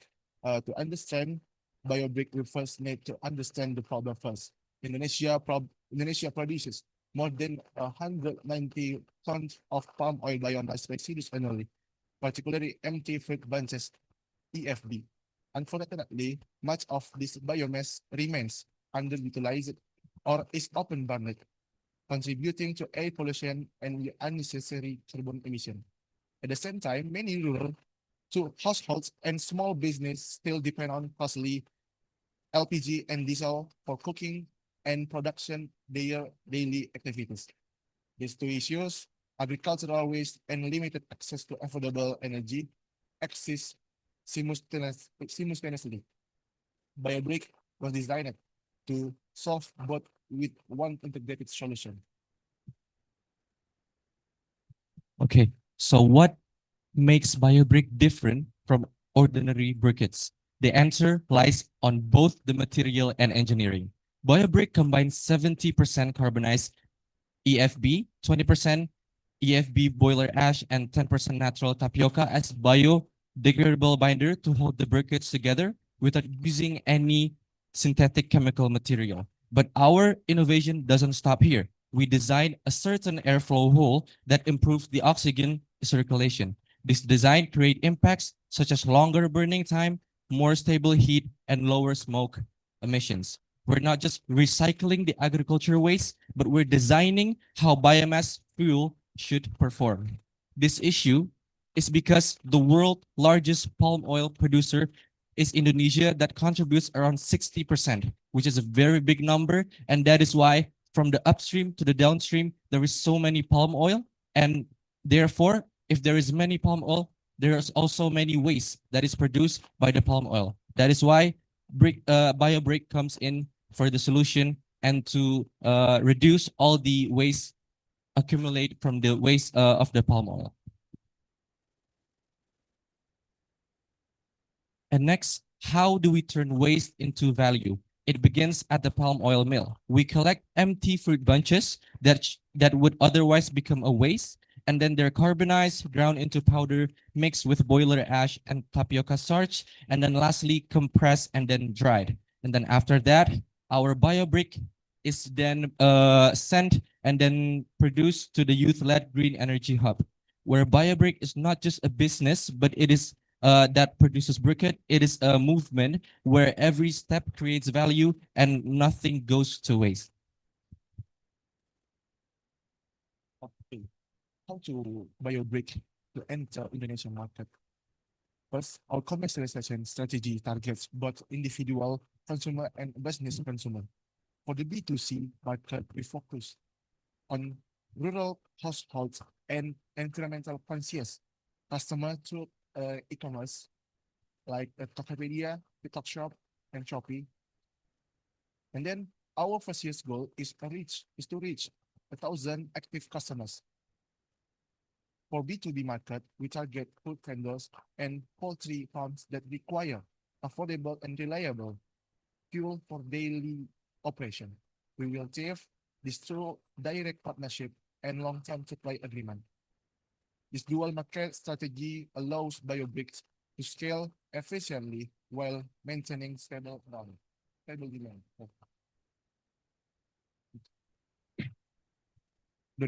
During our first year, BioBricks aimed to generate measurable environmental and social impact. We plan to utilize approximately 120 tons of empty fruit bunch waste, producing around 36 tons of renewable biomass briquettes. This initiative is expected to reduce nearly 250 tons of carbon dioxide equivalent emission by preventing unnecessary waste burning and reflecting fossil-based fuels. More importantly, we aim to eliminate open burning practice within our operational supply chain. For us, success is measured not only by profit, but also positive environmental transformation. And then the question is, can one innovation contribute to multiple sustainable development goals? BioBrick proves that it can. Our innovation supports clean energy, green jobs, responsible production, climate action, and sustainable land management. Instead of solving one issue at a time, BioBrick creates an environmental, economics, and social impact simultaneously. This is not just the finish line, rather the beginning. Over the next 5 years, we envision youth-led green energy hubs across Indonesia's major palm oil regions. Our goal is to utilize over 1,600 tons of EFB while empowering local communities through green entrepreneurship. Because we believe that the future of renewable energy starts not only with technology, but also with the people. BioBrick demonstrates that the future of renewable energy does not always require new resources. Sometimes the solution already exists. It simply needs to be reimagined. By transforming agricultural waste in the clean energy while creating economic opportunities waste in the rural communities, BioBrick represent a practical steps toward a more sustained future and sustained empowerment. Waste is only a waste if we fail to recognize its potential. With BioBrick, we transform agriculture waste into clean energy, economical opportunity, and environmental sustainability, because we believe that the palm oil and all the waste can be transformed into something useful, clean energy, and something that is renewable. That is all from us. Thank you for listening. Once again, thank you very much. All right, thank you very much, the representative from Universitas Brawijaya and the BioBrick team. Okay, this is now time for the Q&A session. Please adjust.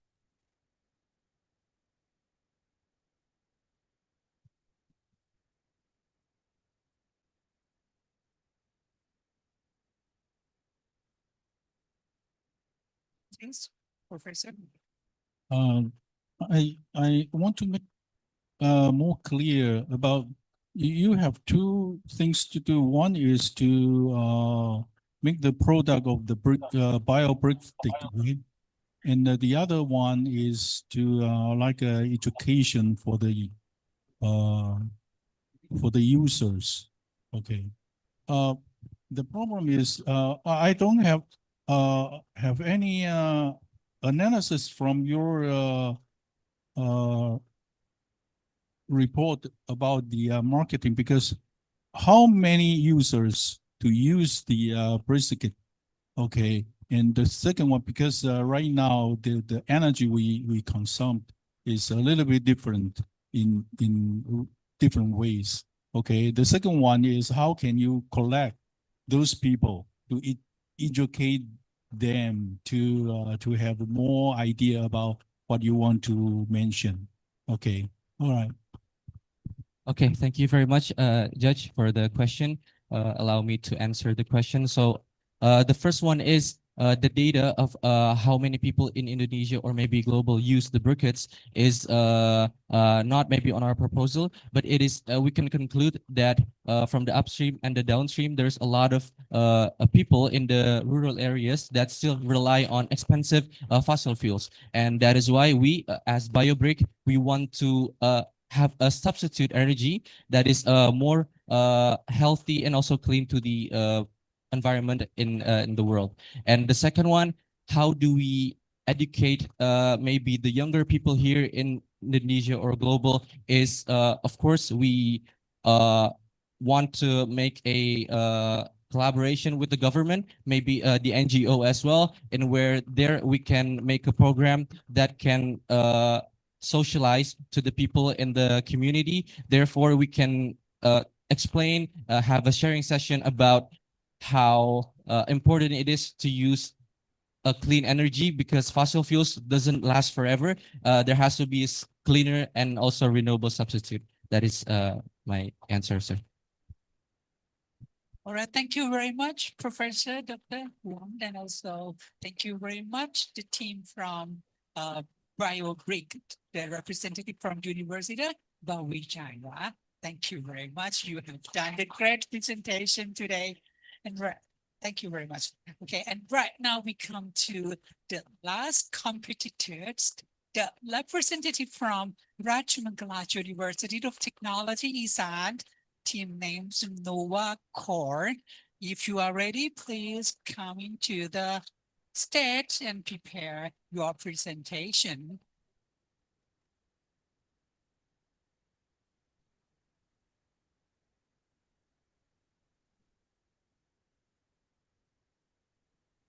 All right, please welcome the last team from Rajamangala University of Technology, Isan, Nova Core, named. The microphone will be available for you all and prepare yourself for the presentation.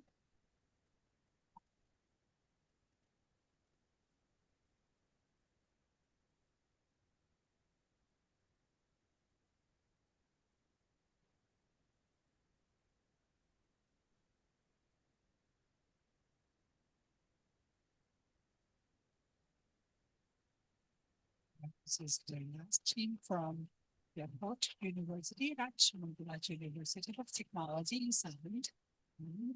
We'll be here on site presentation.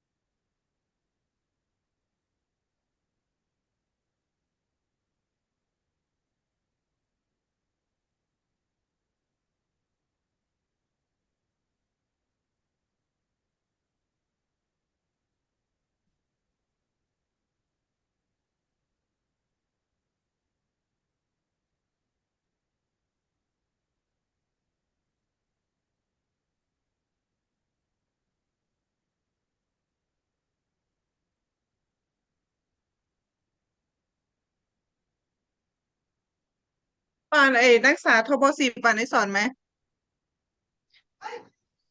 อ๋อโอเคพอดีเด็กมาเพิ่มอีก3 คน โอเคอ่ะยังไม่เทียบตอนนี้เพราะว่ารอให้เด็กนิ่งก่อนแล้วก็เด็กตอนนี้มัน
Okay, so if you are ready, please start.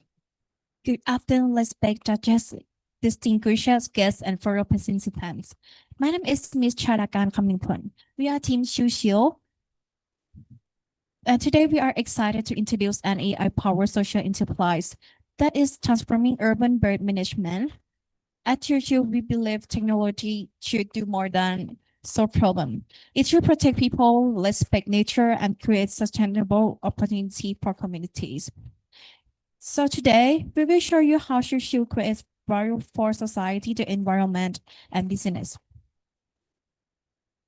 Imagine arriving at your home, office, hospital, or condominium, electrified bird droppings, covering the entrance. This isn't just unpleasant, it includes cleaning costs, damage building, affect public space, and may export people to bird-related diseases.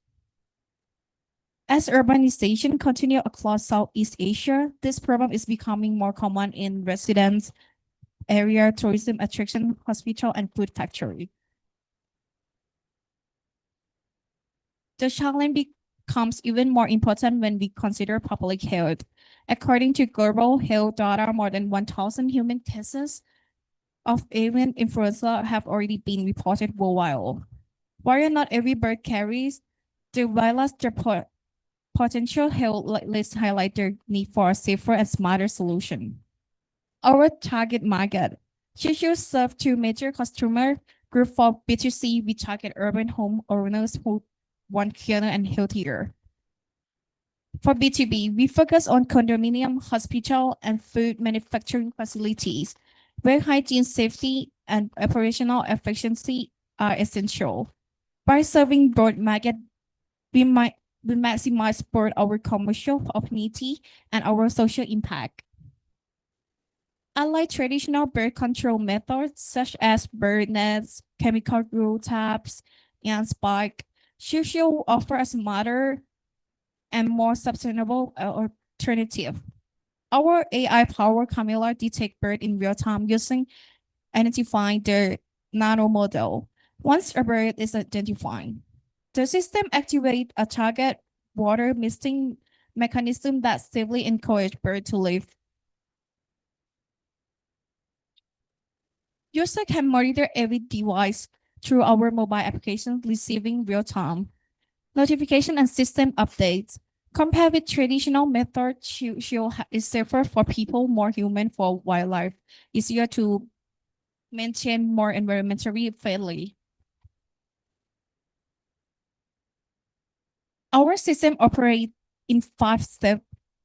First, a built-in camera continuously monitors the area and capture image in real time. Second, our AI powered by the YOLO H nano model analyze each image and detect bird with high accuracy. Third, the AI distinguish bird from humans and identify the bird species, ensuring that the system only responds when necessary. Fourth, Shushio activate a target water misting system that safely encourage birds to live without causing any harm.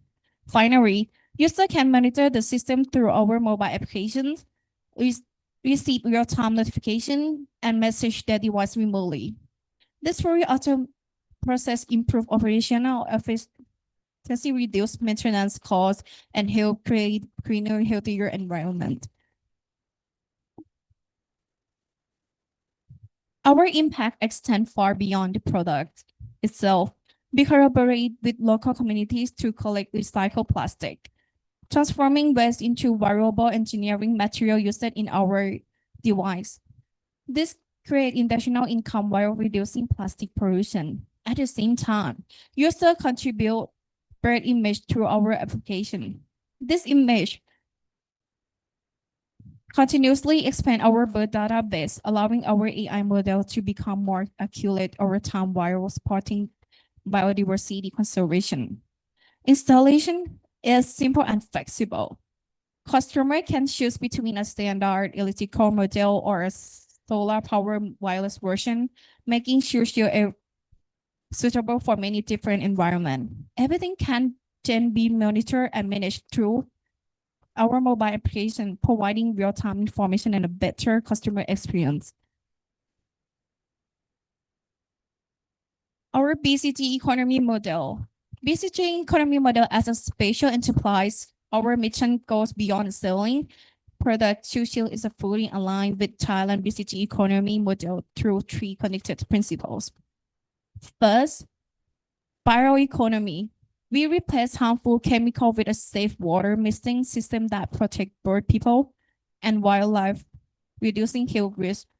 Second, circular economy. Our products are manufactured using recycle engineering, plastic, and every return device into our take back program. So valuable material can be reused instead of becoming waste. Finally, green economy. Our solar power model reduce energy consumption and carbon emission while local manufacturing create jobs and strengthen community income.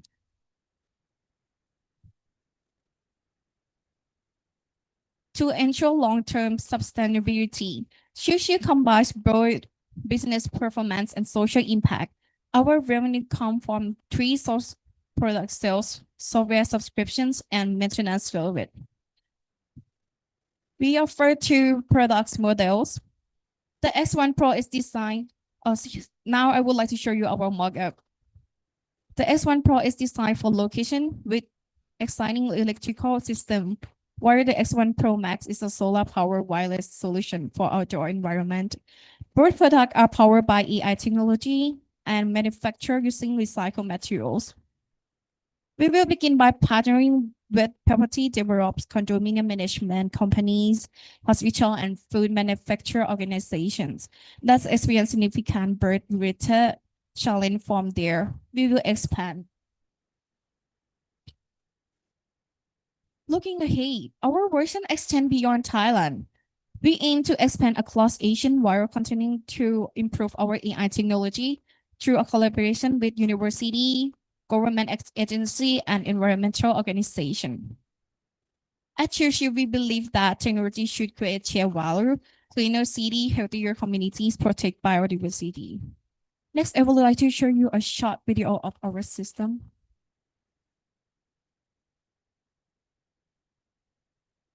In this video, when a bird lands across through the balcony, the system sprays a mist. If the bird is far away, it uses a high pressure water to run away.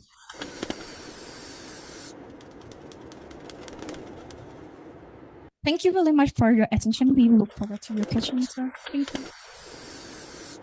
All right, thank you very much, the team from the representative of Rajmangala University of Technologies. And right now, may I now invite just for the Q&A session, please. Okay, thank you for your presentation.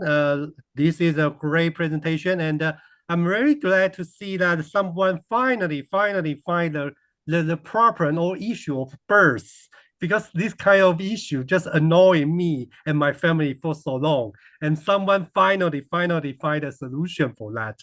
And actually, however, I have two questions or issues. The first one is that since you try to produce kind of equipment, right? So I think the R&D cost could be high at the first, but the income could be very slow and small, because you still need to find a place to install your machine and wait for kind of a fee. So I'm just curious about this cost issue. And the second is that I know your machine just try to scare the birds, and the bird will fly away. But I think some animal group will feel unhappy or angry about that. So how do you deal with this kind of issue? So that's the two questions I want to ask. Thank you.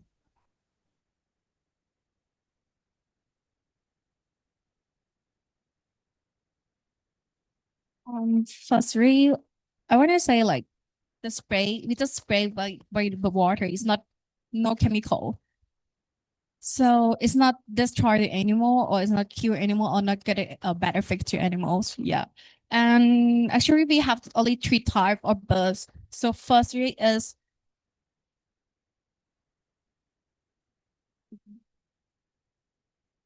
teacher word first is pigeon, second is sparrow, and third is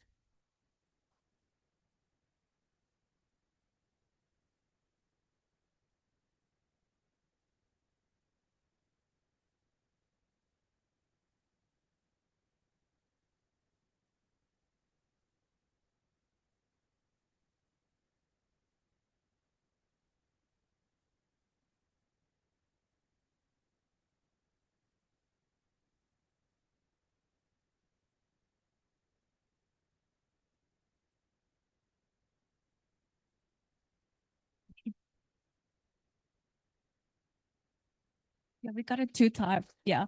Because but we have the laser that we generate the AI that can scan like what type of the bird that the spray gonna come like spray out from water. Yeah. Thank you very much.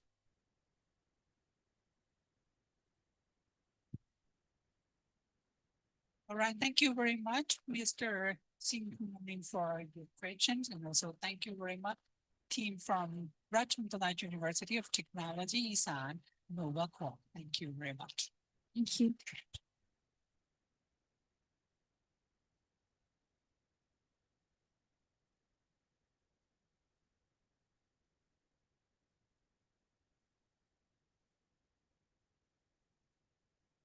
Okay, right now, all presentations now being completed. On behalf of organizing committee, I would like to sincerely congratulate every participating team for your creativity, professionalism, and commitment to creating positive social impact. Each team has demonstrated that young people have the vision, passion, and determination to contribute meaningful solutions to today's global challenges. Regarded to today's result, every team should be proud of this remarkable achievement. At this time, I would like to invite all participants and guests to take a short break outside the conference room, please. Meanwhile, our distinguished guests will convene for the final deliberation to review the presentation and determine the competition results. Thank you very much for your participation.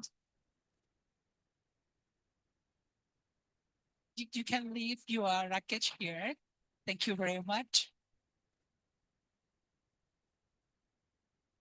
We will coming back shortly for the final results of this competition.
Okay, welcome back again. I would like to inform all of you once again, the team who received the result from online, the the committee will contact you via emails, and also if the competitors who present on site after the competition, after the coursing ceremony, please contact the officer in front of the room for the document requirement.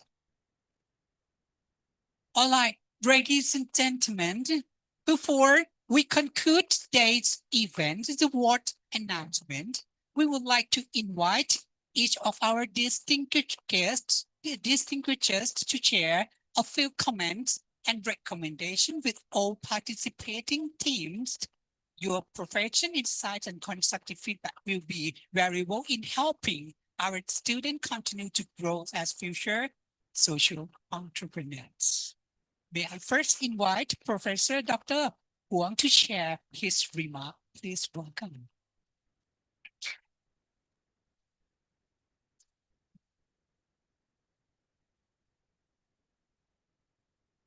Okay, I would like to congratulations to all the teams because they have done their best and they have do many works on their projects, and I think the main idea, the first place is the social impact and the sustainable influence here for the project. Okay, and the second one, of course, I mentioned about this is the profit, because the profit model has to be built and to establish, to maintain the running of the companies.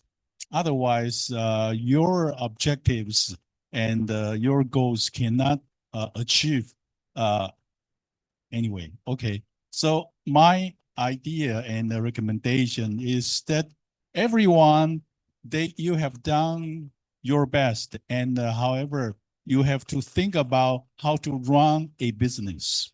A business is for the society. Of course, you have to maintain your company.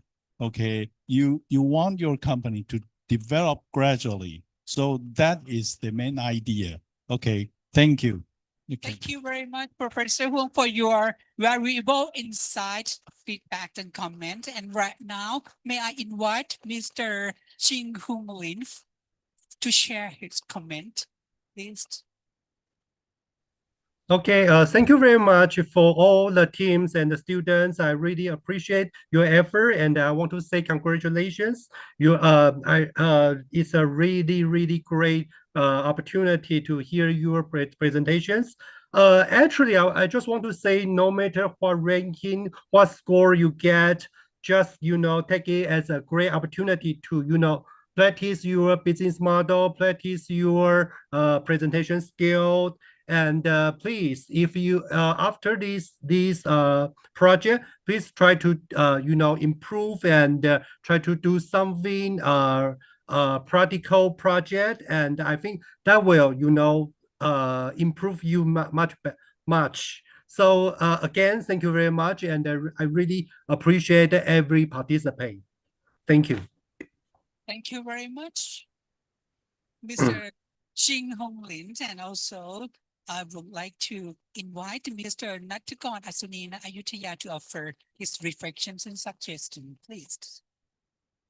So first of all, I'd like to thank you every team for delivering the well done presentation, and also the great performance of bringing all those kind of your knowledge, your perspectives, and also your critical thinking, integrating into the presentation.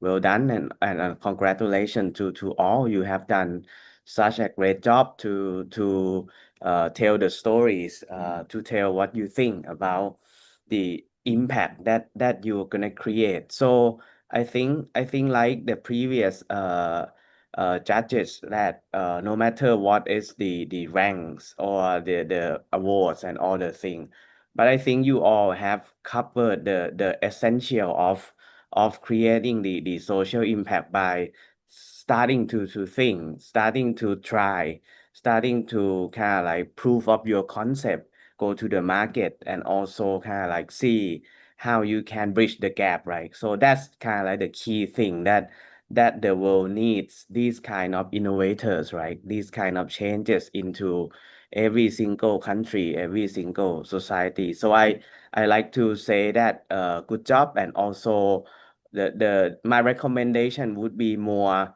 on the practical side, right? To keep it sharp, to keep it more practical, to keep it more comprehensive. You need to try, and also you need to work on what you have think and prove that it is feasible in the context where you are. So thank you very much, and very honored to be a supporter for the program for over the past few years. So very honored, and thank you so much for having me here. Thank you so much. All right, thank you very much, all of the distinguished judges, for your thoughtful comment, professional expertise, and encouraging words. Your feedback will undoubtedly inspire our participants as they continue to develop innovative solutions for more sustainable future. And right now, we come to the exciting moment, ladies and gentlemen. The moment we have all been waiting has arrived. It's now time to announce the winner of the Global Social Enterprise Competition 2026. Congratulations to every team for your inspiring idea and outstanding presentation. May I now invite Dean of the Faculty of Business Administration, Rajamangala University of Technology, Isan, Dr. Anirudh Patpapa, on the stage to present the special award, Best Presentation Award.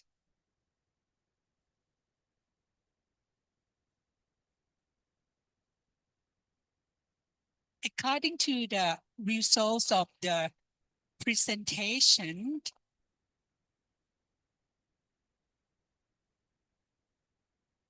the Best Presentation Award goes to Sakulawa team from Gajah Mada University, the representative from Indonesia via online platform.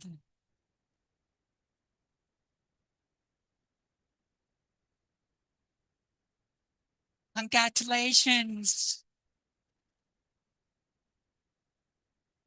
And it's not surprise because the score will be equal. The other team will be the Best Presentation Award. One more team. The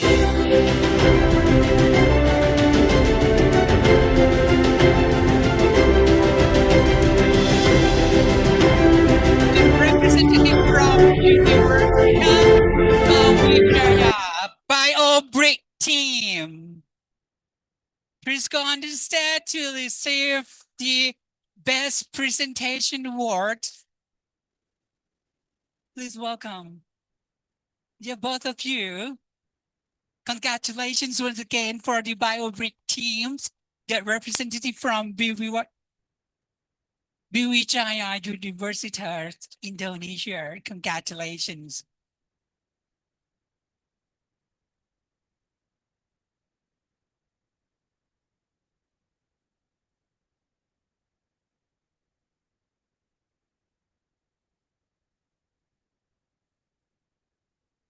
All right, thank you very much, Mr. Dean of the Faculty.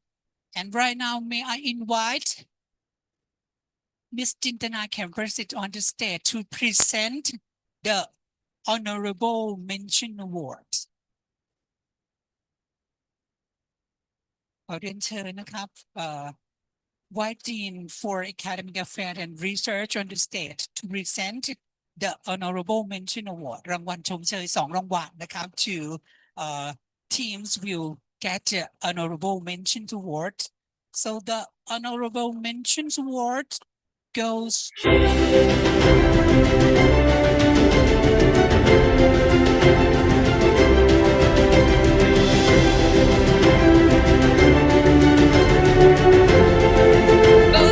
the representative of Università Brawijaya Chinatera.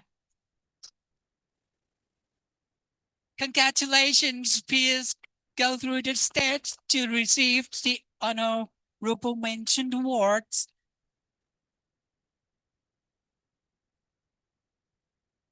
So we have two teams for the honorable mention awards for this competition this year. And the first honorable mention award will be the Chinatera from Università Brawijaya, Indonesia. Congratulations.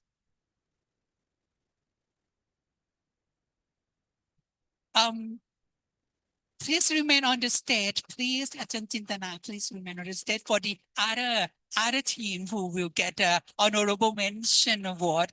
And the other team will be the representative from Università. Once again, I agree for the mention of for the yeah, the other award. So the first one is the special award. This is the award for the honorable mention award.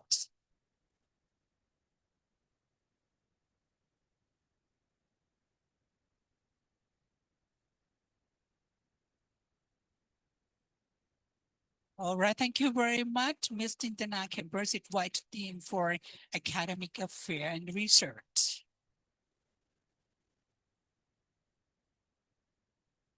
And right now, may I now invite Professor Dr. Huang Ching-si on the stage to present the the second runner-up and the first runner-up awards.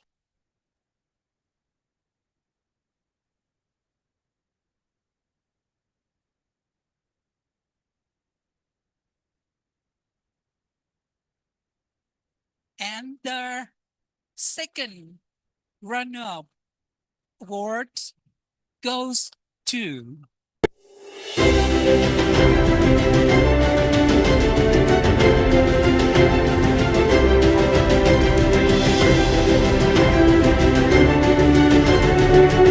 the second runner-up goes through the online presentation representative from Università Brawijaya Agropod. Congratulations. Would you please the representative from the Università Brawijaya on the stage to receive the award for your student who present the online. All right, thank you very much for joining us today, Kay. Congratulations once again for the second runner-up.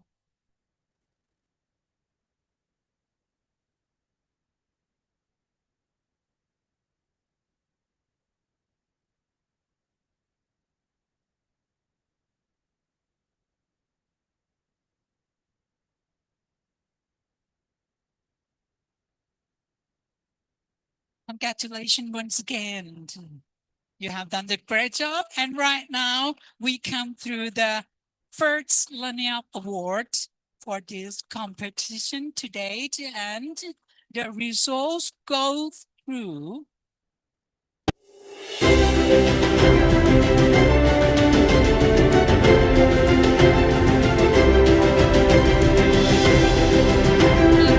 first runner-up goes through the online presentation, the representative from Gajah Mada University, ขอบคุณ team. Congratulations.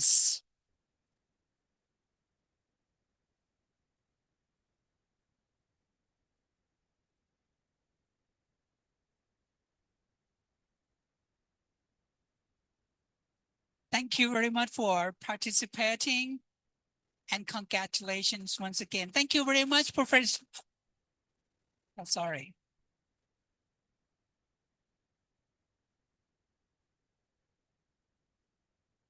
Thank you very much, Professor Huang. And next, I would like to invite once again Dean of the Faculties of Business Administration on the stage, Dr. Anirudh Pipat Papra, to present the champion, the winner award for this competition, Global Social Enterprise Competition 2026. All right, and right now we come to the final decisions. May I now announce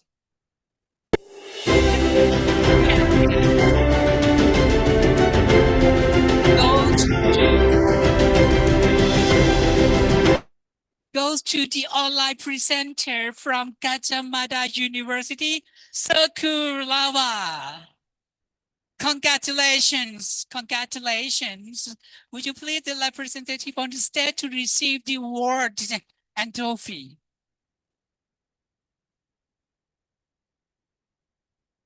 Thank you very much for joining us, Global Social Enterprise Competition 2026.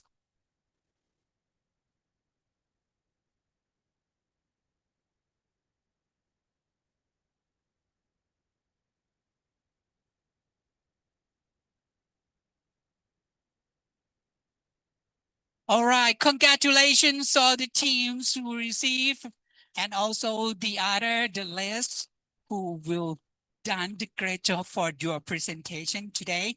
Ladies and gentlemen, as we come to the end of the today program, on behalf of the Faculty of Business Administration, the Dean will have some address to talk to the participant for this event today. Would you please on the stage?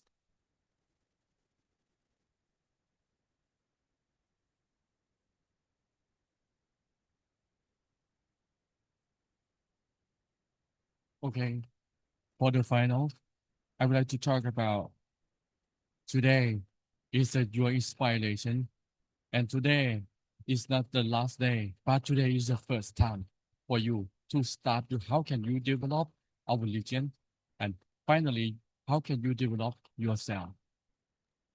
And today I would like to say thank you, Professor Huang, and all the judges from the online platform, Tony Lin. Hi, Tony. And Kunatakorn, I would like to say thank you for you as well. And Tony, because so far we organized the social enterprise around 8 years. So we just update to like an international platform just only 3 years ago. So which means right now we have the family, we have the friend from another country as well. So for this year, actually I really appreciate for your coming from the Bavijaya University as well. Thank you for your coming, and I think for this time we will get the experience, valuable experience for all of you.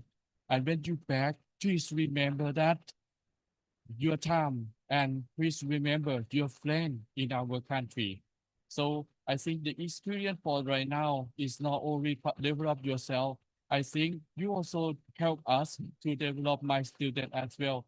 Thank you for everyone. Thank you for today. Thank you for all of friends around the world. Thank you for the global social enterprise. Thank you.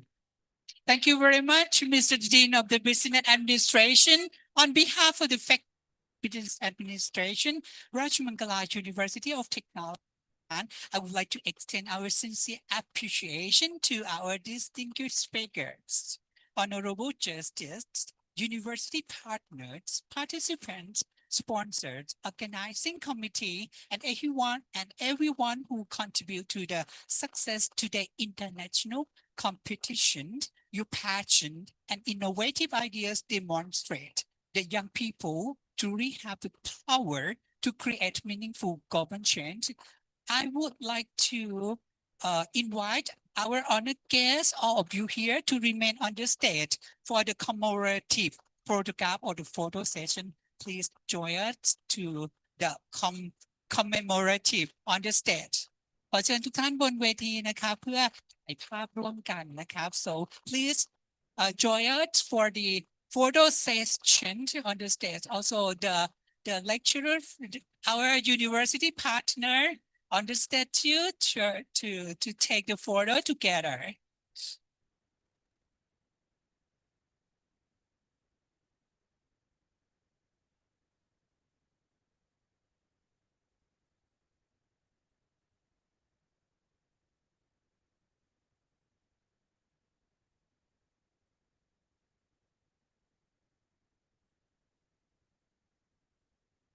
Please join us for the memorable moment taking a photo together for the third competition today, Global Social Enterprise Competition 2026 here at Ratchaburi University of Technology, the Conrad Sima Thailand.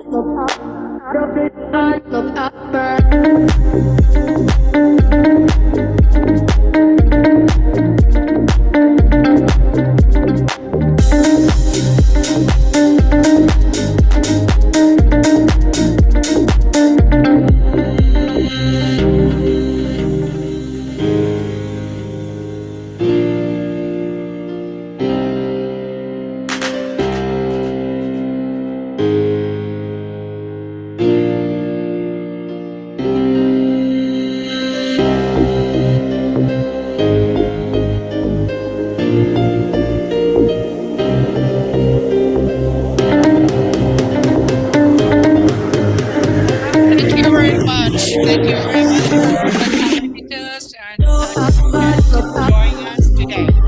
Dear friends, done a great job.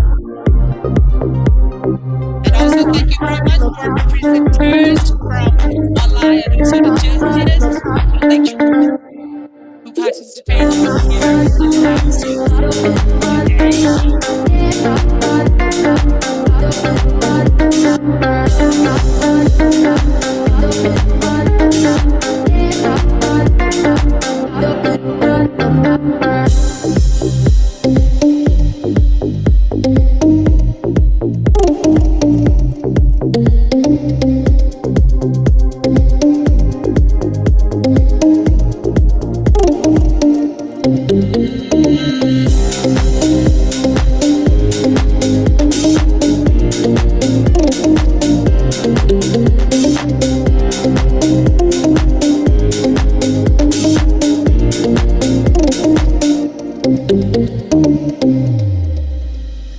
All right, and right now, thank you very much for all participants who joined Global Social Enterprise Competition 2026.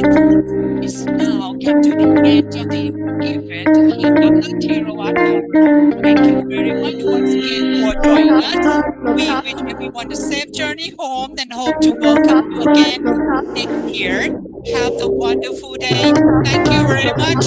ขอบคุณครับ See you again next year.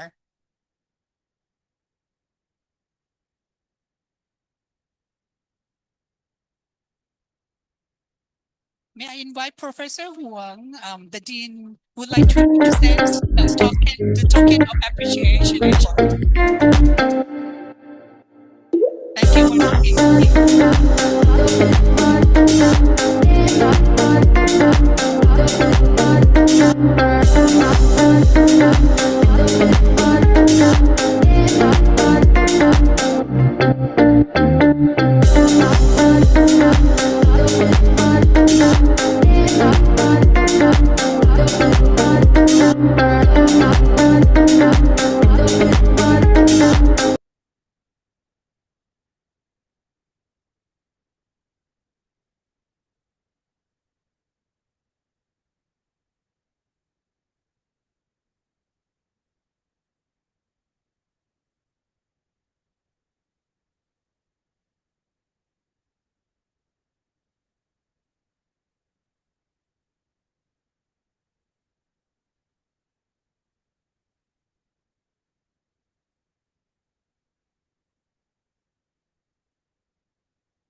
ที่ประเทศไทยใช้เดี่ยวสะอาดไม่รถอ่อนโยน fresh food fresh The competitors,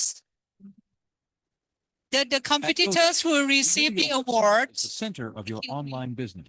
the Help competitor protect you who from receive the online award threats with website security. will contact the Every officer. GoDaddy plan The comes with an SS. presentation dress for the document requirements. Thank you.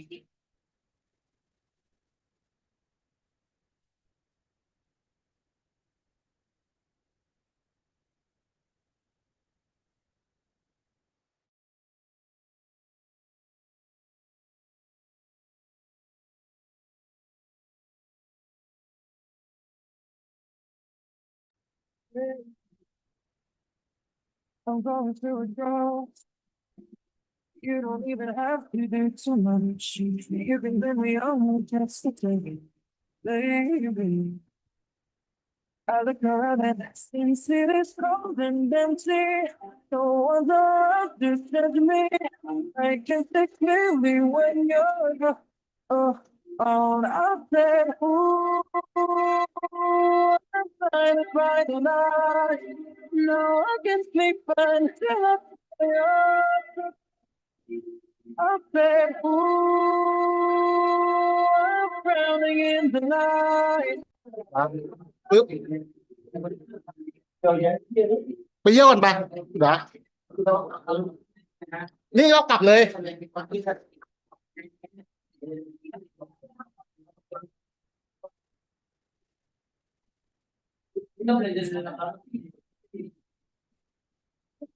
เต้แต่โน้ตบุ๊กพี่แชร์ขึ้นจอเขาอยู่เต้กลับก่อนก็ได้เต้ไปเคลียร์รูปก่อนแล้วเจอแล้วพี่เต้